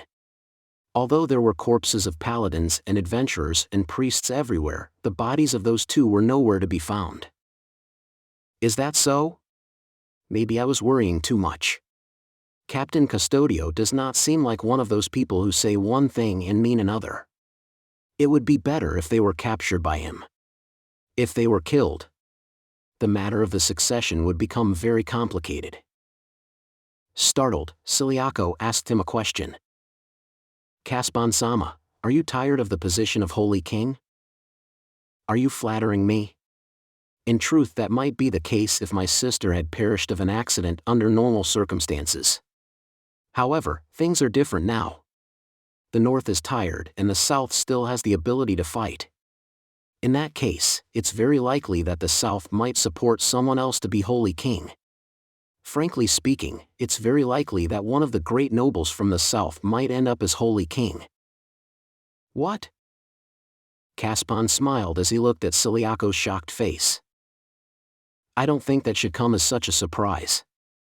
In that case, with regard to what Vice Captain Montagny said earlier, if things go well, the first thing the southern nobles will do is request that Captain Custodio take responsibility for the whole affair and place her under house arrest. Why would they do that? Then I'll ask you, Vice Captain Montagnes. Why would they not do that? Is a paladin who failed to protect Her Majesty not the perfect outlet for their unhappiness? And of course, that's not the only reason either. She can beat an army single-handedly. In that case, surely defanging your enemy is a basic tactic in warfare, am I wrong? The enemy. Who's the enemy? The enemies of the southern nobles. In other words, the Holy Queen's faction. Remedios Custodio was a confidant of the Holy Queen. Surely the paladins she leads would also be seen as the enemy, am I wrong? In that case, what about the priests that Calart Custodio-sama led? While there are priests who climb the ranks thanks to their connections with the southern nobles, don't you think that would be the case too? Priestly magic is indispensable in everyday life. While I feel that anyone knows how stupid it is to put someone incompetent in high office, people sometimes do things that can only be described as foolish by others. My prince. What should we do? Vice Captain Montagnes, what do you mean by that? Do you want to keep her from being placed under house arrest? Or do you want to keep the paladins from getting involved? I want a better future for the Holy Kingdom. We need to find my sister. Then, we need an achievement that all the people will accept as having saved the nation. For instance, by driving out the enemy without having to draw on the strength of the South. That's impossible. We can't possibly win without the Sorcerer King's power. Caspon looked at Gustav, who was complaining unconsciously, and shrugged. Still, that has to be done. Otherwise, there won't be any way to stop the pressure from the South after we win. Yes, or we could damage the South as badly as the North. All that matters is that the balance of power is preserved in the end. Caspon looked up at the ceiling. If only we'd made a deal with the South sooner. She was too kind for her own good. And I understand how all this might have struck a nerve with Captain Custodio. After all, the only one who looked good in this battle was the Sorcerer King. If things go badly, the Sorcerer King might end up becoming the Holy King as well, am I wrong? The other two felt it was impossible, but neither of them could deny it. In that case, we need to start thinking about our plans from now on. While I would like Captain Custodio to be here, will she disobey a direct order? I feel it would be fine as long as it's in keeping with this country's justice. I see. I've been thinking about how to attack the prison camps. The reason for that is... Caspon began to explain. Roughly 100,000 demi-humans had attacked the nation. Since we have not heard of any movements from the demi-humans squaring off against the forces of the Southern Holy Kingdom, we estimated that the 40,000 demi-humans that had attacked us this time round were a large portion of the forces assigned to manage the prison camps in the north. I agree with your opinion. By attacking the undermanned prison camps, we can both destroy them piecemeal and increase our own forces at the same time. I feel it will kill two birds with one stone. Captain Montagnes, I am glad to hear you approve. How about yourself, Priest Naranjo? Ciliaco also agreed with Caspon's suggestion. The Sorcerer King is in this city. Since he can keep us safe, I would like the Paladins to attack the prison camps. Can you do that? Also, one more thing. I would like Captain Remedios to stay here while you are launching the attack. Make her think that she's in charge of bodyguarding me. Thank you very much, my prince. I don't think I've said anything you need to thank me for, Vice Captain Montagnes. Caspon said as the smile faded from his face. The absence of the country's strongest paladin means that if there's someone like the Grand King at the prison camp you're attacking, you might all be wiped out, am I wrong? Can we decide which camp to attack? But of course. I'll leave it to you. There's no need to force yourself to attack a large camp that's more dangerous. Understood. In that case, I feel only we should go. Captain Montagnes, may several of our battle-capable priests go with you? Certainly. Then we'll set out in a couple of days' time. Ainz used greater teleportation to reach his destination, which was in front of the log cabin on the surface of Nazarick. Albedo, Demiurge, and Lupus Regina were all standing there already, although he did not know how long they had been waiting. Albedo and Demiurge had been summoned by me, while Lupus Regina must have been the one on duty in the cabin. Since Lupus Regina is in charge of all matters concerning Karn Village, she should have been excused from the log cabin's duty roster, but that is not set in stone. Perhaps someone else is on duty, but they had not been able to make it, so Lupus Regina had rushed over instead. That would be wonderful if it were the case. After all, that would imply that even if there's a lack of manpower for a shift after completing a mission, there is a system to immediately swap someone else in to make up the shortfall. Still, hang on. While the Pleiades each had completely different job abilities, their maid skills were all equal. It only made sense that they could substitute for each other in a professional capacity. However, in contrast to that, there were also personnel who were hard to replace. Starting with the Floor Guardians and the Guardian Overseer, there were some NPCs with highly specialized abilities who might need someone to take over them for one reason or another. This is especially true because I had been working hard towards establishing a vacation system. After all, letting Pandora's actors substitute for all of them is also dangerous. To take an extreme case, what if I myself was not around? For instance, if I were imprisoned, or if I were charmed, or something else. While I do not think that everything would break down without me there to make decisions, I had the feeling that Albedo and Demiurge would both say, Ainz Sama would never let that happen to himself, and thus not plan for unforeseen circumstances. I need to seriously assess the need for this, and quickly. In a grave tone, Ainz bade the three people bowing to him to raise their heads. It has been a while, Demiurge. Yes. In truth, I agonized over the Holy Kingdom's affairs every day, and I also thought about Demiurge every day, so it did not actually feel that way. However, it had been quite a long time since we had last met in person. Now then, you probably have questions about why I acted as I did. While I would like to answer you, speaking in this place is not quite appropriate. Let us go somewhere else. Ainz was the first to enter the log cabin. Ainz took the seat of honor with familiarity and without hesitation.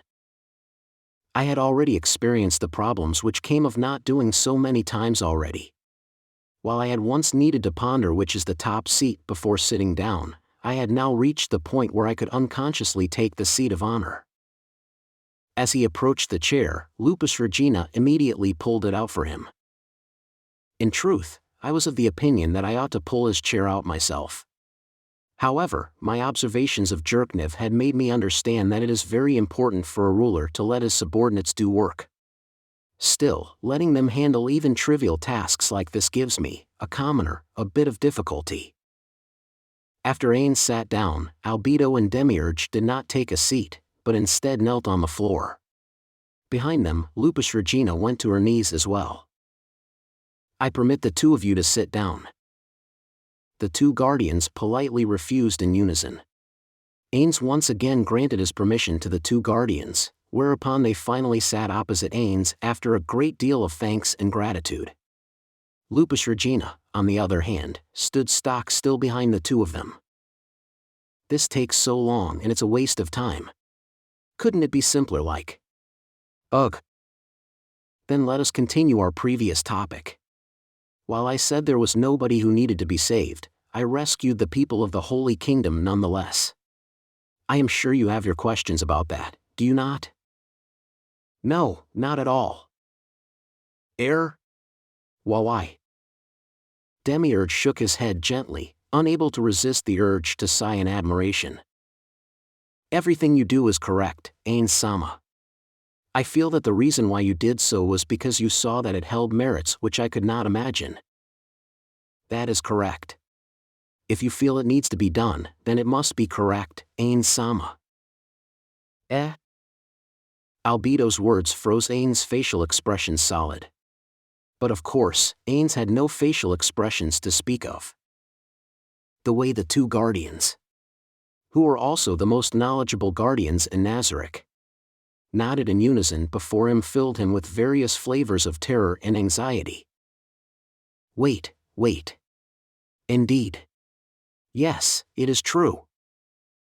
Ainz began to panic. The conversation had traveled a path that was slightly different from what he had foreseen, and so he had become confused and could not clearly think of what he wanted to say.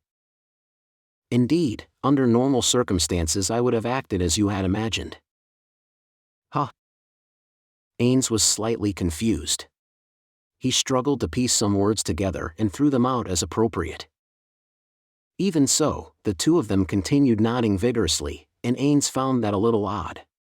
He continued speaking, desperately hoping for a last-second save. However. This time was slightly different. I did not do this because I was planning something. Having found a way to amend his words, Ainz delightedly continued. This time round, I was deliberately introducing a flaw into the plan. What would be the reason for that, Ainz-sama?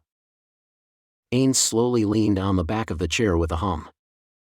Then he adopted a well-practiced posture, a grand one that was befitting of a ruler, which a master ought to have. Demiurge. Albedo. The two of you are more intelligent than me. That. Ainz held up his hand to stop the two of them from speaking. I am just saying that this is how I feel. In that case, what would happen if something unexpected occurred during parts of the event described in your plan? If everything proceeded as you outlined, then everything would have been perfect and ended in excellent form. That said, your plan was really over the top. I felt I was sure to fail given how you threw everything in your operation outline at me. Therefore, a question suddenly came to mind, Demiurge. A perfect tactical mind cannot only function when everything is going on course, it must also be able to work when the situation changes dramatically or when it diverges from your expectations. That is to say, I wanted to know if your adaptability was also as laudable. I see, so that's it. He already got it. And he sounds like he understands it all too. Ainz resisted the urge to make a jab about Demiurge's preternatural processing speed. You're already so smart, why do you think I'm smarter? Are you bullying me? As expected of, You're as impressive as I expected, Demiurge. Thank you very much, Ainz-sama. Still, I apologize, though it feels like I was testing you. Certainly not, Ainz-sama. To me, the fact that you would wish to assess my abilities is an honor that knows no equal. I will assuredly return results that match your expectations, Ainz-sama.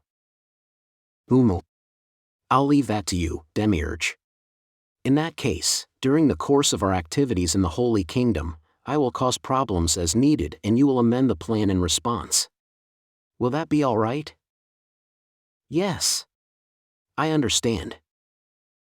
All right. Ainz rejoiced within his heart.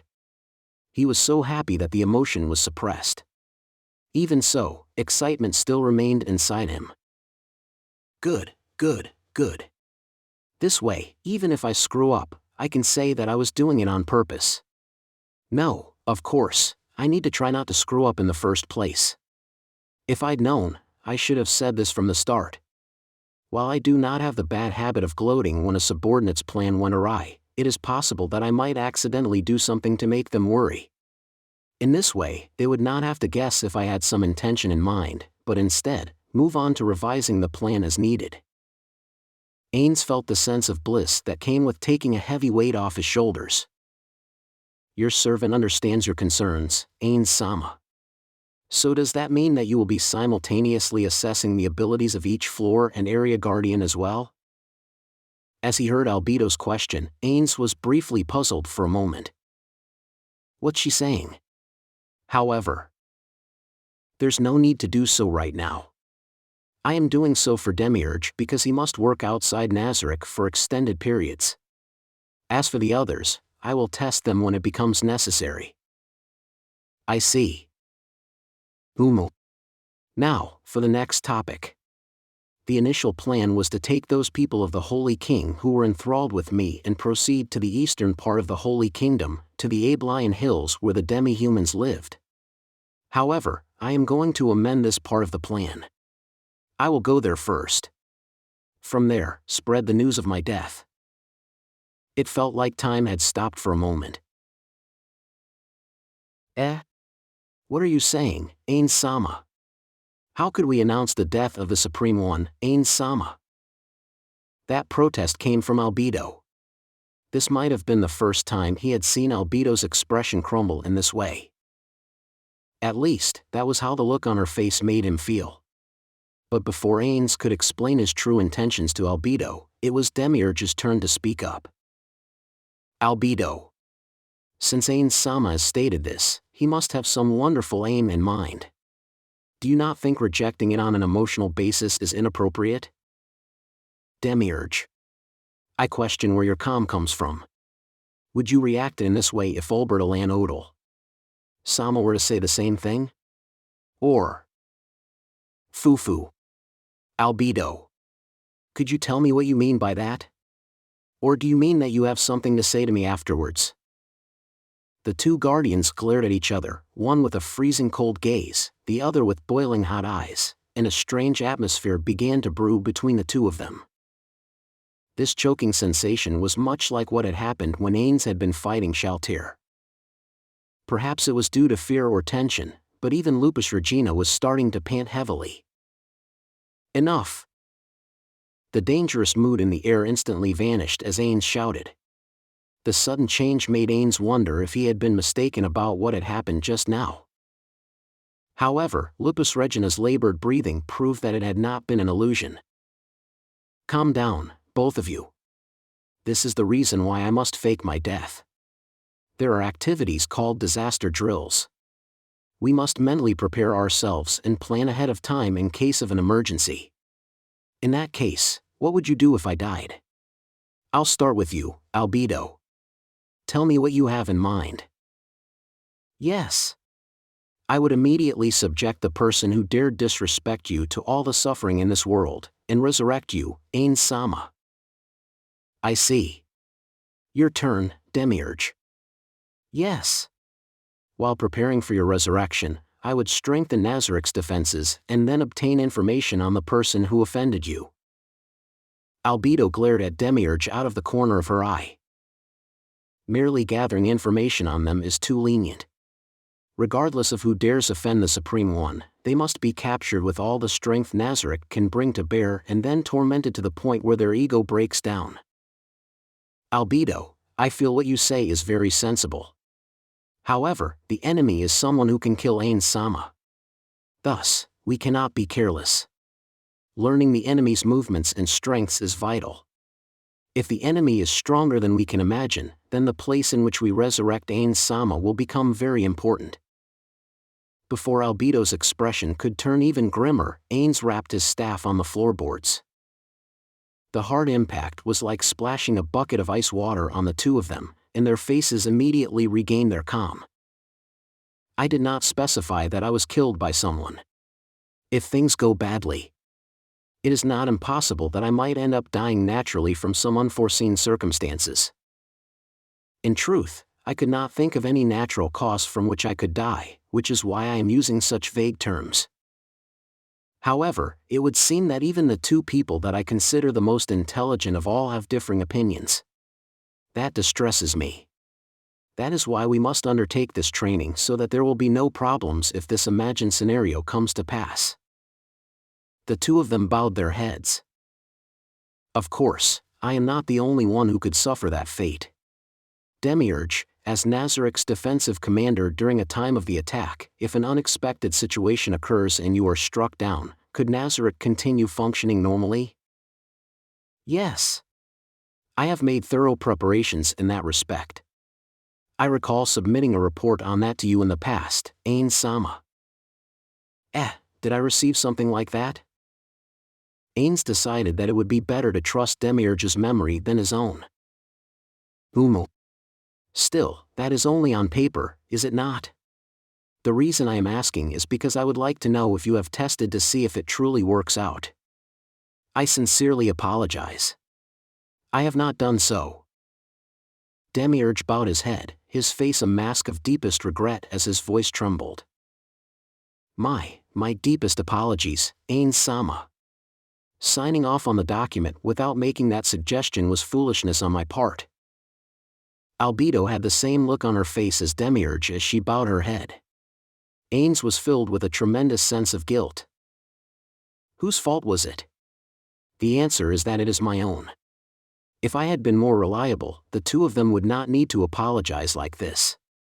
Am I not a scummy boss? There is no need for you two to apologize. It was my fault for not properly explaining matters to you.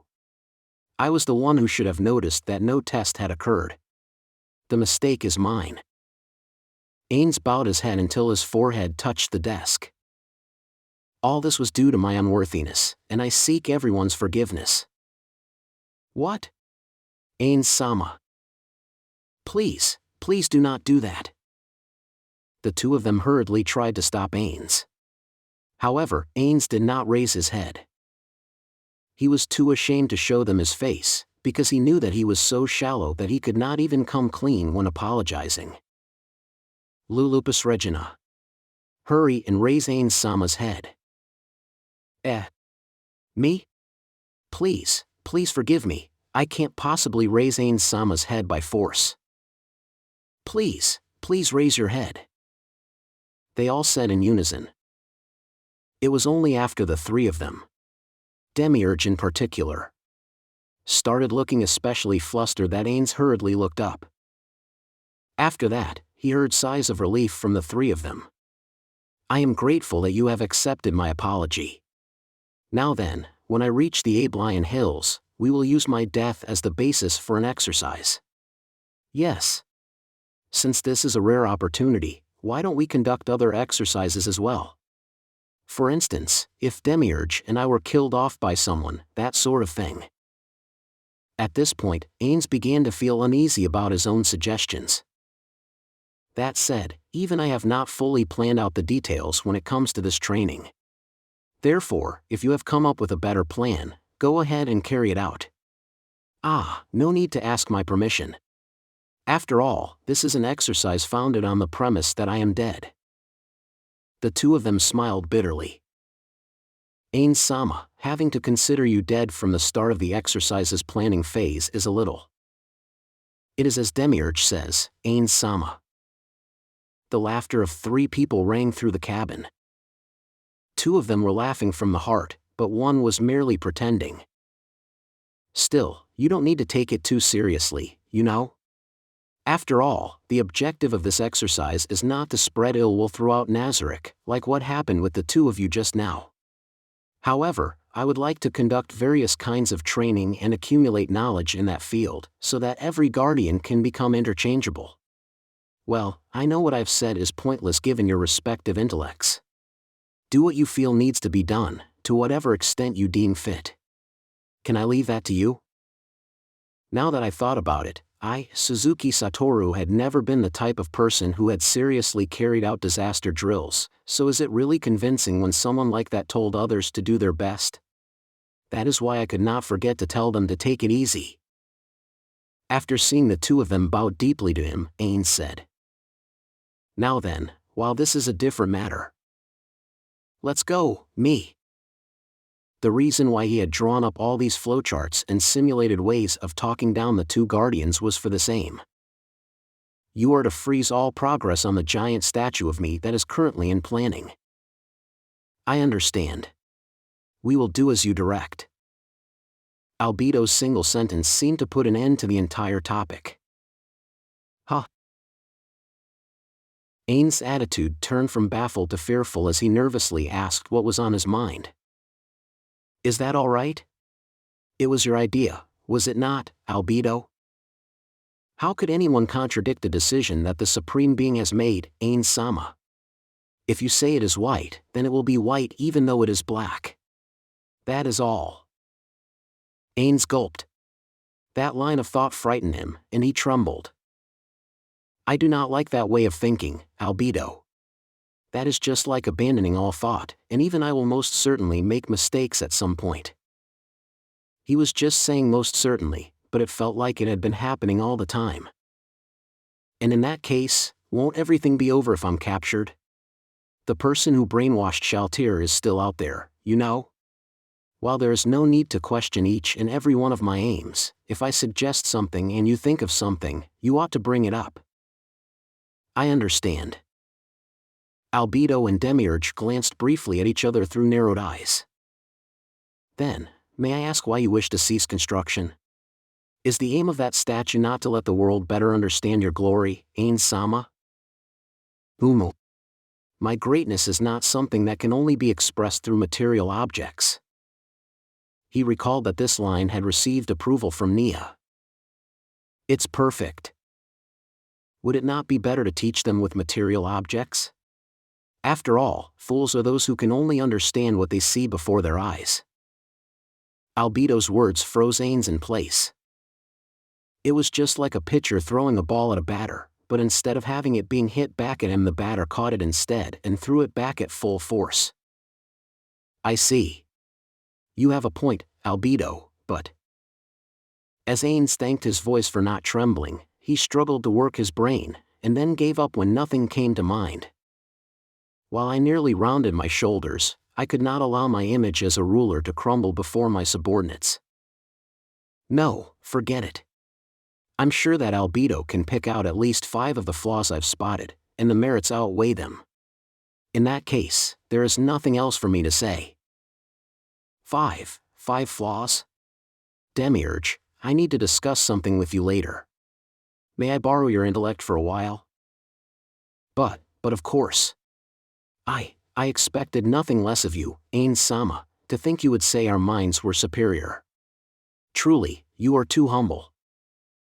The two of them began to get flustered, and Albedo bowed her head deeply. I am truly sorry, Ainz-sama. While my plan to build your statue has already received your approval, please allow me to temporarily suspend construction. I sincerely apologize. Well, it can't be helped then. Proceed, Albedo. Ainz had merely tossed out an offhand remark, but Albedo and Demiurge seemed abnormally shaken by it. He could even hear Lupus Regina whisper amazing from behind them. He looked away, feeling guilty. I had once again confused the two of them by talking nonsense. However, I am glad that the plan to build the giant statue would be briefly halted. Next, I need to do something about the 4 festivals with my name on them, like the Sorcerer King Grand Thanksgiving, the Sorcerer King's birthday, and so on. If the Sorcerer King Grand Thanksgiving is cancelled because the statue's been cancelled as well, that just leaves 3 of them. Besides, if these were normal festivals, I wouldn't want to stop them either. In truth, Ainz had once nonchalantly suggested a plan for organizing festivals. However, that led to the formation of a strange and embarrassing festival committee. Ainz sighed long and loud in his heart, and then looked at Demiurge. Alright, that leaves the details which I need to discuss with Demiurge. After this, you'll have the demon you summoned, that is to say, Jaldabaoth, attack that city, right? Yes. Indeed, that is so. Therefore, I have a couple of requests. The first concerns a personal project I am carrying out which is not going too well, for which I will need your help. Ah, don't worry, there's no need to get too flashy with it. And the second thing is, can you command that summoned demon to fight in earnest with me? Neia quietly closed the door to the Sorcerer King's room and turned on her heel. And then, her body quivered. She lightly patted her somewhat scalding cheeks to force her face to tighten up before she completely lost her composure. One reason for that was because she knew how her relaxed face made others wary, while the other, more important reason was because it deeply embarrassed her. I do not want to walk around outside with an unseemly look on my face. I would have to meet others later, so at the very least I had to look presentable. More to the point, I am the squire of the Sorcerer King, so anything disgraceful that I do would also damage the Sorcerer King's reputation. Still, I'm only acting as his temporary squire, so it's the Holy Kingdom that would be disgraced. However, the people who hated the Sorcerer King would not think that way. As the saying went, one was blinded by one's hate. Or rather, it is like how those who hated swordsmiths as well. Alright. I do not want the Sorcerer King to regret the fact that I am his squire. In other words, all I had to do was my job. As Neia headed for the place where she had arranged to meet, she thought incessantly about the kindness that the Sorcerer King had shown just now. Is that so? Is that how it is? What a shame. She had sensed deep regret from the Sorcerer King when he said those words back then. There was no way he could have been rattling them off casually. His Majesty really is a kind person.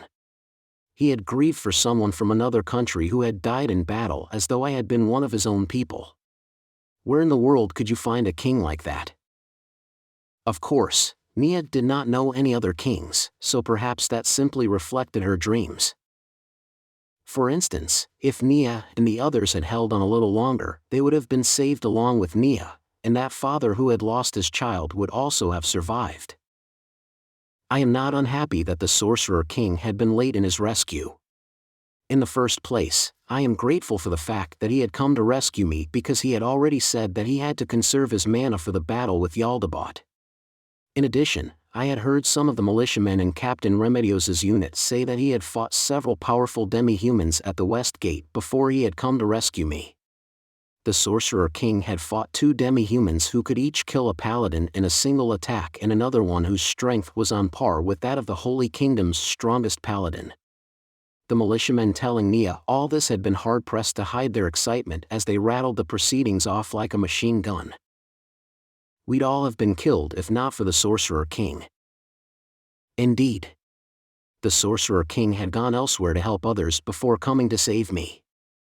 While I am slightly disappointed that the Sorcerer King had not prioritized helping me, it is wrong to feel that way. The defense of the city wall is important, but it would be a far worse matter if the city gate were to fall. If the gate had been breached and the demi-humans managed to get into the city, there would have been merciless slaughters everywhere. Anyone with any sense would have prioritized the city gate to save more lives. People who acted according to logic were more reliable than people who were ruled by their emotions. That's the Sorcerer King for you. Neia thought of the strongest paladin in her country. Just comparing the two of them is disrespecting His Majesty. His Majesty had also hunted down the few demi-humans who had made it into the city, and many people had been saved as a result. In fact, oh, if it isn't His Majesty's Squire Sama. Did you tell him for us? It would seem that Neia had reached her meeting point while she was pondering how cool the Sorcerer King had been. In a certain sector of the city, 6 men gathered on a street that still smelled of the battlefield. They addressed Neia like they had been waiting impatiently for her. In fact, they had actually been quite impatient. Yes, I've relayed your gratitude to His Majesty. Several people unconsciously went on the defensive as Neia looked at them, but after hearing her words, they smiled and thanked her. Ah, thank you very much. It's hard to express your gratitude to the king of another nation. No, it's hard enough just to thank the Holy Queen Sama. That's true, you can't even meet her to begin with. The people before her had ages that ranged from 14 to 40. However, all of them were squad leaders. Some of them had even been professional soldiers once. Judging by their attitude, they did not feel any sense of dread toward the Sorcerer King because he is undead. It is true that some people are still wary of the Sorcerer King because of his undead nature. In addition, people like that are more common among the small folk than the priests or paladins. They often said that the Sorcerer King is being kind in order to betray them at the right moment, and other such things. However, I feel that their reaction is because they did not understand the Sorcerer King and had simply acted out of the usual disdain for the undead. The reason for that is the group of people before me. There are many people who changed their way of thinking once they got to know the Sorcerer King. No, please don't worry about it. I simply conveyed your gratitude to His Majesty. Ah, yes, His Majesty said that your thanks made him very happy. There were bashful looks on the representatives from the militiamen. No, we're the ones who should be happy. Oh, what should we do? That's right, His Majesty really is compassionate. I'm embarrassed by how we used to fear him because he was undead. His Majesty is truly a kind person. However, I hope you will not expect such good fortune to happen again and again. After all, His Majesty did say that he had used a great deal of mana in this battle, and he would not be able to help you again next time. The group's faces immediately sobered up. So we might not have His Majesty's help next time. This is bad. A lot of people will be afraid if they know they can't rely on His Majesty to help them, my team, especially. It's not just your guys. It's the same on my side too. We can't tell them about this. Neia quietly addressed the shaken group. Everyone, I have come to understand one thing. That is, weakness itself is a sin. As puzzled looks appeared on their faces, Neia slowly explained herself. Do you get it? If we were strong enough, things would not have gotten to where they are now. We could have saved our parents, our children, our wives, and our friends. We could have saved all of them with our own hands. The Sorcerer King once said that we are the ones who place the most value on the things which are important to us. After all, His Majesty is not the king of this country, and he simply came to assist us for a special reason. Neia took a breath. She raised her voice, so the people watching her and the people of the Holy Kingdom passing by would hear her words. When the Sorcerer King defeats Jaldabaoth and returns to his own country, what will we do when the demi-humans attack again? Will we cry and beg the Sorcerer King, the king of another country, for help once more? For all we know, the Sorcerer King might not help us next time. That's because this time was an exception. Have you ever heard of a country's king working so hard for another nation? Nobody answered Neia, because such a thing was nowhere to be found. Maybe you don't feel happy that a girl like me is telling you this. But who can protect the things that are important to you other than yourselves? That's why I want to become stronger. When I become stronger, I can protect myself and I won't need to borrow the Sorcerer King's strength. Yes, you're right. Exactly. I'll train myself too. Ah, me too. Next time, I'll be the one to protect my wife and kids. I'll do that too. I didn't want to when I was first conscripted. But now I feel glad that I was drafted. Still, the Sorcerer King does make a lot of sense. Valuing the things important to us. When you think about it, that really is true. So if someone else values my wife the most highly, I have to kill him, then? I don't think so, right? I don't think the Sorcerer King was talking about something like that, right? Hey, I'm just kidding, you know? It didn't sound like a joke. As the crowd laughed, Neia made a suggestion. Everyone, would you like to train with me? While I can't teach you all swordsmanship, I know a thing or two about archery. Weakness was a sin. That was because the weak only created problems for the Sorcerer King, who was justice. In that case, all we had to do was become strong. I could not allow myself to cause trouble for the Sorcerer King next time. I had to allow His Majesty to focus on fighting Jaldabaoth. That is what I ought to do, as a squire. Ah, that's a good idea. We need to become strong. I'll protect them next time. Why are you all gathering here? Are you discussing something? Ah. Captain. After being questioned out of nowhere, Neia looked back and saw Remedios Custodios standing behind her. In fact, Neia had heard footsteps approaching, but she had not thought that it would be Remedios. Here comes trouble. Neia thought as she tried to keep her face from revealing how she felt. The representatives, on the other hand, were visibly uncomfortable. Can you answer my question? Yes, ma'am. I was telling these gentlemen that I had conveyed their gratitude to His Majesty. To him, you say?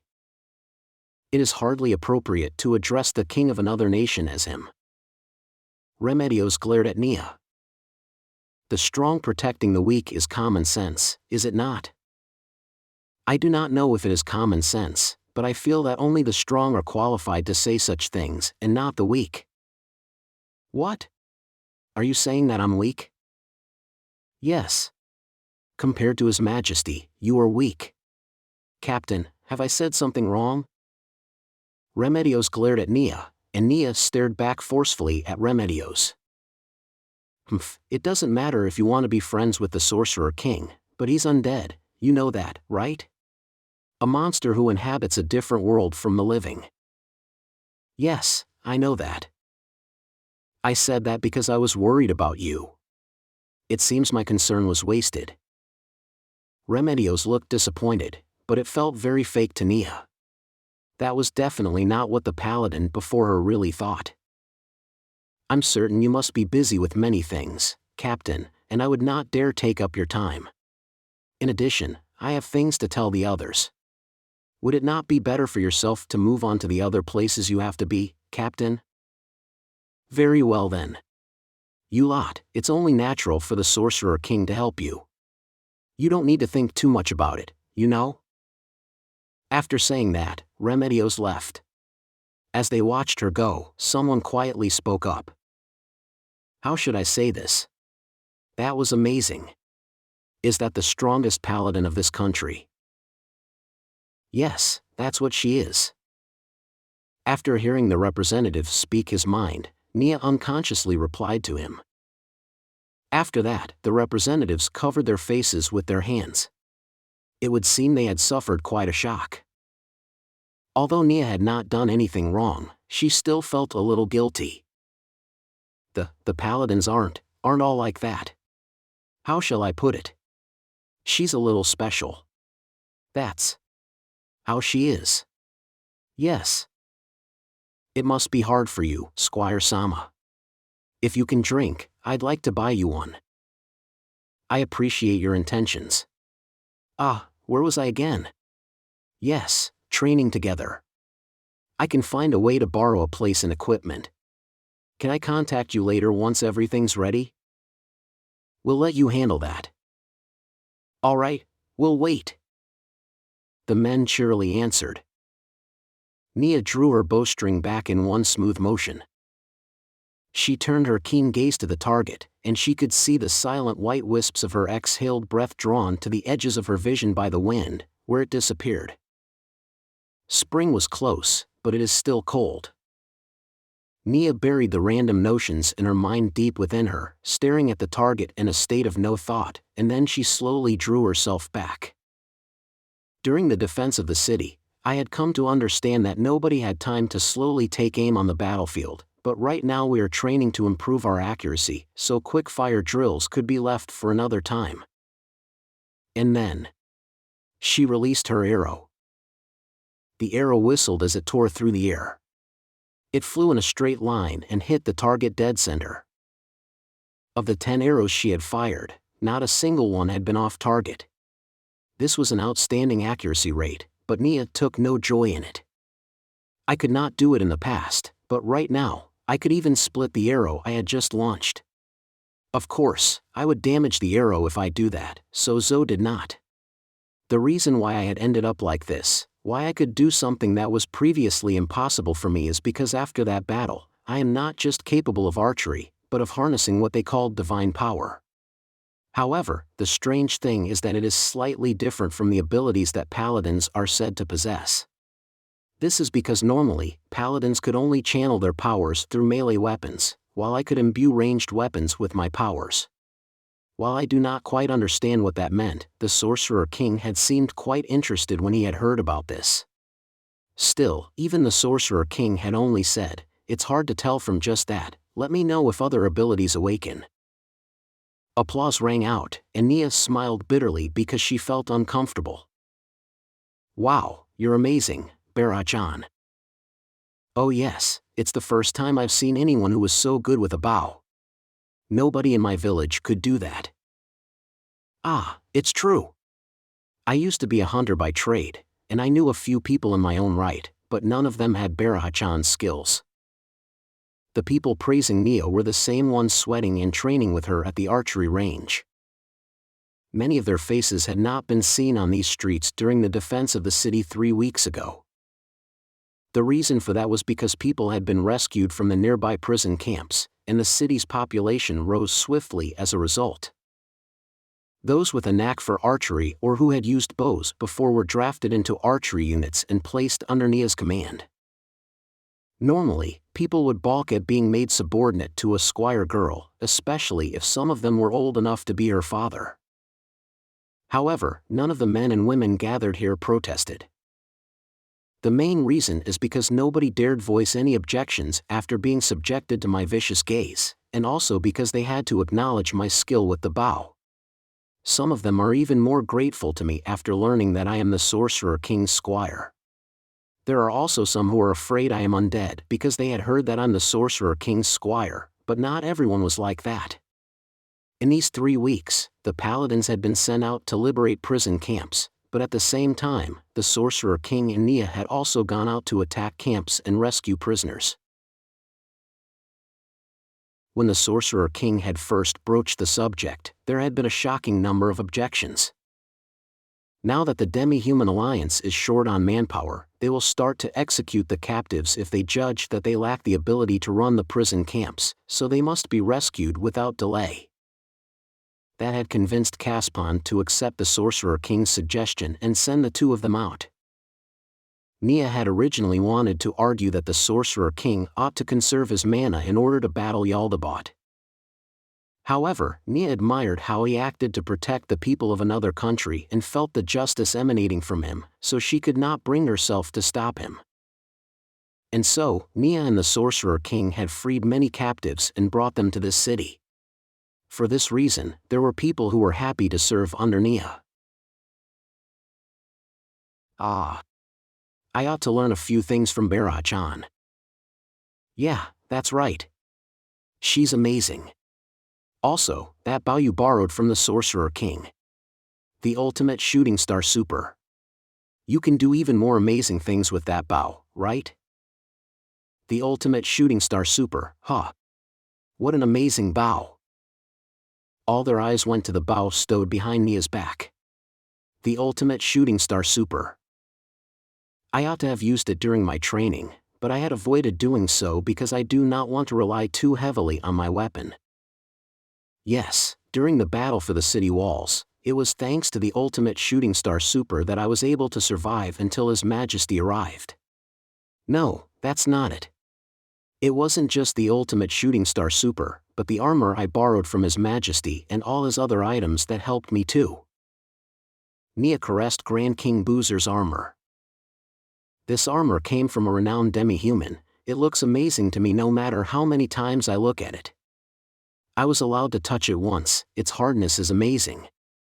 I chopped at it with a sword and it just bounced off." "Seriously? I've never heard that before." As Neia's war gear became a hot topic, she clapped to get everyone's attention. Alright, enough chit-chat, back to training. According to the Sorcerer King, Jaldabaoth's preparing to make another move soon, so we can't waste a single moment. There was a chorus of acknowledgements. Alright, it's time to begin practical shooting. Let's start, everyone. Disperse. As she watched her subordinates, the word made her feel like a big shot, and it embarrassed her a little. Neia removed the item which covered half her face. It was an item she had borrowed from the Sorcerer King. This magic item was a visor-shaped set of mirror shades that allowed her to use a special ability known as the Serpent Shot once every 3 minutes. It is a technique that allowed an arrow to twist and turn in front of one's opponent, pouncing them like an animal bringing down its prey. I am not too sure what it did because I had not fired it at anyone, but in all likelihood, one would need to be very agile to avoid it. It is a very handy item for someone like me, who used the bow as my main weapon, but more importantly, the fact that it hid my eyes is amazing.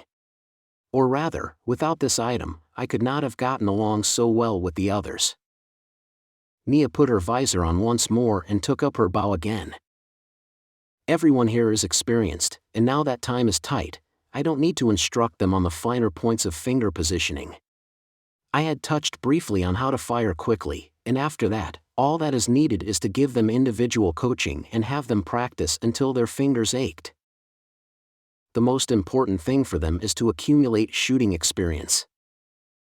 As usual, Neia wondered about requesting healing magic from the priests as she loosed an arrow. Just at that moment, Neia's keen ears picked up a noise. It had come from the outside. While Neia's shooting form nearly broke down, she managed to keep it together. It might not have been what she expected, and even if it was the person she had hoped to meet, they might have only been passing by, and not intended to come here. However, the being that appeared at the door to the training yard was the great king with the skeletal face. The Sorcerer King. In the beginning, everyone had feared the undead, but many of them had been rescued by the Sorcerer King during the defense of the city and from the prison camps. The clamor of respectful and thankful voices soon came to herald the arrival of the Sorcerer King. However, nobody stopped practicing.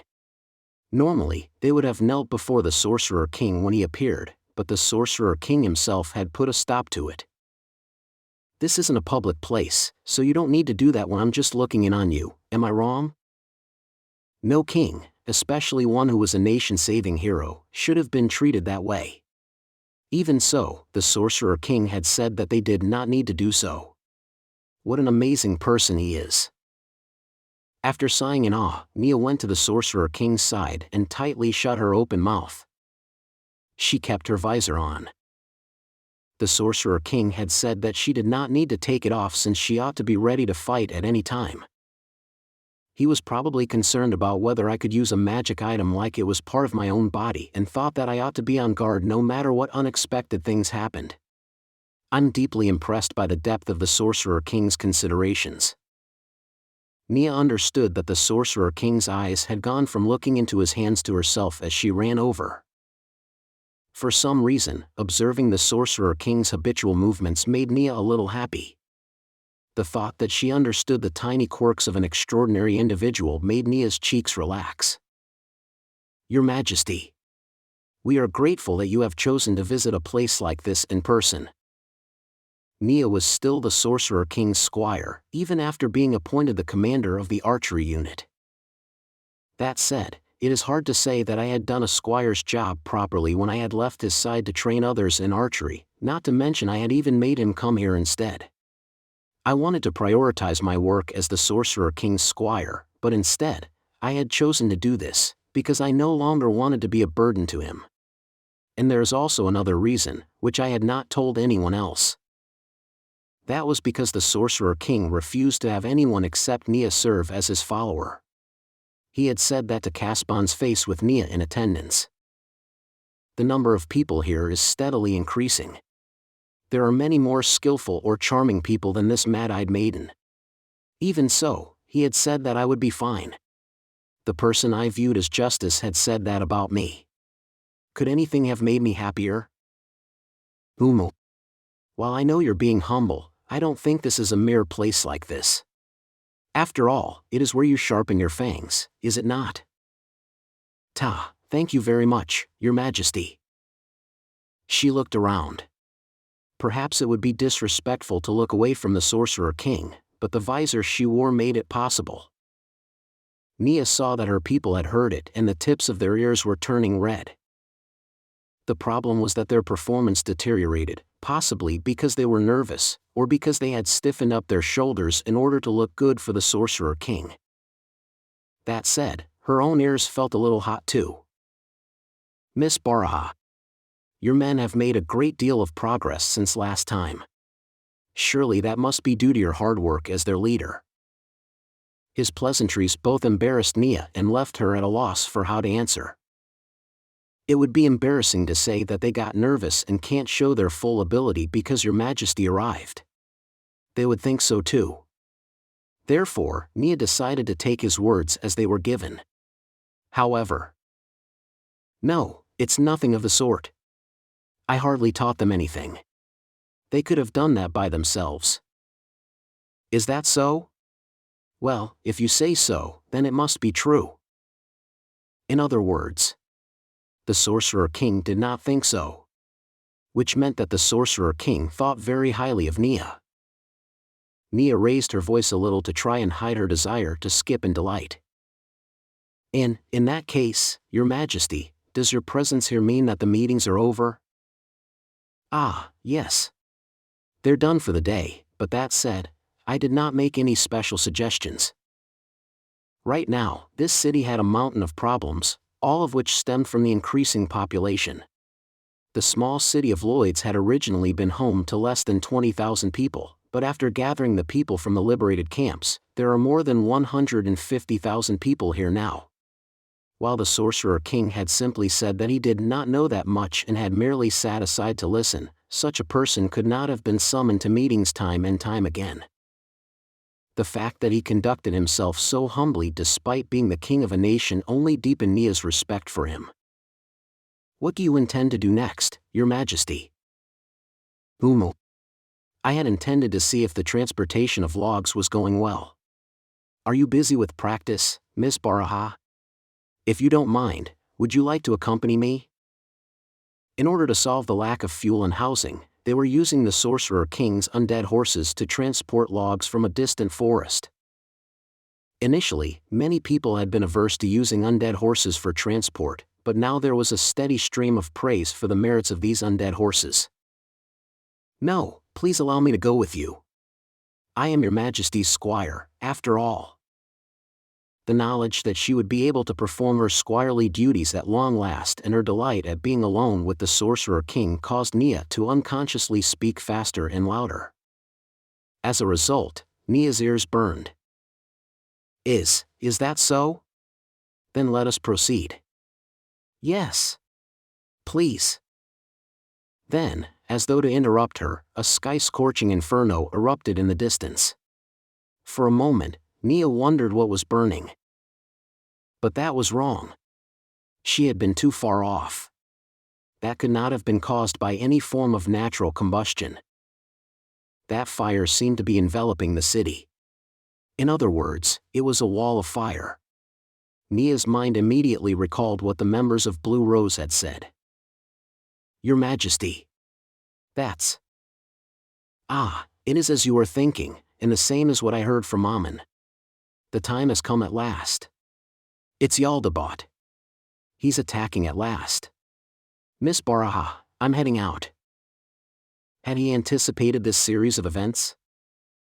As though influenced by the Sorcerer King's calm attitude, Neia's heart calmed down as well. No, it would be better to say that the presence of a supreme being like the Sorcerer King gave me peace of mind. Where to? Jaldabaoth's aim is still unclear. So, he might just be here to slaughter indiscriminately. However, if he has an objective, he'll either be targeting me or the Holy Kingdom's leadership, so it would be best if we met up. Tell your men to get ready for battle and then have them flee to a safe place. They'll be of no use against Jaldabaoth. In that case, it would be better to have them prepare to deal with any demons which might appear. Since the city will probably be in chaos now, once you form up your unit, won't it be better to have them head outside the city? While his words had been unclear at first, perhaps he had organized his thoughts later on, because the middle part onwards was a non-stop series of instructions to Neia. Yes. Thank you very much, Your Majesty. All right, everyone. While we had made plans in case Jaldabaoth led an army against us, we had not expected a blaze to surround the entire city. Another big problem is the fact that we do not know the extent of the preparations that the enemy had made.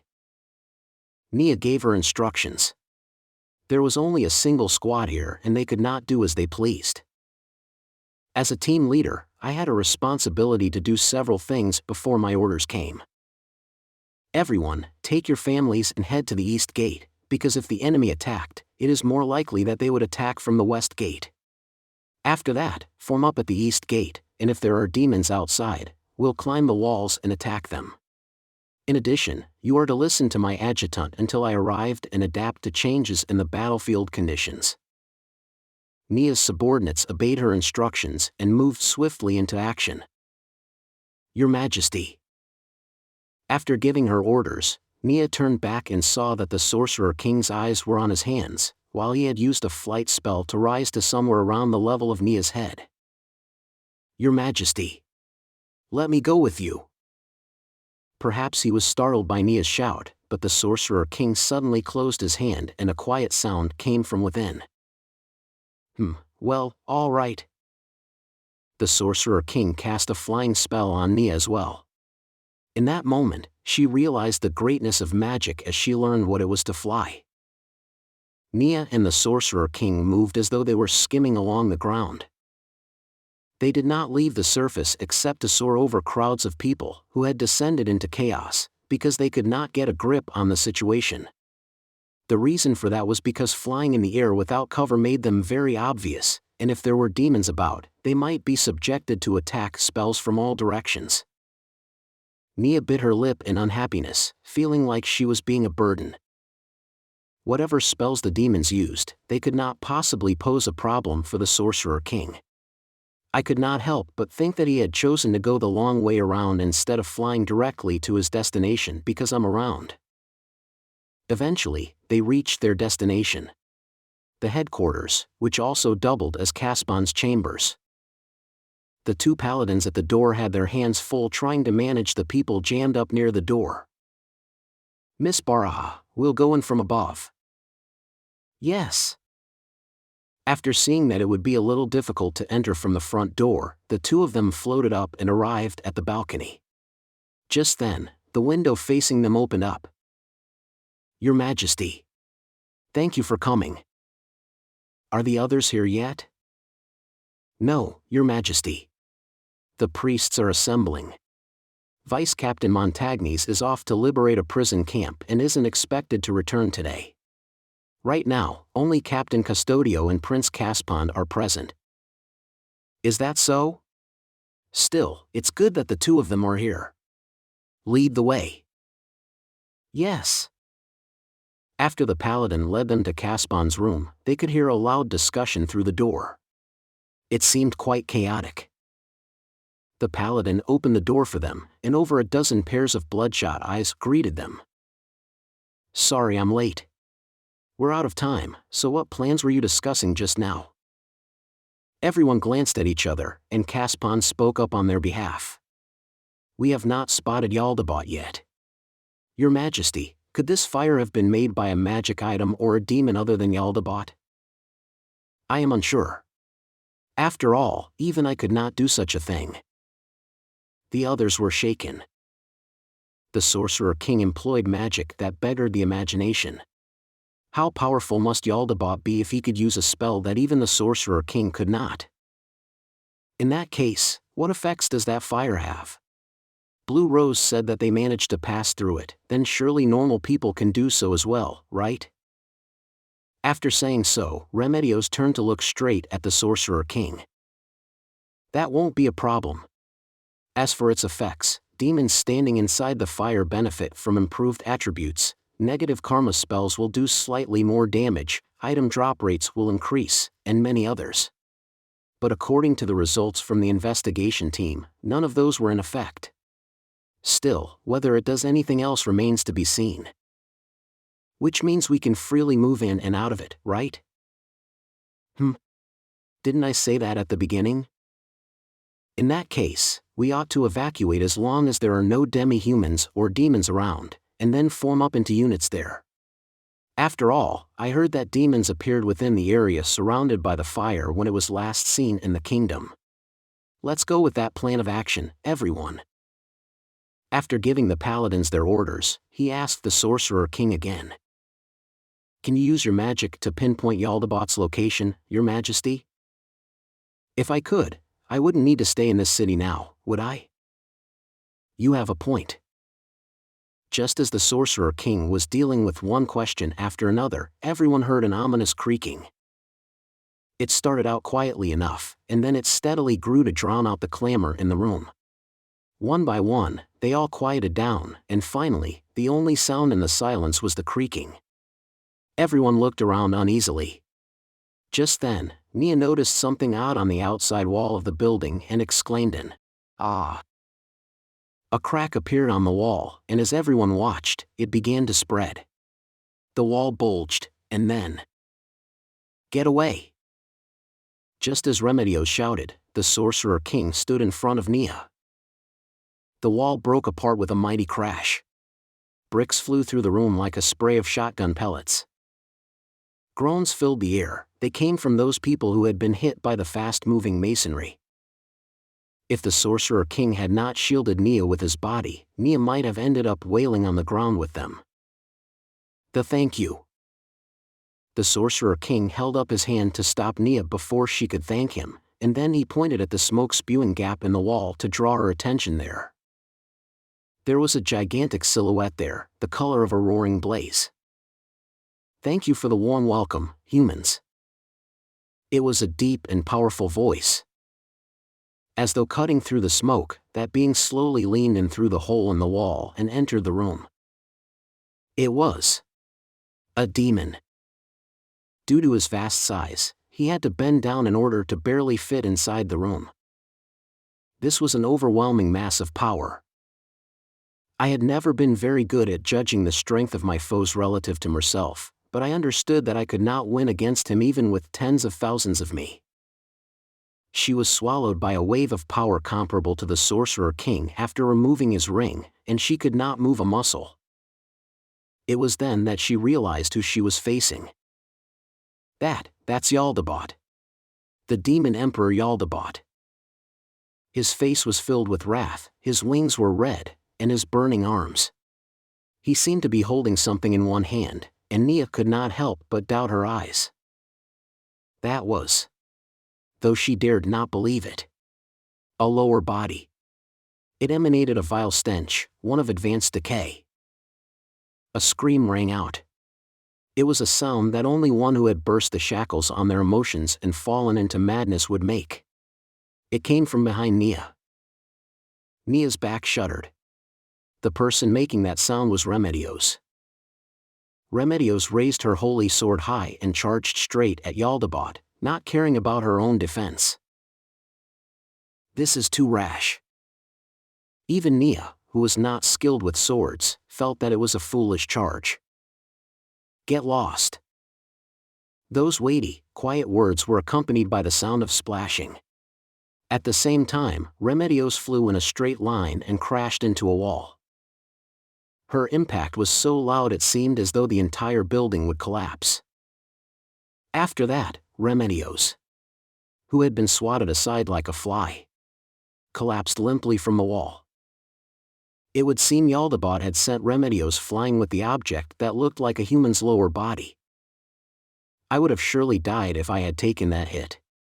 But as expected of the country's strongest paladin, her life did not seem to be in danger.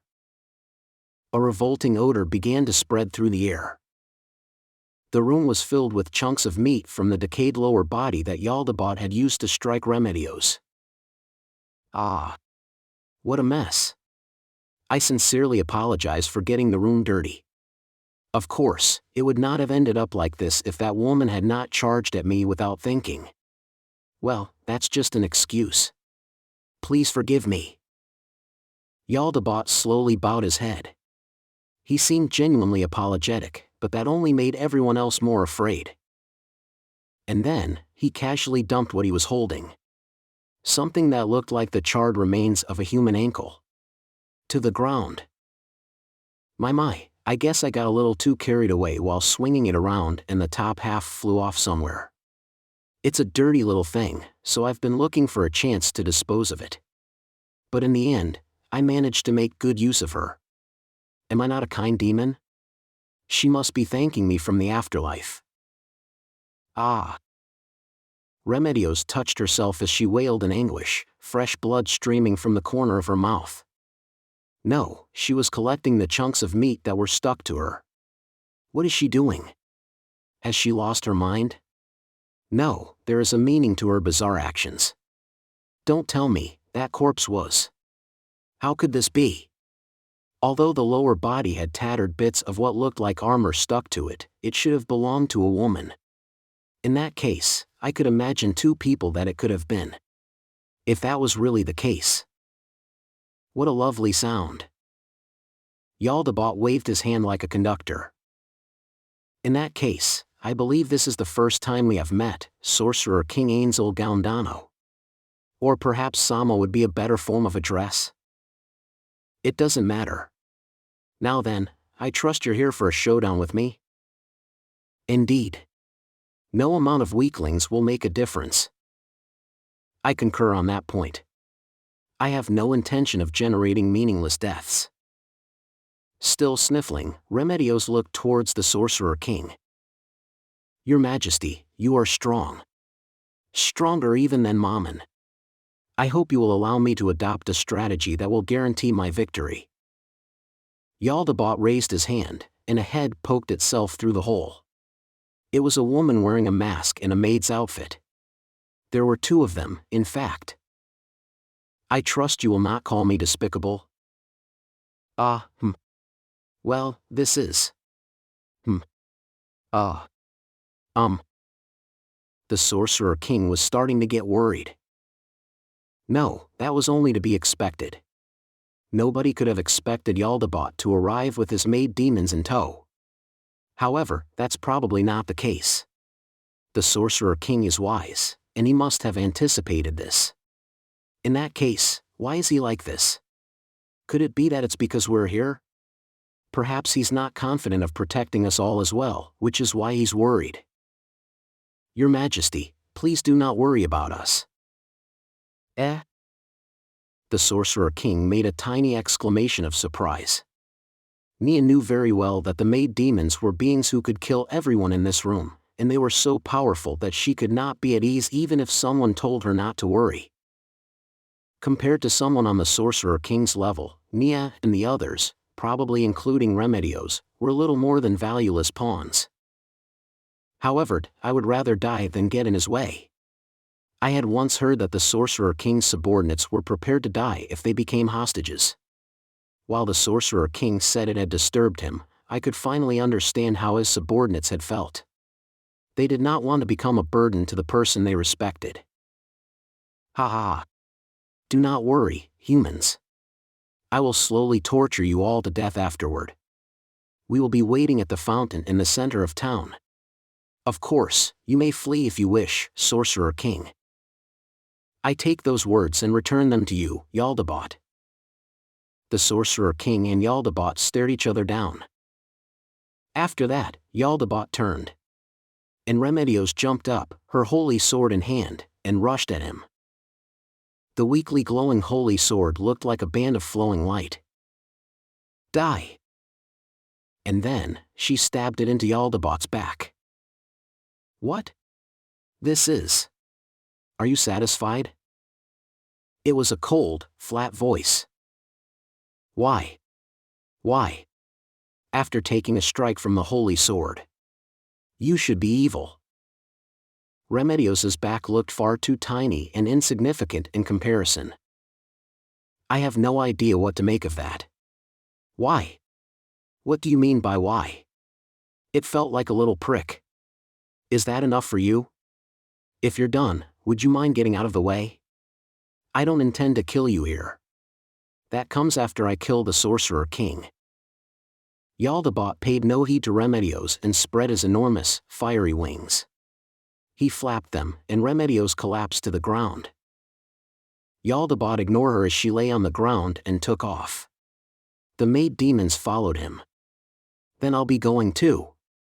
You should go take shelter so you don't get caught up in the fighting. While I don't think it'll be a problem, I hope you'll understand if this city ends up demolished. Your Majesty, will you be all right? Caspon rose from where he had dived for cover to avoid the debris flying about the room. His eyes looked at Remedios, who looked utterly defeated and could not rise to her feet. It'll be fine. I can't say that for sure, but there ought to be a chance. It would have been very troublesome if he'd brought the demi-humans along as shields. Looks like he's still underestimating me, and this is also a chance to bring the maid demons into my fold. It'll be fine. It's okay. My sister is still here. Collard is still here. As long as she's around, Kalkasama might. Remedios smacked her face as she muttered to herself, and then she forcefully rose to her feet. Sorcerer King. I'll go too. Lend me a weapon that can harm him. I'll become your sword for the time being. The Sorcerer King looked at Remedios, her eyes bloodshot and filled with hate, and then shook his head. Forget about it. You would only get in the way. What did you say? Do you not understand? I speak of the disparity in strength. Or do you mean to say you understand it, but refuse to accept it? Simply put, you are a burden. Remedios glared at the Sorcerer King like he was her nemesis. The Sorcerer King's words were very harsh, but they were also true. Or rather, they were hard to accept precisely because they were true. Captain Custodio. I have another task for you. Evacuate these people outside the city. Caspon gave the order in a stern, commanding tone. The original plan was to let His Majesty handle Jaldabaoth. You agreed to that too, didn't you? Ah, I know. You must kill that bastard. Understood. Paladins, carefully gather the remains of that body. Don't leave a single piece behind. Captain. That body is. The Paladin had an idea of what was going on and ventured his question in a trembling voice. Remedios replied in a tone that seemed to be telling him not to ask anymore. Don't forget that there might be demonic trickery at work.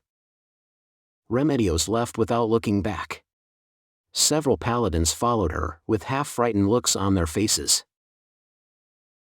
Your Majesty, I sincerely apologize for the way she treated you. May I apologize on her behalf? Please, I beg your forgiveness. I accept your apology. Now then, hurry up and evacuate. If he has to wait too long, he might decide to go back on his word. I'll be heading off first to buy time, but I hope you understand that I can only give you about 30 minutes. I understand. Everyone hear that? Get moving. Several priests and paladins moved out with Caspon. The only people left in the room were the Sorcerer King and Neia, as well as several paladins and priests who were stuffing the remains of a certain someone's body into a bag. Your Majesty, may I come with you? There were gasps of awe and sudden intakes of air from all around her. But Neia ignored those irrelevant people. She took off her visor and looked straight at the Sorcerer King. Ooal. I cannot. He may have said all that just now, but he's a demon. If pressed, he will reveal his true nature and use you as a hostage. But if that happens, your Majesty will kill me without hesitation, will you not? When you say that with such a serious look on your face, you make me sound like a cruel person. Well, if I can't save you, I'll discard you. I'll hit you with an attack spell as well. In that case, I am not doing this because I want to kill hostages, you know? Ah. Forgive me. That is how it is. He would do it because it is the best choice available. If there is a better alternative, this merciful man would surely choose that instead. Thus, not letting me accompany him is because it is the best of the best alternatives. But, Your Majesty, you have used many spells and even your magic items and mana in order to free this city. As a magic caster, surely you must be weakened now. Will that be all right? Indeed, it might be dangerous, but I came here to defeat Jaldabaoth. Fortunately, he came to find me instead. Now I'll destroy him and claim the maid demons. Ugh, saying that I want the maids makes me sound like a dirty old man. Neia smiled bitterly at the Sorcerer King, who could still make a lame joke at a time like this. She wanted to speak, but the Sorcerer King cut her off with a raise of his hand. Besides, I'll be a laughingstock if I run away here. The Sorcerer King shrugged like he was kidding. Neia sensed that he was not being serious, and so she raised her voice. Your Majesty. If they want to laugh, let them. I humbly submit that you should only fight him in top condition. Also, you came here to battle Jaldabaoth, but you ended up using a vast amount of mana and strength on the behalf of the Holy Kingdom. That's not what you agreed to in the beginning. If we say that, the people of my country will. Indeed, that is true. But humans are creatures who only believe what they want to believe. Even if you spread the word, nobody would take it to heart, Miss Baraha. In that case, I can be a witness. And Neia looked out the corner of her eye at the paladins and priests listening to their conversation. Surely they would be willing to be witnesses. Neia Baraha. I thank you, but there is no need for that. I will not change my intention to fight Jaldabaoth. Why is that? Simple. It is because it is a promise I have made as a king. Neia had nothing to say. There was nothing she could say in response to that. A commoner like herself could not possibly say anything that could change the mind of a king. There were murmurs of admiration around her. Indeed, this great and proud person was none other than His Majesty the Sorcerer King Ainz. Neia was filled with pride for the king that she held in such high esteem. Your Majesty, I know this is deeply disrespectful, but if you feel there is danger, I beg you to flee. Perhaps mentioning the possibility of his loss might make him unhappy, but even so she still had to say it. But of course. It is a fool who fights without preparing a means of escape. Even if you lose one battle, you can make good use of the information gained in the next one. It doesn't matter if you lose the first battle. I expected nothing less of you, Your Majesty. An extreme interpretation of that was that if his aim was to defeat Jaldabaoth, then all he needed was to be victorious in the end. Neia was excited by this line of thinking, which was not a warrior's mindset, but that of a king. Then I'll be heading out. Ainz walked toward the place Jaldabaoth had indicated. Along the way, he used message to order the two Hanzos who had followed him to check for tails and if anyone was observing from afar. After receiving a negative report on both those items, Ainz had originally intended to terminate the transmission immediately. Then he received a somewhat confused report that there were members of the Pleiades present. Ainz acknowledged it and ended the message. We didn't find any other players or world-class item holders this time around either. I keep thinking they ought to have shown themselves by now. But if they don't exist, how do you explain what happened to Shaltir? Was it some kind of coincidence? It should have been the effect of a world-class item, right? Or was it the work of some talent? The fact that nothing had turned up despite going to these lengths made the whole thing feel like a trap for him. For all he knew, the opposition was waiting for him to lower his guard before striking. Honestly. Well, it doesn't matter. Careful planning for the future won't be wasted. Therefore, Ainz contacted the other Hanzo teams with message to verify their readiness and that his orders had been received. All right, preparations are complete. The next part is simple, I just need to follow Demiurge's playbook.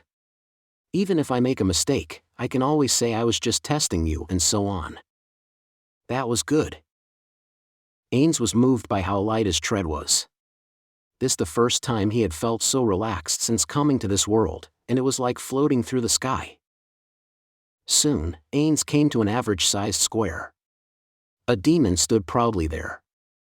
It was a huge demon with burning wings and 2 crimson, brawny fists. This was the evil Lord of Wrath from Nazareth. However, what stood here was merely a monster that Demiurge had called up with his evil lord summons. Now then, have you been told? But of course, Ainz-sama.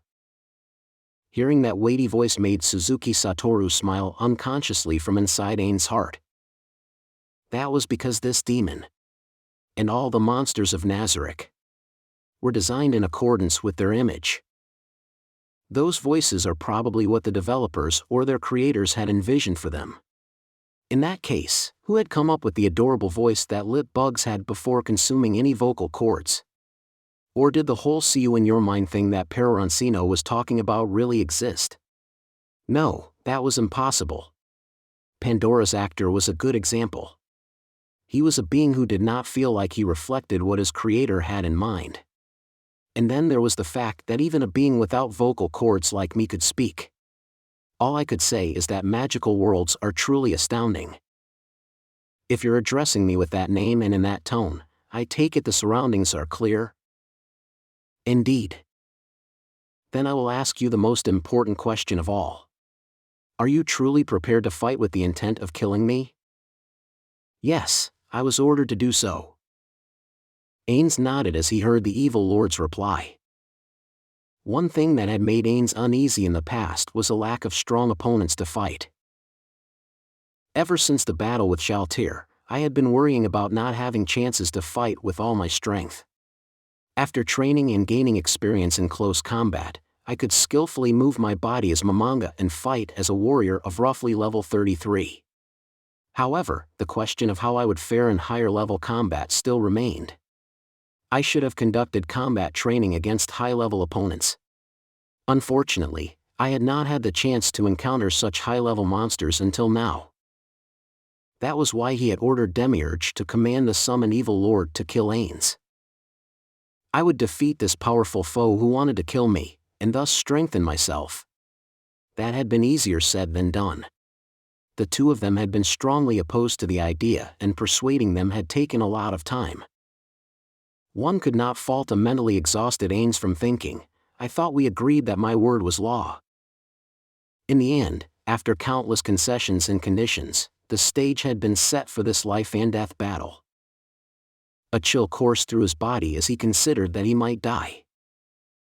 It was a completely different sensation from what he had felt during the battle with Shaltir, because this was an unnecessary battle.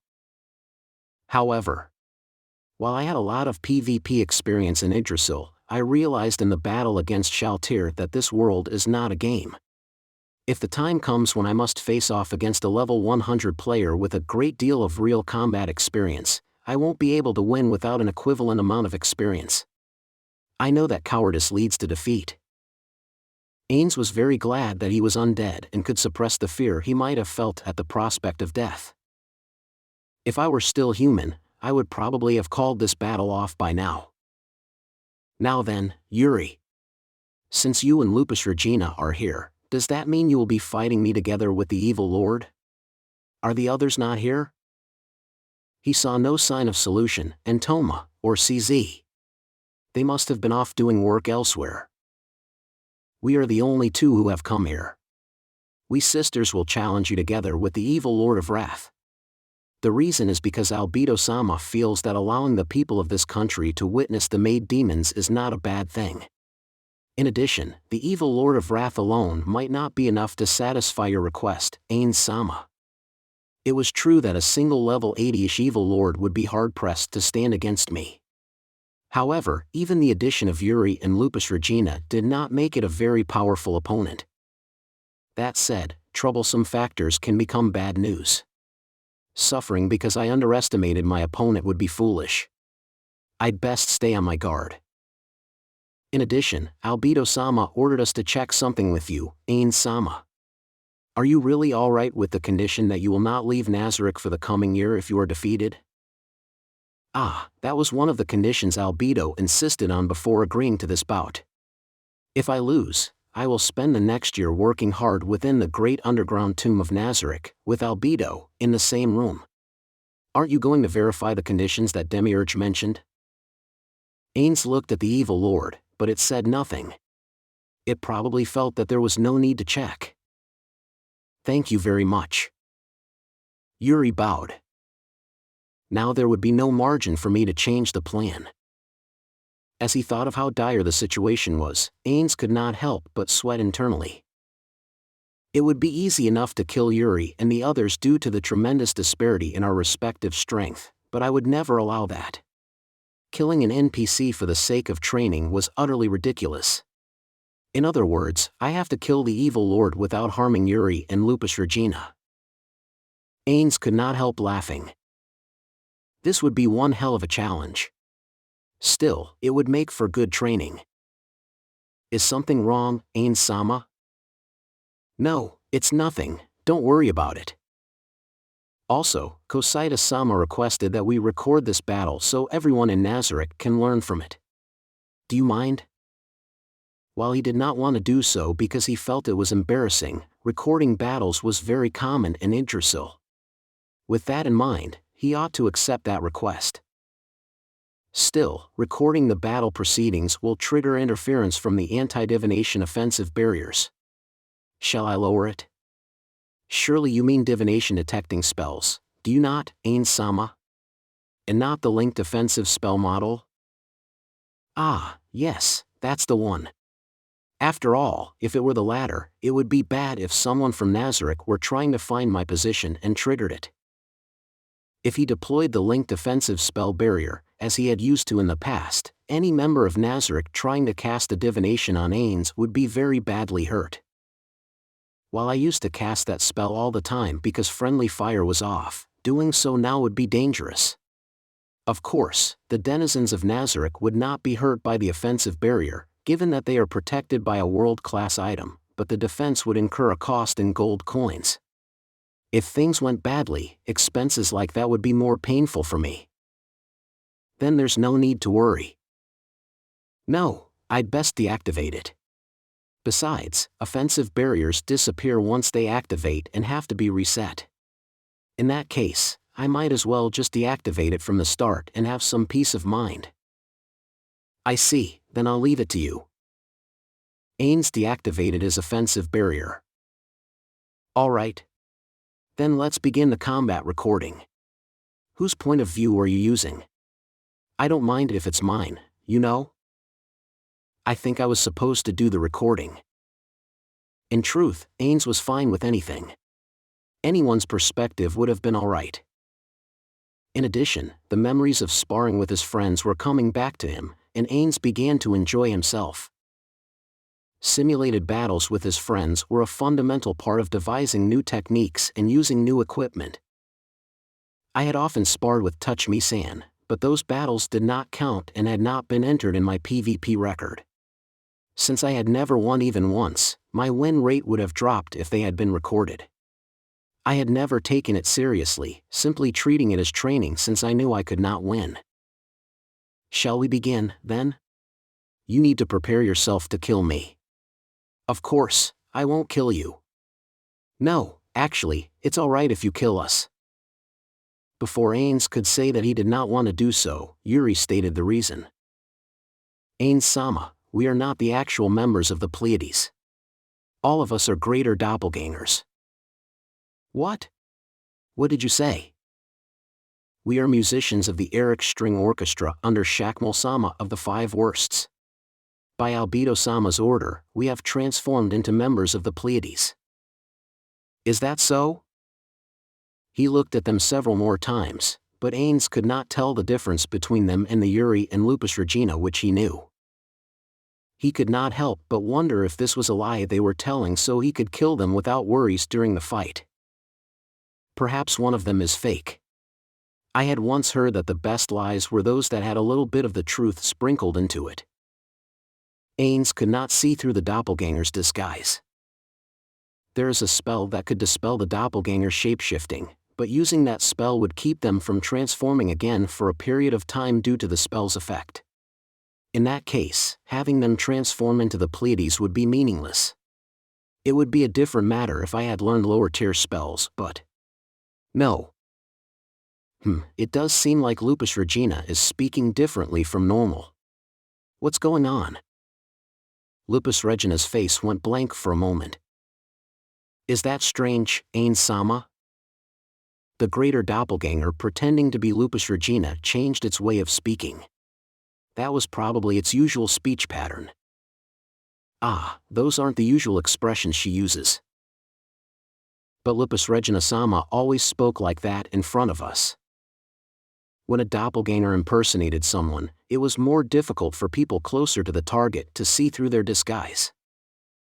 According to Pandora's actor, the ability that use a form of telepathy during their shape-shifting to read the surface thoughts of the people they were speaking to and those around them in order to extract information related to the target they are impersonating and then apply it to their impersonation act had become real in this world. However, that is simply to discern the possible reactions that the impersonated subject might have, and it did not read minds or search through memories. In addition, since this ability is a form of psychic attack, it is useless on me and other undead creatures. One could also simply resist it if the level difference was great enough.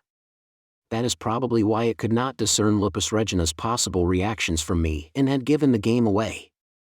Incidentally, it is more likely that doppelgangers would give out themselves when facing multiple people, because each of them would have a different impression of the target. Why did Lupu always add his su at the end of her sentences in front of us? Ah, I see, so it was to make them sound out of place. Perhaps she was trying to help me. What a cute little rascal she is. My apologies. I have another question that is unrelated to combat. While Albedo has given you an order, who would have priority if I were to tell you to abandon that order? Naturally, the words of the Supreme One would have priority, Ainz-sama. However, I must sincerely apologize that we will obey orders from our summoner, Eniami Shirabe-sama, above all else. Who's that? Was there an NPC like that? As the question grew in his heart, the flames in Ainz's eyes flared as he heard Doppeluri's answer. That would be Temperance-sama. Temperance-san? Eniami? Ah. Well, that does work as a physical description. But still, Eniami Shirabe? Yes. Temperance-sama once asked to be addressed that way, so Shakmul-sama instructed us to do so as well. After I return to Nazarick, I would like to hear all about this. Eniami Shirabe, This was the first time he had ever heard him refer to himself that way. Ainz could not help laughing as he learned that a former friend had referred to himself that way in a place where nobody else knew. This was truly a cunning trap, set to decrease his fighting spirit. No. I mustn't fall for Eniami Shirabe's trap. Foo. Though he knew it was not the right time to do so, he recalled the guild member in question. How had he looked and felt when he had given that name? Ainz narrowed his eyes as he reminisced about his friend from the past, and then he saw a surprised look on the face of Doppeluri as it tilted its head. Ainz sensed that he had become careless and pulled himself together. I could remember my old friends later. Right now, I ought to analyze the doppelganger's words. After this, I'd like to question all the vassals and NPCs about the sides of themselves that they've been hiding. Foo. Now then. Another question comes to mind. In the absence of a direct order, vassals like doppelgangers would obey the NPC in charge of them. In that case, what would happen if a certain NPC wanted to kill me and gathered many high-level vassals and ordered them to attack me with their strongest moves? Of course, this would happen while I am unable to detect or stop them. Would they carry out that order? Or would they disobey it? You're also ready to come at me like you want to kill me, is that it? Yes. Those are the orders I have received, and I have determined that I also have your permission, Ainz-sama. Doppeluri's answer made Ainz wrinkle his non-existent brows. Isn't this dangerous? It's probably best to see exactly where the boundary lies. If even I could think of this, then Albedo had most likely verified it herself. Still, I ought to make sure, just in case. I could not let a hole in security go unpatched. Indeed. I permit you to use your full abilities to kill me in this battle. Then swear on the name of Ainz Gaun once more. Can you swear that what you said about your true identities just now is the truth? Yes. This we do swear, upon the names of all the supreme beings. Yuri and Lupus Regina transformed their hands into alien-looking objects. Ah. What? What is it, Doppel-Yuri? Ainz-sama, there is one thing I forgot. Our equipment was borrowed from the Pleiades. Therefore, can we trouble you to recover them for us if we are killed? Doppelgangers could even copy the clothing and equipment of their targets if they wanted to. However, they could only duplicate appearances, and not the equipment's abilities. Greater doppelgangers can imitate people of up to level 60. However, unlike the NPCs, they can only copy up to 90% of the original's abilities. Even if they possess gear from the Pleiades, there's no need to be worried. Is there? In that case, killing them would be too much of a waste. After all, they're mercenary vassals, which means summoning them cost money. As I thought, I should just leave them powerless. Do I need to put that into the rules after all? Alright. I will add one more rule. Once you greater doppelgangers are near death, you are out. I will monitor your health with life essence. You can hide your HP totals, right? After Yuri replied in the affirmative, Ainz nodded. Then suppress that ability for a while. If I judge that you'll die after a light hit, I will call your name and rule you out. In that case, you will count as dead. Leave the battle area immediately. In addition, the same thing applies to the evil Lord of Wrath. If I declare victory, the combat will end. Do you understand? The evil Lord of Wrath and the two doppelgangers indicated that they understood. Very well. Then we'll start when the coin hits the ground. About 25 minutes has passed, so I guess they won't complain even if we start. Ainz cast life essence and then took out a gold coin. Of course, this was not an Yggdrasil gold coin, but a trading gold coin used in this world. Will you not buff yourself? Making time to buff yourself is also part of combat training. After replying thus to Doppelupus Regina, Ainz backed away from them, then flicked the coin up with his thumb so it landed between the two of them. As the coin hit the ground, Ainz jumped back, then threw his hands out and shouted, "Absolute immunity barrier." He saw the evil lord and the two doppelgangers freeze up for a moment. However, the evil lord and Doppel-Yuri immediately rushed in. That's it. That's the right answer. Ainz's previous actions were meaningless. There was no ability called Absolute Immunity Barrier in Yggdrasil. Or at least, there should not have been, as far as I knew. Still, I had shouted that name not simply to fake them out, but also for a different reason. Ah. It feels like they're a little slow. Could it be that they think something was done to them and they've become a little timid now? Well, that's what happens when you wonder if you've fallen into the enemy's trap. Their movements were restricted by the uneasiness that came from the fact that such a technique might actually exist in this world. One could say that this feint had succeeded because there were still unknown things out there. Of course, that is not simply because of the unknown. A good example was Ainz's ability to create undead. In Yggdrasil, there is no such thing as using a corpse as a medium to ignore the duration of created undead. This aberration had only sprung up after coming to this world. One could imagine that there are many other such changes that had happened in the process of coming to this world from the game. No, only a fool would not think about such things. In other words, making decisions with Yggdrasil knowledge alone was very dangerous. I ought to discuss this with Albedo. And the others, Cositus included. Ainz cast a silent fly spell and began thinking as he retreated to the rear while keeping a fixed distance from his pursuers.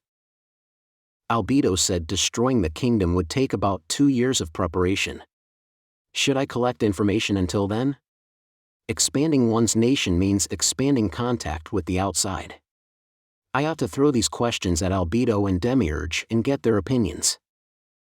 Illusions seem to be surprisingly powerful. It might be very bad if we don't watch out for them. It feels like you could do a lot with them if you were smart. If I meet a skilled illusionist, I should probably treat them well in order to recruit them. Flutter. Whoa! The evil lord had outpaced Ainz's fly spell on foot. Unfortunately, flying was not that fast. After taking a punch from the evil lord's maw-like fist, Ainz felt pain, though it was immediately suppressed. Though he had felt the same way during the fight with Shaltir, he was once again thankful for this body of his that could suppress his pain. Ainz could fight thanks to it.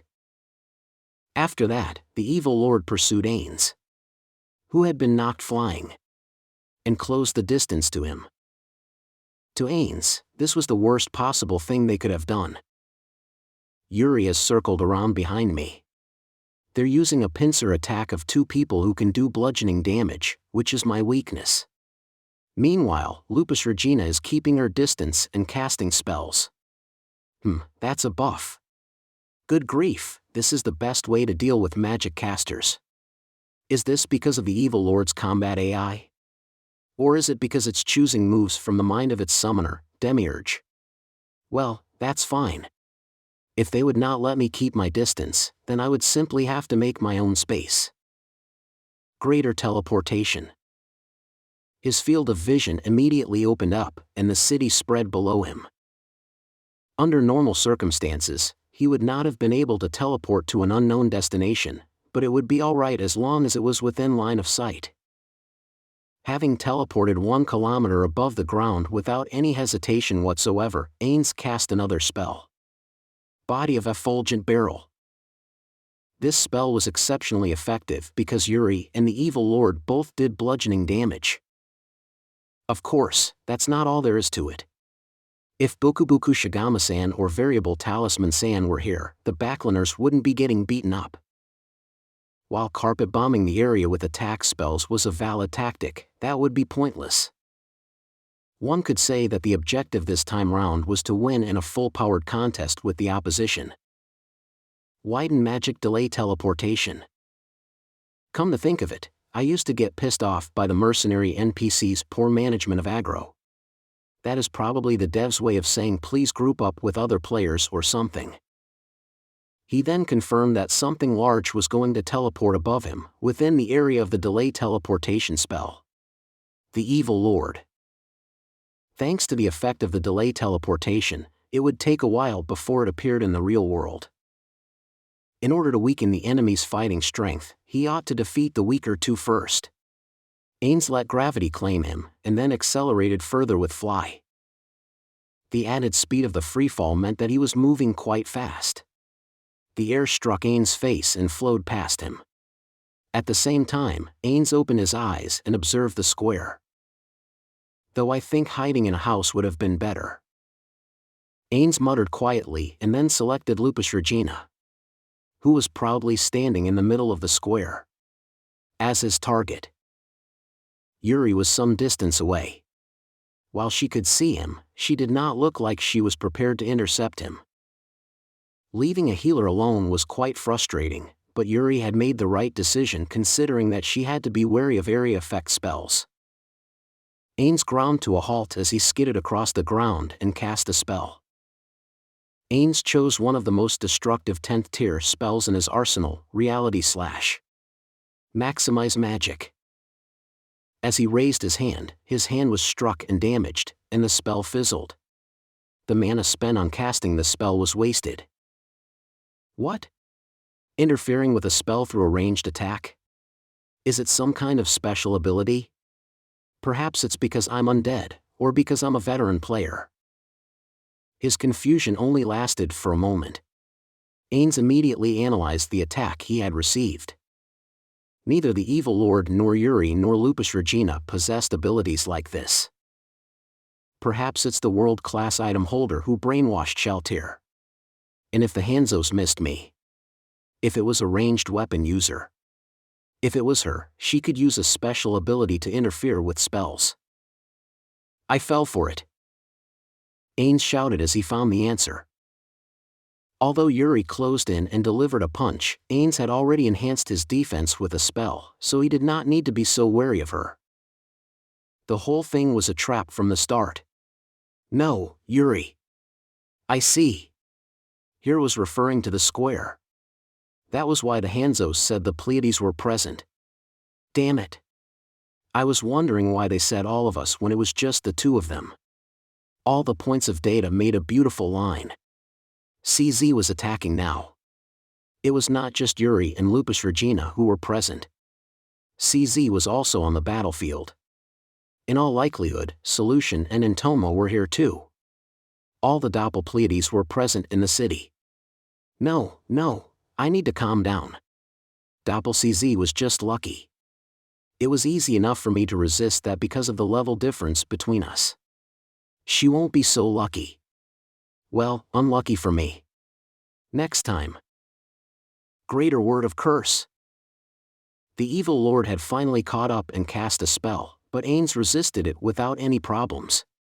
It was only threatening in close combat, so all he had to do was keep his distance. Ainz ignored the Evil Lord above him and ignored Yuri, who had only done minimal damage to him from the start. He lunged straight at Lupus Regina. In that moment, countless bullet bugs flew over from the side. There was no doubt that it was Intoma. He did not even need to use his high-tier physical immunity to stop it. That was because non-magical ranged attacks could not harm Ainz.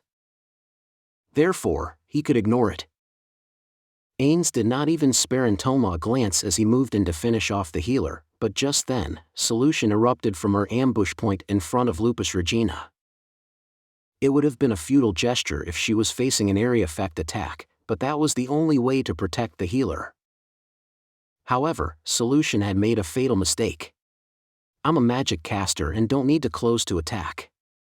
All I needed to do was cast attack spells from a distance. I had to think about why she would charge out from in front of Lupus Regina. Ainz had only one aim. He wanted to expose the enemy and reveal whatever card they had up their sleeve. Narberl's not around? I don't understand. She is not among the maid demons who had attacked the royal capital. However, one could not rule her out if all the Pleiades were present. It is possible that they were saving their ace in the hole for the last moment. Still, since I know what kind of hand the opposition had, there is no reason to continue fighting in the middle of the enemy. Greater teleportation. CZ did not interrupt his spell, and he managed to teleport under a roof within line of sight. I need to remember what Yuri and the others can do. Who should I kill first? Lupus Regina, the healer. While I need to be very careful of CZ. I have no idea where she is. So I'll let the others go first. The Evil Lord will take the most time, so I'll save him for last. Ainz saw Lupus Regina casting a spell on Solution. Had they not pursued me because drawing out the battle is not a problem for them? No, it is because they understood that since I could move at will with greater teleportation, they could be easily scattered and individually defeated. After all, I am hoping for that too. It did not matter if they saw through me.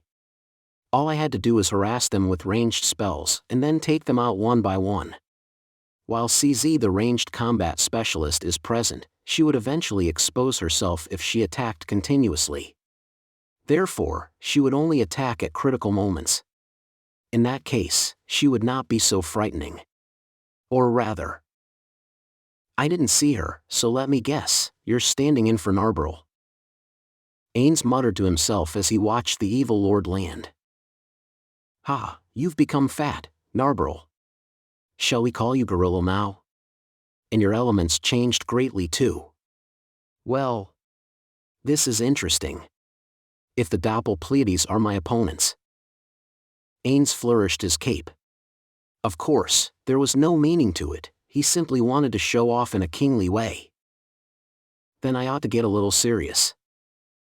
Don't die. Twin maximize magic re. Just as Ainz was about to cast a spell at Lupus Regina, another bullet hit Ainz's arm and interrupted his spell. Ha! Impossible. Even if she had succeeded once by luck, she could not have interrupted my spell twice in a row. CZ was a far lower level than me. Could I have been unlucky enough to fail my resistance check twice in a row? How unlikely were those odds? Or perhaps this is not bad luck, but certainty. For instance, if my opponent is not CZ at all? The evil Lord of Wrath spread his fiery wings and closed in on Ainz. Yuri came in from the right, and Intoma flew in from the left in a roundabout fashion. What's going on? Why is this happening? Is this some change that occurred after coming to this world? Or did Garnet-san give CZ something? Or is it not CZ? What did Yuri say just now? They're sisters, but they're doppel. Pando. Ah. The evil lord had closed the distance and then cocked his hand back, preparing to deliver a haymaker. Damn it. I hate people like that who just rush straight in and start punching. If you're a substitute for Narberl, then attack with magic. You damn gorilla. Well, if the evil lord had really cast a spell on me, I would have resisted it, so it would have been boring anyway. Ainz did not hesitate, he stepped in before his enemy could fully close the distance. The evil lord had guessed that Ainz would flee, so his movements slowed by a beat. Behind him was Yuri, who was probably planning to flank Ainz with the evil lord. The strike from the flaming fist was a feint, which is why I had managed to evade it by stepping into the range of the blow. The arms whistled past his ears, and the wind in its wake sounded like a scream. A pure magic caster had evaded the attack of a warrior-type monster. While I thought that this would be impossible if I were still a Yggdrasil player, this is not due to luck. As mentioned before, the evil lord had not expected me to step into the attack, so he had not used his full force. And then there was another point, which was that this was the result of my training. Ainz had practiced this method of evading his opponent by closing in with them several hundred times with Cocytus. About 1 in every 10 times, if Cocytus was not attacking in earnest, he could completely slip past them. Cocytus did say that a good warrior would never make such incredibly flashy and telegraphed attacks, so I shouldn't get careless. But it's pretty useful in an actual fight, isn't it? And so, Ainz placed his bony hand on the evil lord's sturdy chest. And then he cast a touch spell.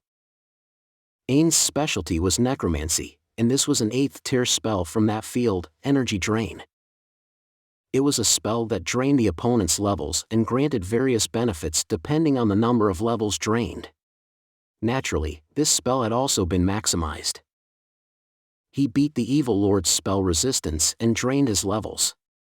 Thanks to that, he recovered almost all the damage Yuri had inflicted. That said, the healing provided by this spell is only supplementary in nature. Ainz's parameters were all temporarily enhanced, and he received a special buff that would fade in a short time. In turn, the evil lord had received a level-down debuff that could not be removed by the passage of time. This time, it was the evil lord who backed away. His wrathful visage was tinted by something else. Was it surprise, or was it admiration? Ainz wanted to praise himself for successfully evading that blow too. That said, he had managed it because his opponent had been far too cocky.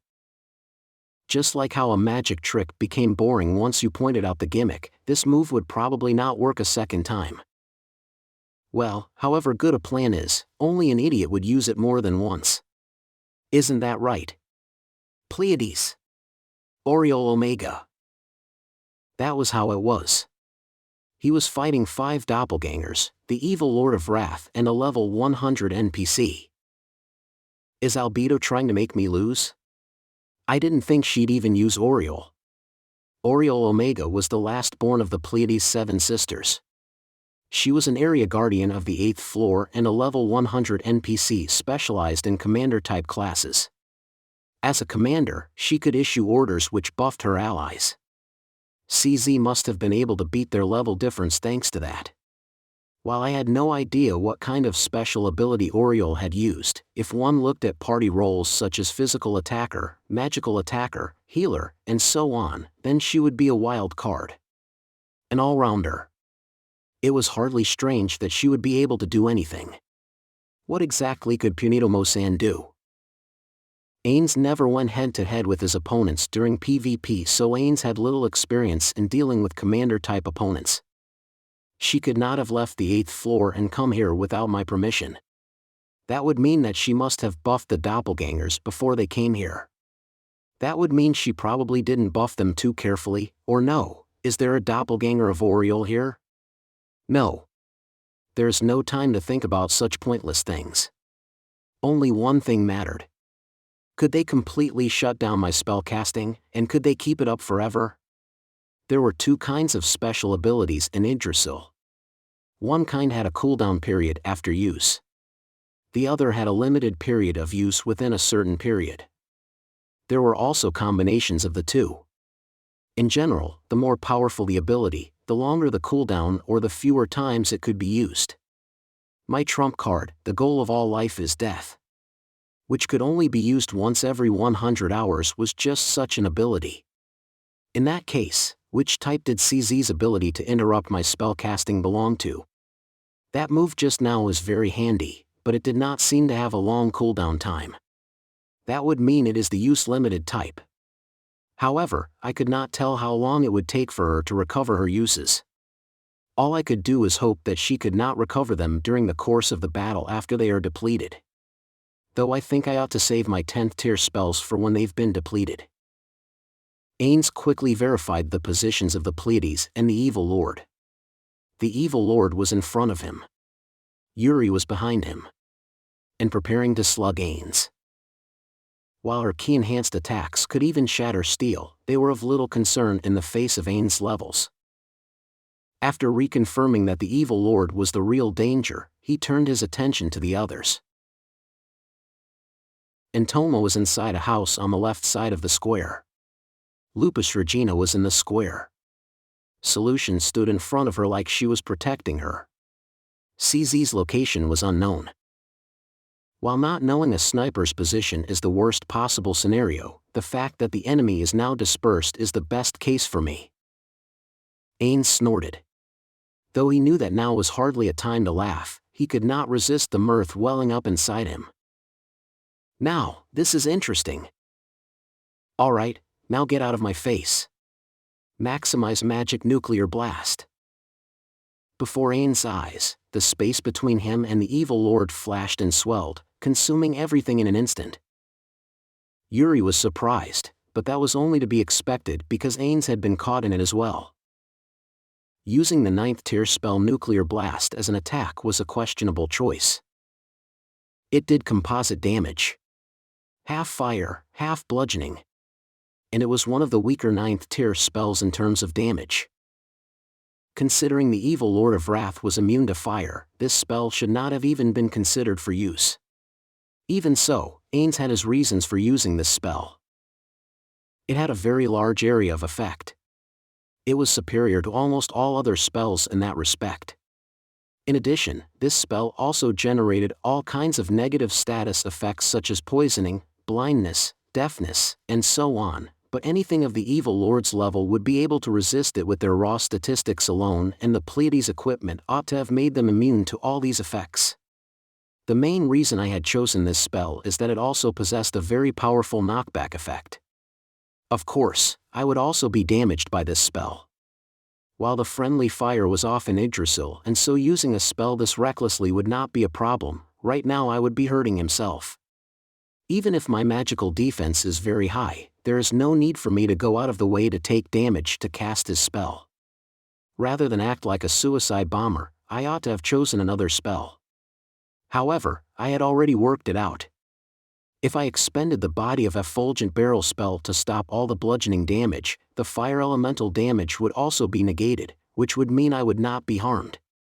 In addition, all those negative statuses were ineffective on the undead. In other words, Ainz was undamaged by the spell. And so, Ainz was the only one left standing in the heart of the explosion. Ha ha! Ainz laughed. The feeling of everything going as planned was very refreshing, after all. Ainz's aim was to blow the enemy away and tear the enemy formation to shreds. For a moment, Ainz briefly imagined the guild members who had taught him various things, including this tactic. Both the earlier simulated battle and even this battle where failure meant death reminded Ainz of Yggdrasil, which made him strangely happy. I've wondered about this before, but I don't think I'm a battle maniac. Come, it's not over yet. The battle's just beginning.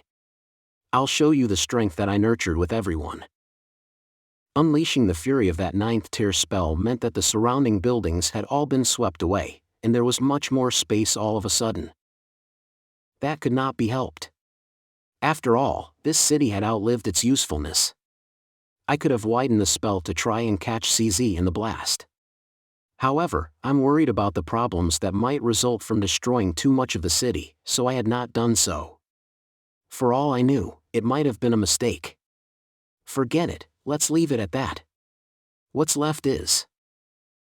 Ainz looked in Lupus Regina's direction. The enemy envelopment was in shambles. Even with Oriel's buffs, they could not avoid the knockback, and Ainz could see the enemy hurriedly getting to their feet. That's about all the damage Nuclear Blast ought to be able to do, so... Ainz flew towards Lupus Regina and cast Reality Slash. This time, he was not interrupted by CZ, and Lupus Regina's body spurted a fountain of blood. Widen Magic Shark Cyclone. An extra-large cyclone came into existence behind him, swallowing up Yuri and the Evil Lord. This was both to obscure Yuri and the Evil Lord's vision and also to buy Ainz time. Ainz heard the sound of displaced stones as he saw Antoma push a pillar off herself while rising to her feet. He had no idea where CZ was even now. Ideally, she would be pinned under a fallen house. He's coming here. Stop him. Solution shouted from her place in front of Lupus Regina, but her voice could not reach the ears of Yuri and the Evil Lord, who were inside the cyclone. Yuri in particular was shifting desperately within the cyclone to avoid being blown away. While certain classes could use spells or special abilities to teleport or go incorporeal and thus escape the cyclone easily, she did not seem to possess such abilities. And that would mean Yuri had focused on strengthening other things. After reviewing this battle, they ought to understand what gear they need to have and what preparations they need to make, right? No, that's not it.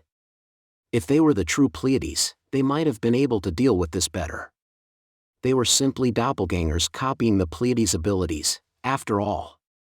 It only made sense that they would lose out to the real deal in terms of combat skills.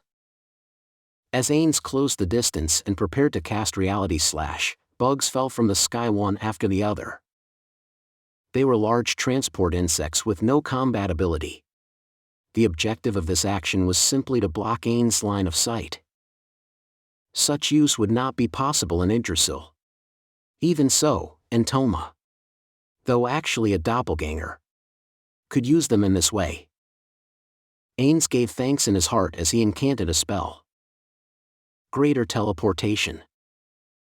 After teleporting into the air and avoiding the rain of bugs, Ainz cast Twin Maximize Magic Reality Slash.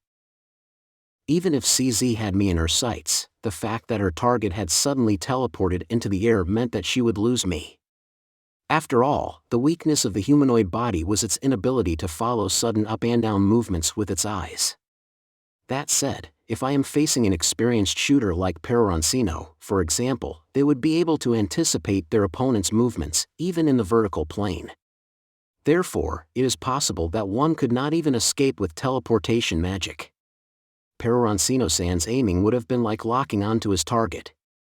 CZ, you need to work hard to get on his level. As he basked in the nostalgia, Ainz shouted, Lupus Regina, out! Having to fight while keeping an eye on the HP of his opponents was very difficult. One could even call it a handicap. If I'm asked if Lupus Regina's HP is really depleted, I would not be able to reply with any confidence. Even so, I had to avoid any chance of killing Lupus Regina because of a moment's carelessness. She's a doppelganger, so not only is she weaker than the original, but her HP isn't the same as the original Lupus Regina's. Alright, now that I've taken out the enemy's magic caster, it's time to be a real bastard. Perfect Unknowable. While there were ways to discover Ainz after he had cast Perfect Unknowable, without the aid of magic items, the only member of the Pleiades who could do it was Lupus Regina. The evil lord ought to be unable to detect me too. Therefore, it would probably be safe to say that they had no way to deal with this underhanded means of attack. Since I've taken out the enemy healer, I should go search for CZ. Don't tell me she's burning up consumable items? Personally, I could not forgive wasting the wealth of Nazarick on a battle like this. Where is he? He's gone. Is he using invisibility? I can find him if he's invisible. But he's not there. Is this some other kind of invisibility? You idiots! He's using Perfect Unknowable. Lupus Regina. You're cheating. Ainz shouted, but thanks to Perfect Unknowable, others could not hear him. Ainz scratched his head. The evil lord and Yuri seemed to have broken out of the cyclone, and they were now looking all around for Ainz. While the best option would have been to drop another nuclear blast on them, that might end up killing Lupus Regina, so Ainz abandoned that notion. Instead, he descended and kept tabs on Yuri's position at the same time.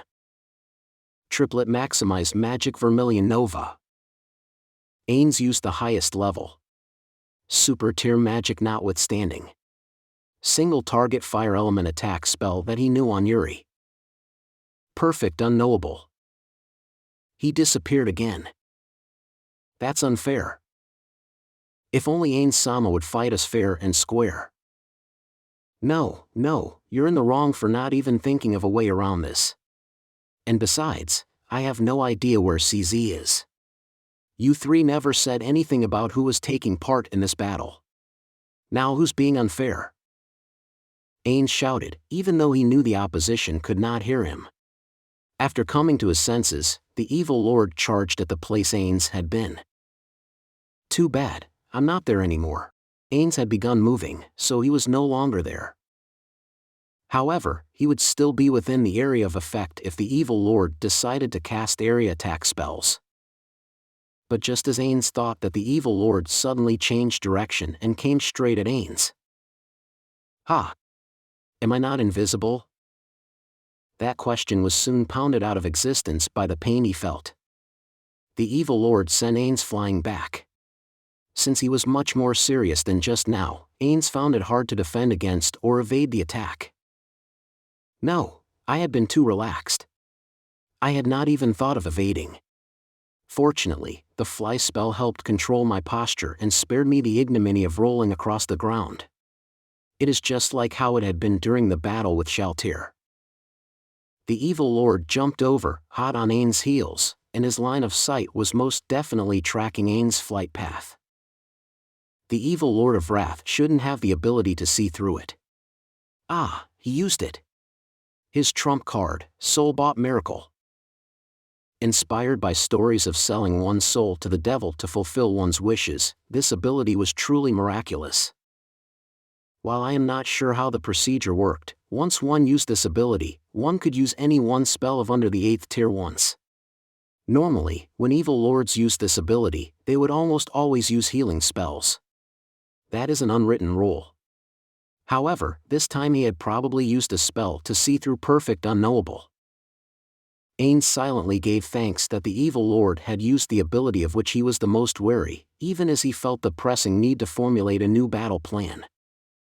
As the evil lord closed in and punched him again, Ainz began to get worried.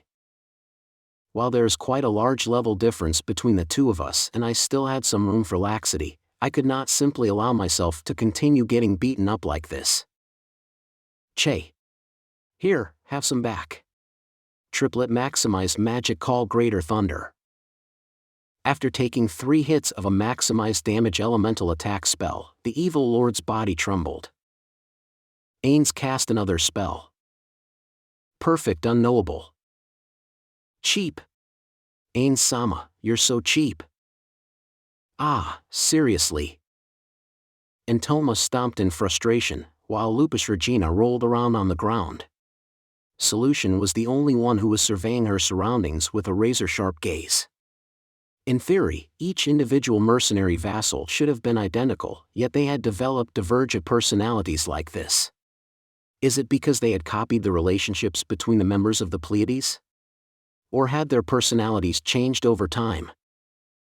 The evil lord before Ainz followed his movements closely and shouted. Here! Use area attacks here, hit me with it too. Entoma did not hesitate but breathed a black cloud from her mouth. It was her trump card, her fly breath. However, it was useless against Ainz, because that move did piercing damage. In addition, I am a skeleton, what would the flies eat? In the end, it would only serve to annoy the evil lord. Hey! It didn't work on him. It only works on me. Being able to copy an ability and use it well were two different things altogether.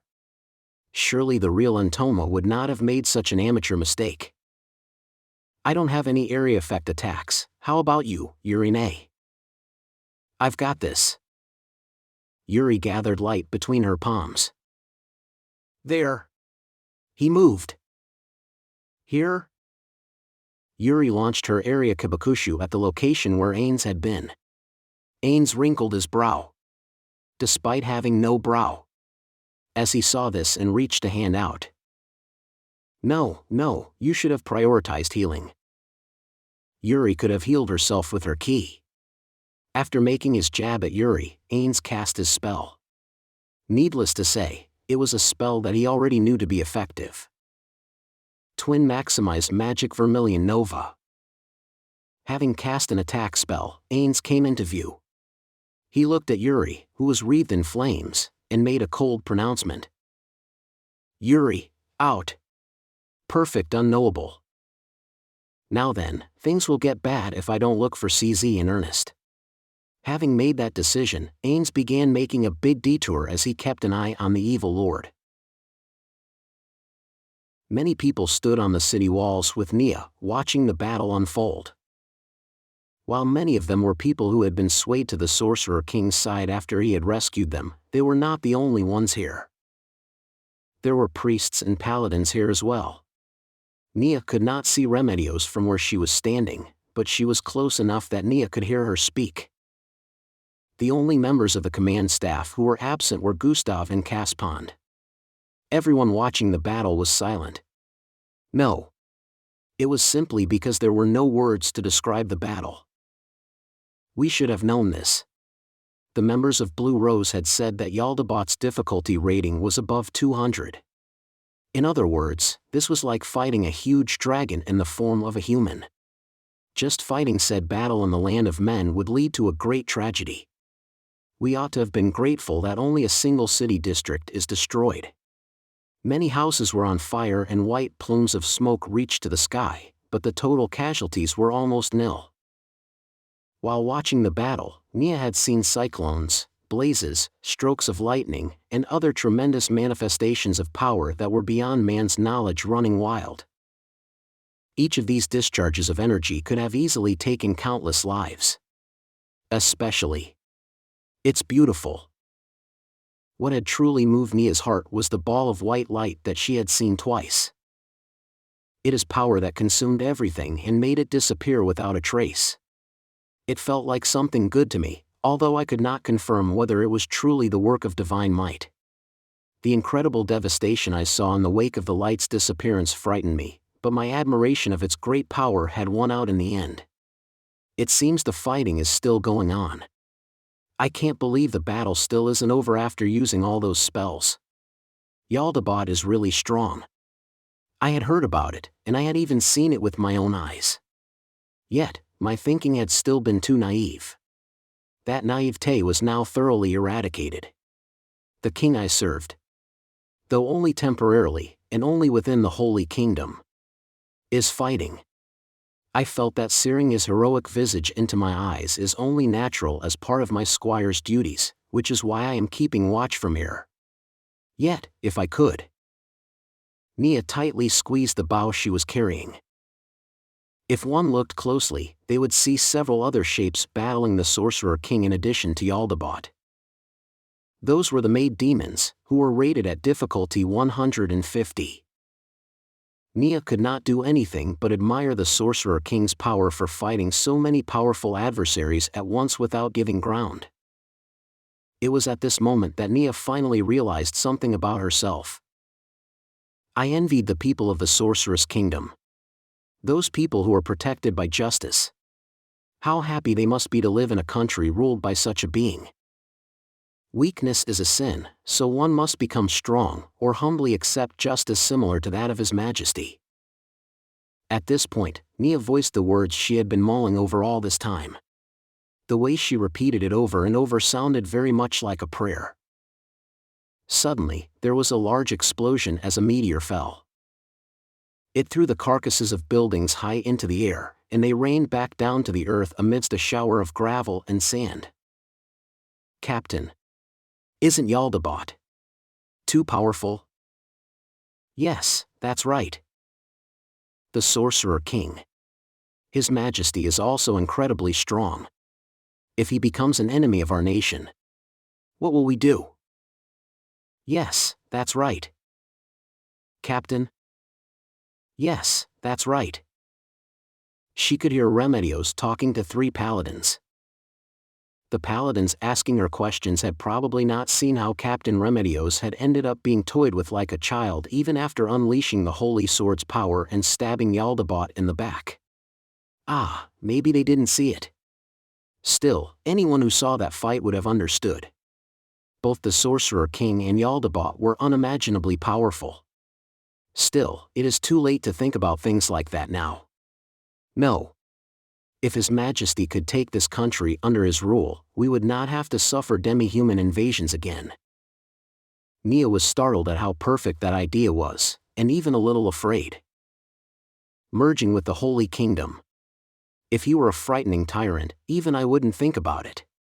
But the Sorcerer King isn't like that. He is justice. In that case, I ought to gather people who feel the same way as me. Neia pondered the matter. Many people had come to respect and idolize the Sorcerer King. There are those who are drawn to his overwhelming power, those who are grateful for being freed from suffering, those who hated the demi-humans and who are glad that he had taken revenge on their behalf, and many such others. From them I would select those people who had always been praying for the peace of this country, and then let them hear my words. Neia knew that she was still young and lacked life experience. However, adults with good sense could stop Neia if they felt that her judgment was in error. Let's start by looking among my subordinates in the archery unit. There are people among them who had lost their loved ones and harbored hate in their hearts. It might be better to try persuading them, because I could understand how they felt. As she pondered this, she heard a doom as an exceptionally large explosion rang out. After that, a tall building began to collapse far in the distance. The Sorcerer King would not have destroyed that building for no reason.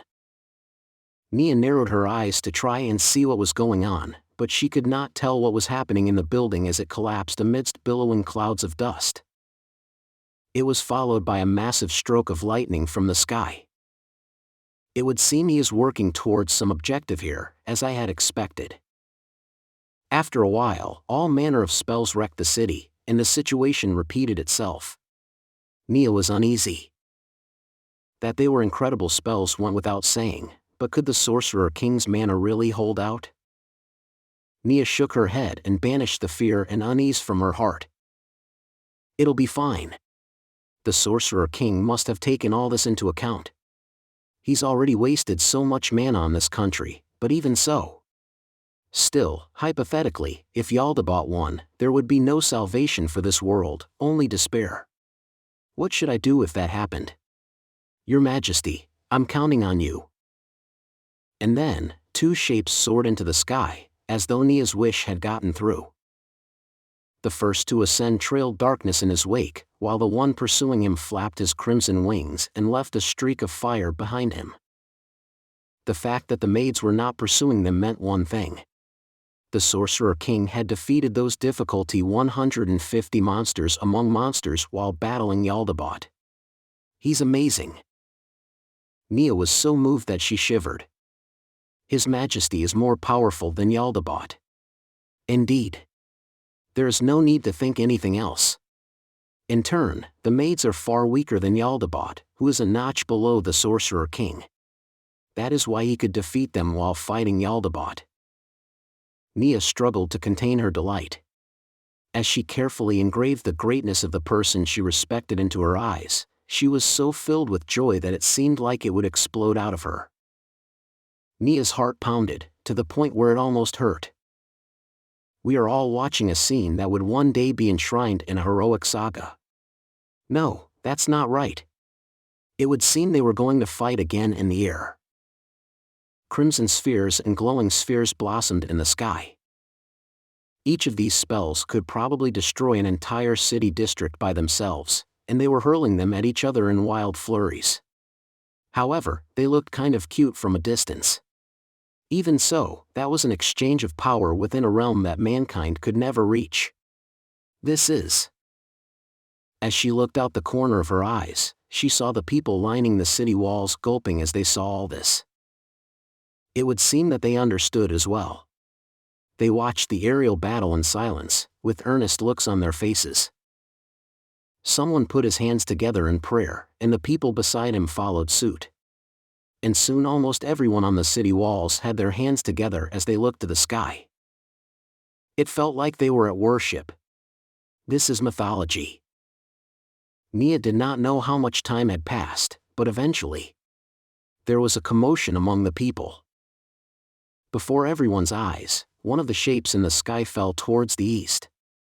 And then it vanished. The battle was over. As everyone watched closely, the remaining shape slowly descended. Nia's vision was better than most, and so she saw it first. It shocked her so much that she had to press her hand over her mouth. When the others saw the crimson fire, the city walls were silent. However, nobody tried to flee. Everyone who had seen the battle knew that there was no point in running. With a flap of his fiery wings, the victor, Jaldabaoth, showed himself. Though he was the victor in name, he was a tragic sight. His entire body was covered in electrical scorch marks. Half his face seemed to have been crushed, and his deep wounds oozed fresh blood. Perhaps it was due to its temperature, but the blood sizzled as it touched the city walls, and the sound did not stop for a moment. No words could have described the intensity of their battle better than the way he looked now. No way. A weighty, yet somewhat pained voice echoed across the city walls, as though to wipe away Nia's muttering. What a mighty opponent. One of the strongest I faced since Mammon. I underestimated him. How foolish. Leading the demi-humans nearly became meaningless. However, he is dead. Neia could not believe this. Therefore, she cried out. You're lying. Jaldabaoth turned his intact eye toward Neia, but she did not budge despite being bathed in the gaze of a creature from a completely different order of life. The intense emotions within her heart left no room for fear to enter. I am not lying. His Majesty is very bad at jokes. So you're lying, right? I am not lying. The words Jaldabaoth had repeatedly hit Neia hard enough to shatter her soul. The world seemed to shake under her feet. Neia instantly understood why the Sorcerer King had lost to Jaldabaoth. There is no need to even think about it. It is simply because this country lacked Blue Rose's evil eye and Darkness's nabe, the two magic casters who could hold the maid demons at bay. No, there is another reason apart from that. If that undead had been in top condition, I might have been defeated instead. But to think he actually expended his mana for the sake of humans like you. Truly, he was a fool who did not know his priorities. For that, I thank you. I knew it. I knew it, weakness truly is a sin. Neia was absolutely certain that she was correct. For that I shall reward you. The reward shall be your lives. What do you mean? Jaldabaoth snorted in delight at the question. I'm saying that I will spare you. At least, for now. Someone sighed in relief, but Neia was furious. Bullshit. Bullshit. Bullshit. It's all a pack of lies. Everything you say is a lie. Who would believe what a devil says? It seems you are unable to accept reality. Are you mad, human? Pitiful. Jaldabaoth pointed to Neia. Dissap. I see. And then he immediately withdrew the finger. What's wrong, Jaldabaoth? You intend to provoke me and thus prove I am lying? Is losing your life worth that much? I cannot understand it, but it seems to be the case. Neia's teeth creaked as she clenched them. Jaldabaoth had to be lying. He had to be a liar, the kind who would tell a ridiculous lie like the Sorcerer King was dead. I will not allow it. Your lives have been saved. Now then, I will return for now. I must recover from these wounds. During that time, you may weep your tears of despair. As Jaldabaoth was about to take off with a flap of his wings, Neia's hands moved with a mind of their own. She readied her bow and let loose a shot. She had fired from directly behind him, without giving any warning of her intentions.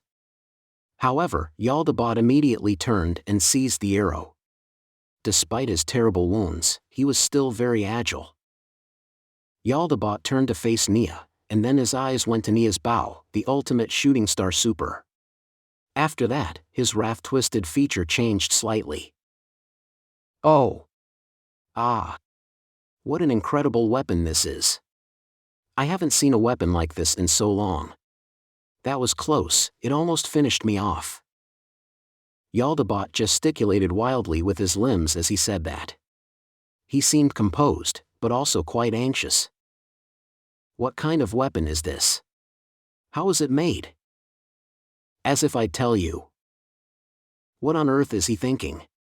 How could I tell this liar what I had learned from the Sorcerer King? Neia's mind boiled over with scorching hate. How could I tell a liar like you? Don't tell me, was it made by runecraft? Neia's heart lurched for a moment as he hit the nail on the head. Although she had managed to calm down a little, as her broken heart recalled the compassionate figure of the Sorcerer King once more, her anger reawakened. You're wrong. Neia screamed like she cared for nothing else, and Jaldabaoth groaned. Taking that as an opening, Neia fired again. Her next target was his feet, which were hard for the hands to reach. This time, Jaldabaoth frantically moved his feet to avoid the arrow. He's wary of it. Maybe this bow could. There could only be one reason why Jaldabaoth had so desperately evaded my shot when he had been indifferent to being stabbed in the back by the holy sword. What else could it be, if not that this bow could harm him? A wave of regret assaulted Neia as her eyes filled with tears.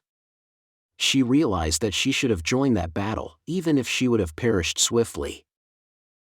If I could have hit him with the ultimate shooting star super, then I should have taken part, even if it is just to be a shield. If I had, then maybe. Neia launched another arrow. Jaldabaoth moved his head. The arrow missed and flew off to parts unknown. Hit, damn you! She fired again. And again. But none of her shots found their mark. Despite his size and his severe wounds, Jaldabaoth had still evaded Neia's attacks with startling ease. Rune. Shut up. Neia fired another arrow to shut Jaldabaoth up. However, it too missed. Why? Why isn't anyone attacking? I could understand their inability to strike Jaldabaoth because he is airborne. However, even so, how could they simply let the lying demon who had killed the most merciful Sorcerer King go free? Well, I guess it can't be helped. No? Greater teleportation. Jaldabaoth suddenly vanished. Get back here! Neia looked around. All she saw were the wide-eyed faces of people who were shocked by what Neia had done. Jaldabaoth was nowhere in sight. Motherfucker! He ran away. Calm down. Remedios shouted. The angry cry of a mighty being could exert a pressure of its own, and normally it would have brought Neia back to her senses or even made her freeze up. However, it did little more than annoy Neia right now. How can I calm down? Squire Neia Baraha. Did you borrow that weapon from the Sorcerer King? Why was he so interested in it? Don't ask me irrelevant questions like that. More importantly, we need to find His Majesty. I saw him fall to the east. We need to send out a rescue party. Surely he must be dead. How could he be dead? How could His Majesty die? Neia instinctively grabbed Remedios, but Remedios easily swept her aside and Neia fell to the ground. Have you cooled off yet? Nobody could survive a fall from that height. Cooled off? You actually believe that demon's words? Captain, did you sell your soul to him? Remedios' expression changed, and then it seized up. Squire. Damn you, there are things you can and can't say. She grabbed Neia's collar with tremendous force, and Neia found it hard to breathe. You too. Calm down. Calm down right now. The paladins, priests, soldiers, and such hurriedly made their way between Neia and Remedios, and pulled them apart. Neia panted with all her might as she shouted. We need to send out a team to rescue His Majesty. We can't waste our resources on that. How dare you call it a waste? Neia wanted to go up and punch Remedios, but the people between them stopped her. I've got nothing to say to you. Having cooled down a little, Neia addressed the people holding her. Could you let go of me? There's something I have to do. Where are you going? In response to that question, Neia looked at Remedios with an utterly incredulous expression on her face. What kind of eyes are those? Is that how a squire should look at a paladin? Humph. First, I will be asking His Highness the Prince to organize a rescue party for the Sorcerer King. After that, I will go straight to the Sorcerer's Kingdom and tell them exactly what happened to His Majesty, and then I will ask for aid for His Majesty. Given the circumstances, nothing good would come of going to the Sorcerer's Kingdom. Even so, I am still the Sorcerer King's squire, and I had to complete my duty. I'm unsure if I could safely reach the Sorcerer's Kingdom from here, but I had to go, even if it meant my death.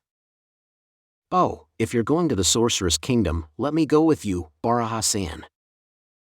The person who spoke was a middle-aged ex-soldier who had retired and become a hunter. He had been lauded for his archery and had joined Neia's unit. Don't worry about me, I'm old enough as it is. I don't have much longer left. Baldum-san. From his tone, she knew that he understood what sort of fate awaited him even if they reached the Sorcerer's Kingdom safely.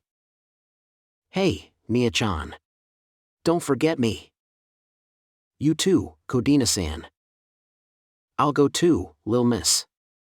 Not for you, but if it's for the Sorcerer King then it can't be helped. Even you, Mina-san. All the skilled people in Neia's unit stepped forward, one after the other. With their help, it might be possible for us to reach the Sorcerer's Kingdom safely.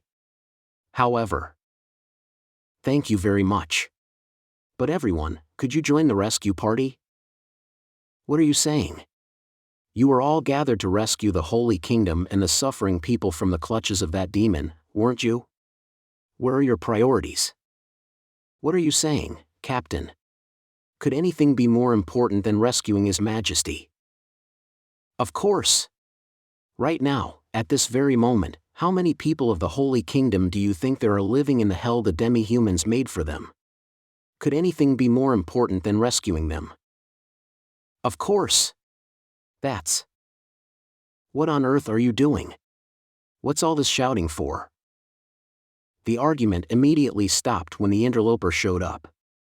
It was Caspond. "Captain Custodio, should you not have returned immediately? Where is His Majesty? What about Jaldabaoth? What happened? Could somebody please explain?" Caspond sounded like he was completely lost, and his voice echoed loudly in the crushing silence. The meeting room was very cramped. It was filled with paladins, priests, nobles who had been prisoners until recently, and honorary paladins. After everyone had assembled, Caspond and Remedios entered with quick strides. Everyone bowed as the prince entered. Neia was one of them because she held no grudges against Caspond. Caspond stood in front of everyone and began to speak. "Thank you all for coming here. I wish to discuss the course of action we will adopt in the future." Although it was supposed to be a discussion, there was only one thing Neia had to do, and she was certain that it was the right thing to do. Just as Neia was about to speak, Caspond raised his hand to stop her. "I'm sure everyone has concerns of their own, but I pray you will hear me out first." Caspond slowly swept his gaze over everyone gathered here. "I believe many people have witnessed the extent to which Jaldabaoth's strength exceeds our imagination. Yes. While I regret to say this, we must accept the fact that nobody in this country can triumph over him." Several people frowned in silence, then peeked at Remedios, who had been hailed as the strongest in the Holy Kingdom.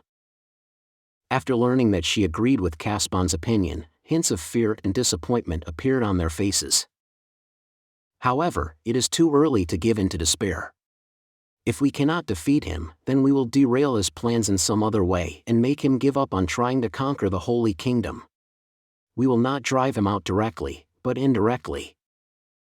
Caspond waited several seconds for his words to sink in and then spoke his conclusion. "What we will do is slaughter all the demi-humans he leads." "Why are we doing that?" "In the past, Jaldabaoth made trouble in the kingdom. Back then, he fought a certain warrior in a duel, and then he lost and ran away. At that time, he led an army of demons, but not an army of demi-humans. In other words, he came to lead the demi-human army after losing to that warrior." Caspond looked around as if to see if everyone understood. "In other words, he is using the demi-human army as meat shields to avoid being forced into a one-on-one battle with that warrior. Didn't Jaldabaoth say something like that when he defeated His Majesty? Something about leading the demi-human army almost becoming meaningless, or something." It made sense. Back then, we did not understand it, but after hearing that explanation, it is hard to think of any other reason. In other words, the demi-human army is like armor and stamina for when he fights that warrior again. What will Jaldabaoth do if he loses the demi-human army? Will he remain stripped of his armor and stamina, when that warrior might appear in front of him again at any moment? Or perhaps, would he choose to flee? I see. Then do you intend to abandon this city, defeat the southern demi-human army, and then join forces with the south to drive out the demi-humans? That would be good. Thanks to the Sorcerer King's power, almost 40,000 demi-humans have been wiped out. The demi-humans have lost a great deal of their fighting strength, no? The remainder ought to be staring down the south. If we rally all the people this city has rescued for an all-out attack and strike them from the back in a pincer attack, we ought to be able to rout the demi-human army. That way, we will be able to join up with the southern forces and take back our land. I propose the opposite. We will take back the closest major city in the west, which is the northern stronghold of Kalinja. Why is that, may I ask? Exactly. All the major cities to the west such as Kalinja, Prart, Ryman, and the capital of Hoburns will be very hard to take. Many lives will be lost. Why don't we fight the southern demi-humans instead? Would destroying the demi-humans' fighting power not fit more with your plans, my prince? I see. All of your concerns are valid. I am grateful for the fact that many of the people present here are wise. However, is that an action that everyone can understand? There were baffled looks on the faces of many of the people present. How about this? Going to the south implies that we will be abandoning. Though it is only temporary, we are still abandoning them. All the imprisoned people that we will not rescue as a result. Can the masses? Can the people understand that? That. But that makes more sense, there'll be a higher chance of saving them, no? You're a baron, I believe? Caspon turned to look at the middle-aged man who had asked the question. Yes. I believe we met once, my prince. Ah, just so. Now, have all the people of your domain been rescued? Ah, no, not yet. I was imprisoned when I took the field beside Her Majesty, so I don't know about my domain. I see. So when you join up with the southern forces and take back the north, people might say you fled to the south. The nobleman's face froze up. When one thought calmly about it, the nobleman was right. However, there is no guarantee that everyone, especially those who were writhing in agony, would be able to see the sense in what the nobleman had said. It is possible that there would be people who would say, "Why didn't you save us earlier? Our families were slaughtered by the demi-humans," and turn the blades of their hatred on the nobles. I had seen such people before. However, nobody had said that in the prison camps that the Sorcerer King had liberated. Given his overwhelmingly potent magic, which could sometimes wreck city walls in a single blast, and the fact that he is the king of another nation, nobody would dare take their anger out on him. Also, I had been intending to speak to the landholders one-on-one after this. In this case, we might as well do it now. We are all exhausted. In contrast, what will the nobles of the south do? In particular, what will the other nobles do about nobles who have abandoned their fiefs?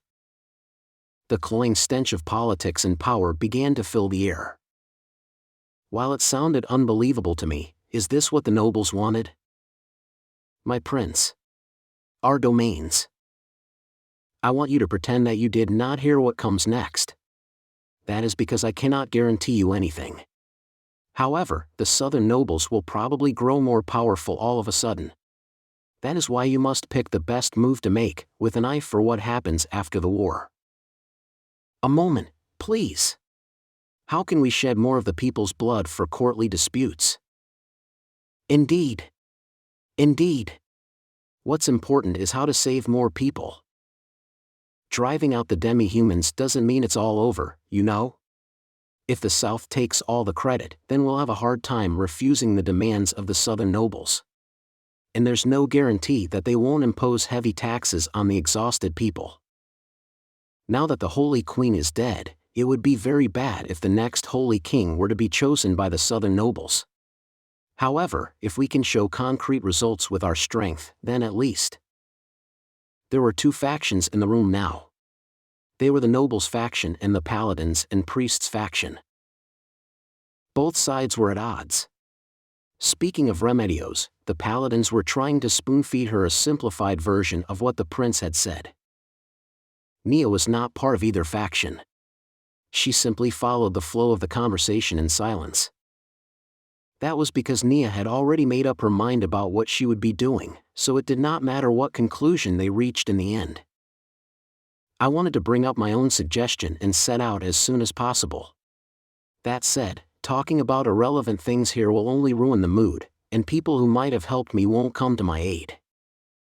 After listening to numerous boring topics, she decided to toss the ball back to Caspon once both sides had worn themselves out with arguing.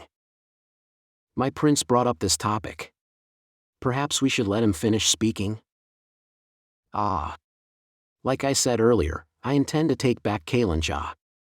This is also militarily advantageous. In truth, this city is far too cramped, and much of it has already been destroyed. Living here is difficult, so I would like to have a larger, more solid home base. In addition, by taking back a major city, we'll have an advantage when dealing with the southern nobles.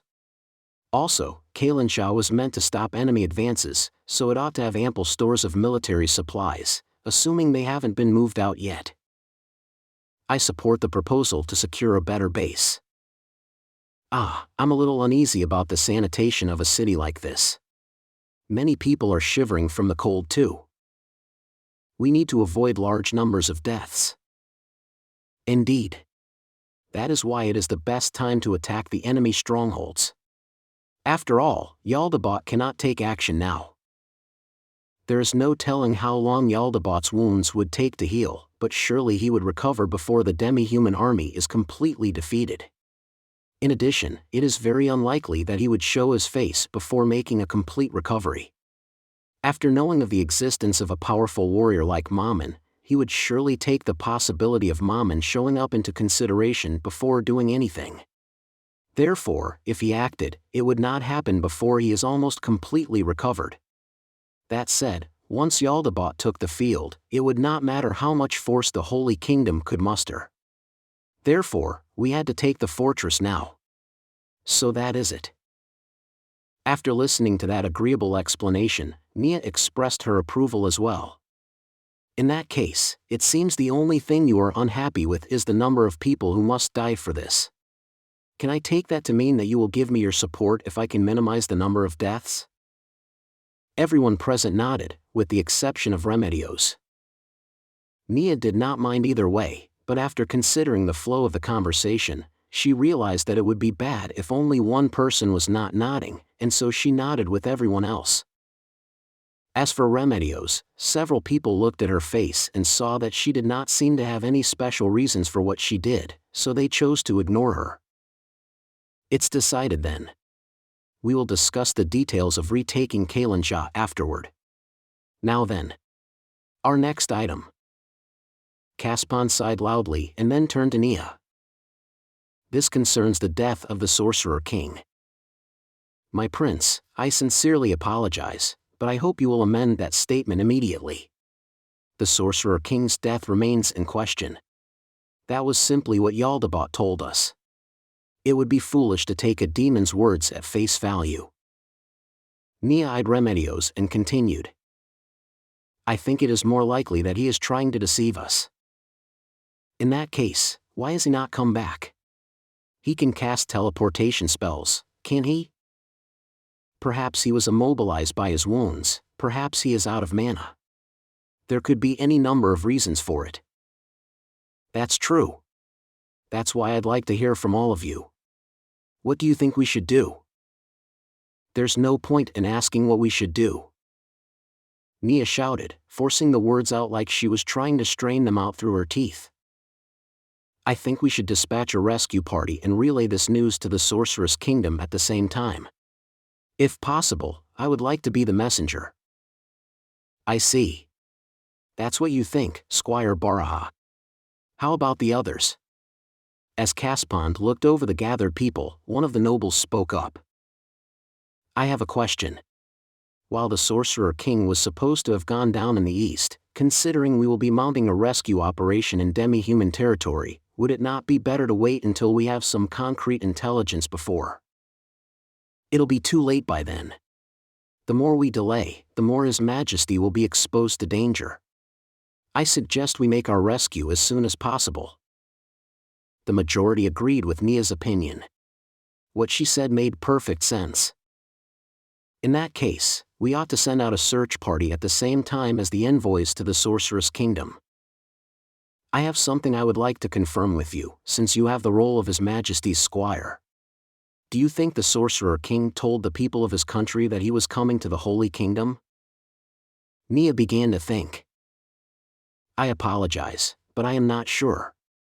However, I feel it would not be strange for him to have told the people of the Sorcerer's Kingdom, because there were times when he returned to his country with teleportation spells. In that case, I feel we should not send an envoy to the Sorcerer's Kingdom. Why? Neia glared at the noble who had done nothing but naysay. The noble retreated 2 steps and his face went pale under that glare. The people around that noble also backed away from him. No, please calm down and listen. That is because it will bring trouble. Wait. Please calm down and listen to me. When you think about it normally, the possibility exists that the Sorcerer's Kingdom's undead armies would take revenge on us, am I wrong? And revenge would be one thing, they might annex the Holy Kingdom as well. And... why is that? Who's to say the Sorcerer King was not aiming for that all along? Excuse me. In that case, permit me to ask a question of my own. If His Majesty returned to his country by teleportation, what will he think of the Holy Kingdom, who knew what happened but said nothing? Everyone she could see nodded in agreement. Amidst all this, Remedios spoke. Well, it can't be helped then, can it? Our country doesn't have the luxury of doing that now. All we have to do is apologize after everything is over, right? Even if you... Neia was so worked up that she was about to shout, and then she heard the sound of clapping from beside her. She looked over, and saw that it was Caspond. Since the prince wanted to speak, all Neia could do was remain silent. Squire Baraha. Allow me to pick the people who will go to the Sorcerer's Kingdom. How about that? After all, if we send over a mere squire as a messenger, won't the other country think we're making fun of them? That is as you say. His explanation made perfect sense. Under normal circumstances, they would surely pick a country's ambassador over a squire who had borrowed a magic bow from the Sorcerer King. However, would he really send out an envoy? I found that part hard to believe.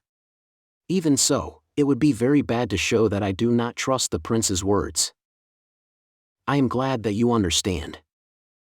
In that case, please allow me to lead several people to the east. Indeed. I would very much like to send you as well, but we still do not know where the Sorcerer King fell. He might be 10 kilometers away or 100. If things go badly, he might have fallen into the Ablian Hills, which Jaldabaoth controls.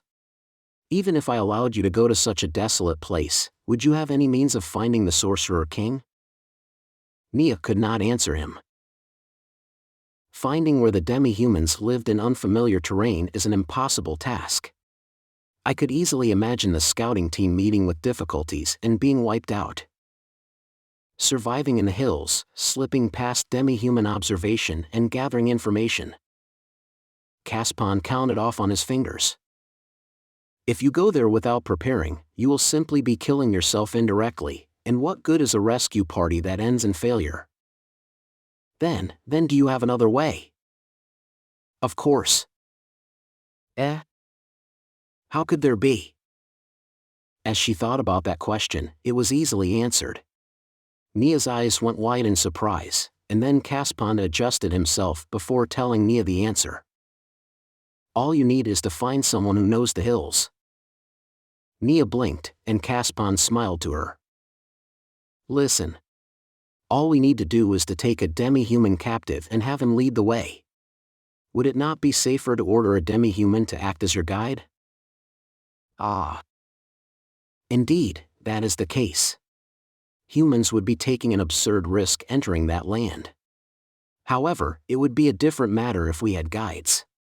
However, there are also problems with it that could not be ignored. If we simply threaten a demi-human prisoner into showing us the way, then if the prisoner is willing to sacrifice himself to kill us all, the search party would be going to our deaths. The orcs I had met earlier seemed like the type who did not care about whether they lived or died. We would need trustworthy demi-humans, but where would we find those?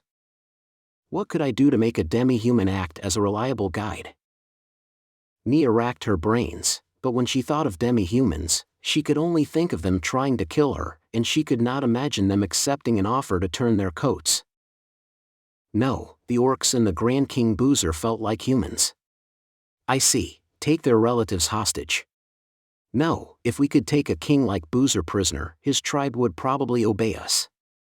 Or on the other hand, the angered tribe might put up stiff resistance. Besides, how would we capture a mighty demi-human king like Boozer? As Neia wandered aimlessly in a mental labyrinth, chasing an answer she could not find, the room's door swung open and a paladin barged in. He panted heavily and looked around the interior of the room, but he approached Caspond instead of Remedios.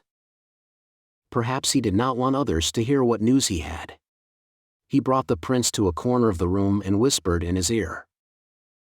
However, Nia's keen hearing picked up snippets of their exchange. Among them, the last piece of information piqued her interest. he had said made demons. Gentlemen, something urgent has come up. Unfortunately, the meeting will end here. I hope you will begin working on ways to take back Kalinja. Also, Captain Custodio, come with me. Recently, Jerknev had been in great shape. Terrific, even. In any case, life was good. After visiting the nightmare that was Nazarick, the stomach cramps that had been plaguing him all this time were gone. The drawer which had once held potions now contained neat stacks of documents. He was free of all his troubles, he no longer collected hair from his pillow, and he was no longer shocked by how much of it there was. How refreshing! How pleasant! How comfortable! This is probably the first time in my life that I had been filled with such a feeling of liberation. I felt so good that I could not help but imagine I had sprouted wings with which I could flap into the sky. Jerknev put his heartfelt smile away and faced his subordinate. Dignity was a thing that caused many when it was lost. And so, the usual morning meeting began. Jerknev had many scribes, but the one before him now was an excellent man called Raun Varmalinen. At first, he had been worried that something had been done to him after he had returned from the Sorcerer King's palace, and so he had placed him in a sinecure. However, that too was a thing of the past. Raun's position as head scribe was now secure simply to prove that Jerknev had nothing to hide from the Sorcerer's Kingdom. In addition, it was also a fact that Raun was very skilled. Jerknev glanced over the document he had taken from Raun, and due to the ridiculous content within, Jerknev lost control of himself and burst into laughter. Whoever wrote this was quite the comedian. What do you think of the Sorcerer King's death?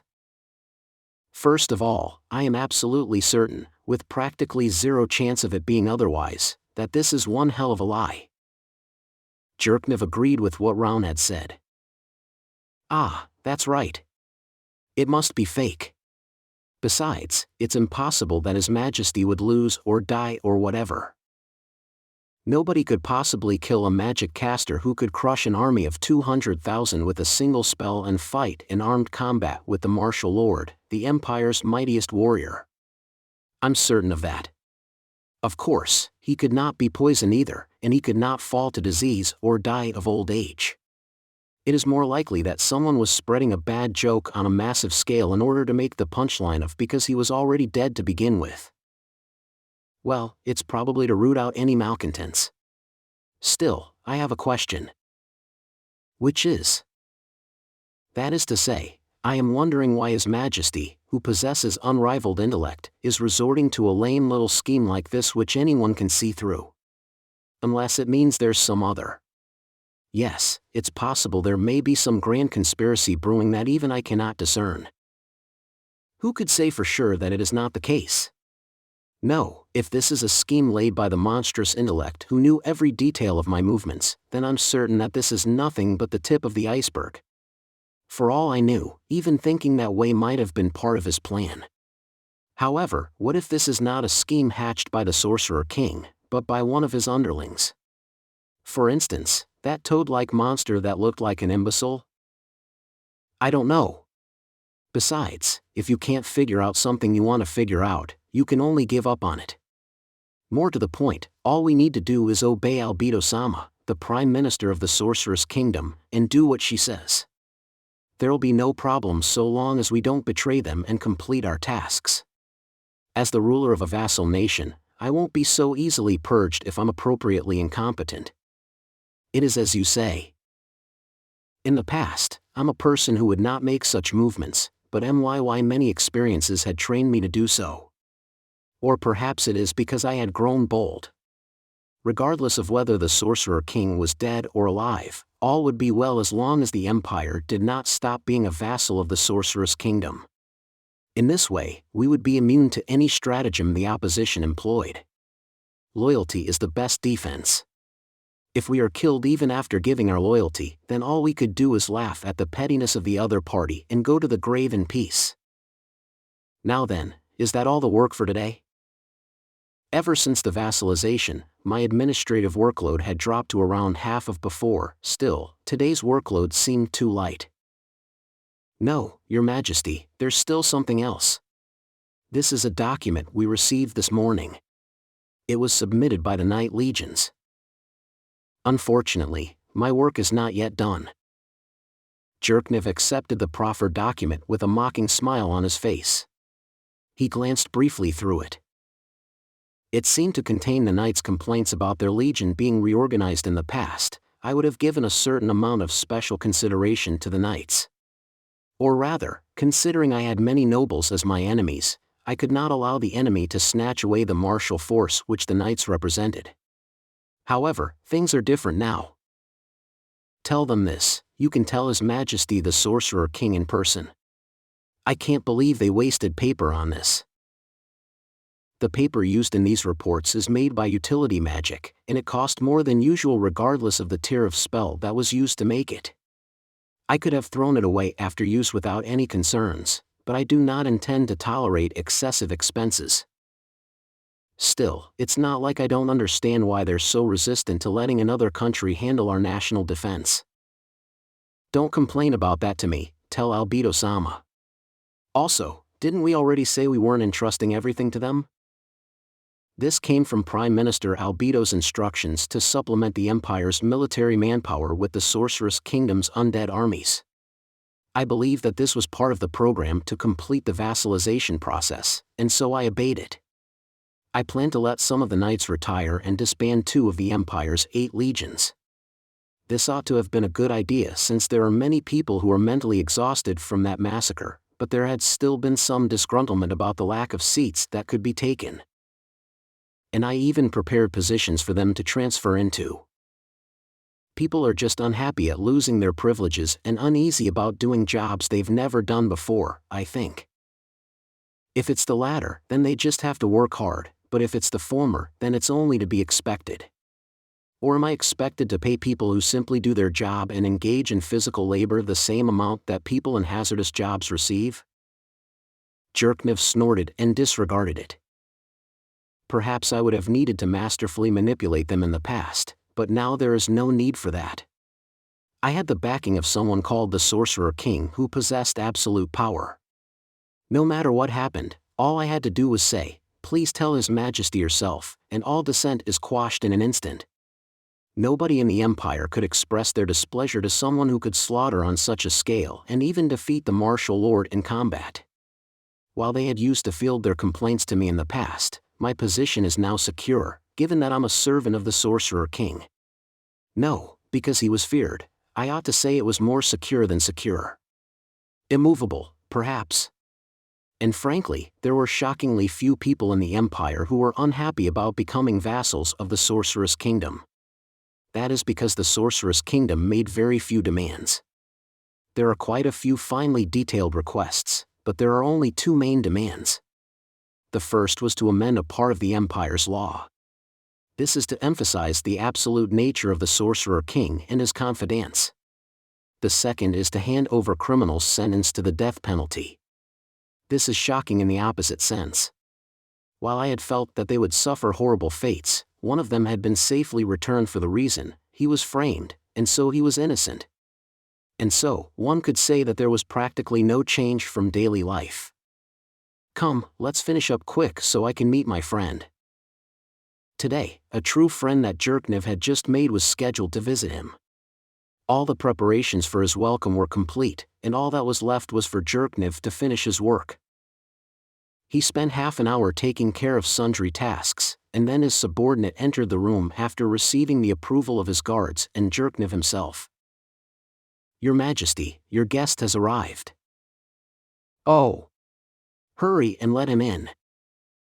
"My work is not yet finished." "Still, what about it? What could be more important than greeting a friend?" Soon, his friend was led into the room by his subordinates. Jerkniv rose, his face all smiles, and he spread his arms in welcome and invited his guest in. "Oh. Welcome. My true friend, Ryuro." Jerkniv embraced Ryuro without any hesitation and wrapped his arms around him. "Ah. Jerkniv, O friend with whom I have shared my troubles. I am deeply grateful for your welcome." Ryuro embraced Jerknev as well. Given the sharp claws on his forelimbs, one could see the gentleness in his movements as he took care not to hurt Jerknev with them. They held each other for a while and then slowly broke apart. "What are you saying?" "My doors are always open to you, Ryuro." Ryuro grinned. While a demi-human's smiling face looked vicious, Jerknev understood that he was smiling. Such was the intimacy of their relationship. Jerknev was suddenly struck by how interesting this was. I had been born and raised as a candidate to be the next emperor, and everyone around me of my age considered me the crown prince. Therefore, I had not had anyone I could call a friend. But now, the fact that my first friend is a demi-human. If I had told my past self from 10 or 15 years ago about this, he wouldn't have believed it. For this, if nothing else, I have to thank that undead being. He had first met this dear friend before him in a waiting room when he had gone to seek an audience with the Sorcerer King. At that time, he had simply wondered where this demi-human had come from and how far the Sorcerer King's domination reached. But after that, they met again, and engaged each other in conversation to learn more about each other. And then they clicked. After a minute together, which could have been a month, a deep friendship was born. That was why they no longer addressed each other with honorifics. This was not because they were both kings. Indeed, it was because the two of them were both being tormented by the same oppressor. They were comrades in suffering. "Come, I've prepared all sorts of delicacies that will surprise you. Shall we not reward ourselves for our labors today?" "Ah, I would be glad to, Jerknev. I too have brought many of the mushrooms you said were delicious. Let us eat them later." "Oh, thank you, Ryuro." The mushrooms Ryuro had brought were fragrant and meaty, and they were a luxury ingredient called obsidian. The two of them left the room side by side. In the past, Jerknev had been uneasy when he heard that the Sorcerer's Kingdom treated demi-humans the same way it treated humans. However, he snuck a glance at Ryuro beside him and thought, demi-humans were not that bad. At least, compared to the undead. The Sorcerer King. Speaking of which, have you heard, Ryuro? The Sorcerer King seems to have kicked the bucket. Ryuro expelled a great rush of air from his nose. This was his way of snorting in laughter. Jerknev, that is impossible. How? How could someone like him die? Indeed, I agree with that statement. However, which nation will see its people lamenting this time? Yes. Ryuro and Jerknev both looked to the sky. There was pain in their eyes. They grieved for a tragedy that was happening in some faraway place, and the shared sympathy that soon they would gain a new comrade. Ah! What is it, Hilma? What happened? The wailing woman stopped moving, and her eyes slid up from below to look at the man. I've had it. Swap with me. My stomach hurts. I need to watch that idiot's movements. What the hell's wrong with him? Being around that idiot is driving me mad. They knew only one man who could be called an idiot. What is it? What's that idiot done now? Ah, yes. You heard about it, right? How His Majesty perished. He wanted her to slow down a little, but it sounded like Hilma was venting her stress. Therefore, he did not interrupt her, but listened patiently. Of course. 8 Fingers had been the ones who spread the news. Of course, it went without saying that they had used unrelated merchants to spread the news through the kingdom. What do you think he said after hearing about it? He said something about the burial? If that were all, my stomach wouldn't hurt like this. He said that if he married Albedo-sama, he would be able to inherit the Sorcerer's Kingdom. Aye. The man squeaked and looked around himself. The man could not sense them, but there ought to have been watchers from the Sorcerer's Kingdom here. After making sure that they had not made their move, the man sighed in relief. Oi oi oi. We were ordered to prepare an idiot, but why don't we just kill him off? Wouldn't it be better to prepare a more suitable idiot?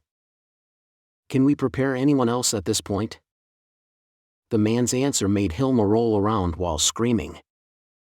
Come on, Hilma, give it your best. She suddenly stopped and glared at the man before speaking.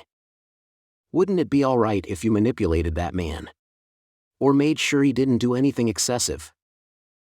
Idiots like that ought to be controlled by women. Am I right? After hearing that question, Hilma screamed again and continued rolling around on the ground. I think it won't last much longer. We'll move in earnest after another 2 or 3 years. Get more idiots together before that. We'll do our best to help if you need to form a faction of idiots. 2 years is too long, Still, those are our orders. Control the information they receive, and make a faction that will do even more foolish things. That's true, Hilma suddenly stopped, and then she bolted upright. You've got it easy. All you need to do is mobilize the traitors and spread the news of the Sorcerer King. His Majesty's death to the second prince. You make it sound so easy. In the past, he did not think that the prince was very bright. However, he had slowly come to realize that this was because of the first prince, which had made him disguise himself. It's not as easy as you say it is. My apologies. It's given you a lot of work too, right? How about tonight, coming? Sounds good. I need to make sure I don't leak anything even when I'm stinking drunk. Haha. It'll be fine. Our watchers will help us take care of it. Haha. That is true.